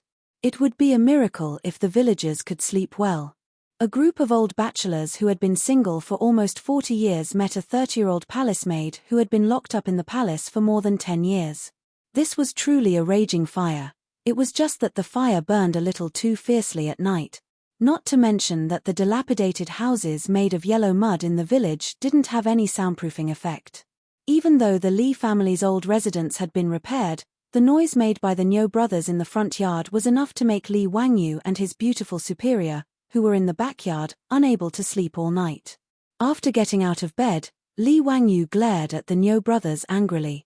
However, the two brothers didn't feel ashamed at all. Instead, their faces were glowing. If it weren't for the fact that Li Wangyu knew that he couldn't beat these two animals, he would have fought them to the death long ago. It was just that his mouth was cheap. Why did he let these animals marry for no reason? It was simply too torturous. The Niu brothers didn't care about the fact that they had been eavesdropped on. In the eyes of this group of rough men, if they could satisfy their wives, it meant that their bodies were strong and others couldn't envy them. In the face of Li Wangyu's resentful eyes, the two brothers were still topless and exercising with stone weights in the front yard. Seeing their bodies full of muscles, Li Wangyu could only cover his face and leave. It was really too infuriating. After a night of noise attacks, Li Wangyu began to wonder if it was time to help the village repair the houses. The construction of his county manor had already started and would be completed in half a year. It would be too unreasonable for him to move into such a luxurious manor while the villagers lived in thatched huts. What's more, he had promised his beautiful superior that he would build Dingju village into a peach blossom spring. Anyway, it wasn't expensive to build houses in the Tang dynasty. In addition, he had cement. Oh, no, now it was the mirage mud named by Pai Lupi. Not only would it be faster to build houses, the cost would be lower, and the houses would also be more solid. The more Li Wangyu thought about it, the more he felt that it was feasible. He was too lazy to argue with the Niu brothers, these two animals, and quickly ran to find Su Changqing to discuss the matter of building houses. Chapter 317. The cost of building a house in the Tang dynasty was not high. During the Xuanzong period, the imperial court auctioned off a steely rubbing of state-owned real estate. It showed that a big house with 39 houses and an area of 2.9 mu was sold for 138 strings of coins. From this, it could be seen that the construction cost would not exceed 100 strings of coins. After Li Wangyu transmigrated to the Tang dynasty, the house in Huxian County, including the land, was only used to pay off the debt of 80,000 strings of coins, which was 80 strings of coins. This was also the reason why Yang Quan paid off part of the debt for Li Ju's sake. Even if Li Wangyu wanted to build a big house for the villagers, it was not allowed. The houses built by the commoners were not allowed to have more than 3 rooms or 4 racks. The gatehouse could only have 1 room or 2 racks, and they were not allowed to decorate it. There were also rules for commoners' houses. A good family with less than 3 people is given 1 mu, 3 people plus 1 mu. A bad family with 5 people is given 1 mu, 5 people plus 1 mu. These rules were clearly stated in the Tang dynasty law, and could not be violated. Therefore, Li Wangyu and his beautiful boss calculated that even if the facilities were complete, building a house would at most cost 50 strings of coins, which would be around 200,000 yuan in the future. There were 127 families in Dingju village. However, 5,000 strings of copper coins was enough. Li Wangyu could really afford this amount of money. His beautiful boss naturally agreed with Li Wangyu's idea of building houses for the village. After some discussion, the two decided to build a new Dingju village near the county's manor. The new Dingju village not only had to have well-planned residences, but Li Wangyu and Su Chongqing also planned to build a complete landscape, roads, saw pipes, methane pools, toilets, ditches, and a series of other public facilities for the village. Li Wangyu naturally could not design a new village, but he did not plan to do it himself. He just needed to find Yang Liban. Yang Liban's older brother, Yang Lide, would be a master craftsman in charge of the construction of the palace. It was easy to find him to design a village for him. Li Wangyu made a special trip to Chang'an to ask Yang Liban to introduce his brother to him. Yang Lide naturally knew about Li Wangyu, the county's man, the crown prince's teacher, and his younger brother's teacher. When he heard Li Wangyu's intentions, he patted his chest and agreed without hesitation. That day, Yang Lide led the supervisor to Dingju village to survey the terrain and measure of the land. Li Wangyu took out a sketch of the new Ju village that he had drawn after discussing with his beautiful superior. On the sketch, 127 small courtyards were located in an orderly manner at the foot of the hill where the county magistrate's mansion was located, adjacent to the Gan River. Li Wangyu sketched out a sketch of Dingju village. Although it was simple, it incorporated many of the architectural features of Huaxia after the Tang dynasty, which made Yang Lide applaud. Although Li Wangyu made a lot of requests, which Yang Lide thought were strange, they were not troublesome, including using mirage mud to build tile-roofed houses. Now, the supervisor had begun to use the recipe Li Wangyu provided to make mirage mud on a large scale. The craftsman had figured out how to use mirage mud. It just so happened that the work supervisor did not have any tasks to build a palace, so Li Wangyu decided to ask Li to help him build a new village with his own money. Regarding this, Li naturally had no objections. He nodded and agreed to his request. When the supervisor's craftsman drove into Dingju village with all kinds of construction tools and materials, it immediately attracted the attention of the villagers. "Dalang, what are you doing? Is the county's man going to continue to expand the county's manor?" "I'm not sure, maybe. I'll call the village chief and ask if he needs our help." Let's go. The county's man's business is our business." When Li Wangyu's county's man's manor started construction, the village chief of Dingju village led a group of villagers to find Li Wangyu, wanting to work on the construction site. The villagers had to serve the corvée all year round, so they were good at construction. Toward Li Wangyu, all 500 people of Dingju village were moved to tears. Being able to work on his manor's construction site was also the old village chief and others' goodwill. Besides, Dingju village was now Li Wangyu's fief. The villagers would no longer serve the corvée, so it was natural for them to work on Li Wangyu's manor's construction site. However, Li Wangyu naturally declined the village chief's kindness. After all, he was born under the red flag and grew up in New China, so he still had this awareness. Although these villagers were now his, Li Wangyu didn't feel that he should exploit them. Nowadays, the villagers of Dingju village were all coachmen of the four-wheeled carriage company. A day's delay meant a day's worth of income. How could he have the nerve to ask the villagers to help him build a house? Therefore, no matter how the village chief and others asked, Li Wangyu refused, which made the village chief and others feel very regretful. However, a large number of construction tools and materials were transported to the village today, causing the villagers to misunderstand that Li Wangyu wanted to expand his manor. The village chief didn't look for Li Wangyu, so he led a group of villagers and rushed over. When he saw that the craftsmen had stopped their carriages and ox carts at the hillside outside the village and began to unload the tools, he hurried forward. Everyone, you're wrong, wrong. The county's man's manor is on the hillside. You've got the location wrong. The supervising craftsmen stopped what they were doing and looked at an official in a light green official's robe. The official quickly walked over and cupped his hands towards the village chief. Sir, you're not wrong. We're not building a manor for the county's man. Not building a manor for the county's man? Then what are you doing? The village chief asked. We're here to build a new village. The words of the official who was going to be the supervisor stunned the old village head and all the villagers. Build a village? What do you mean? This is our Dingju village's land. How can you build a new village? Who asked you to build a village here? This old man's surname is Chen, and I'm the village chief of Dingju village. Why didn't I know about this? The village chief asked with a frown. The official smiled. Village chief Chen, the one who asked us to build a village here is the county's man.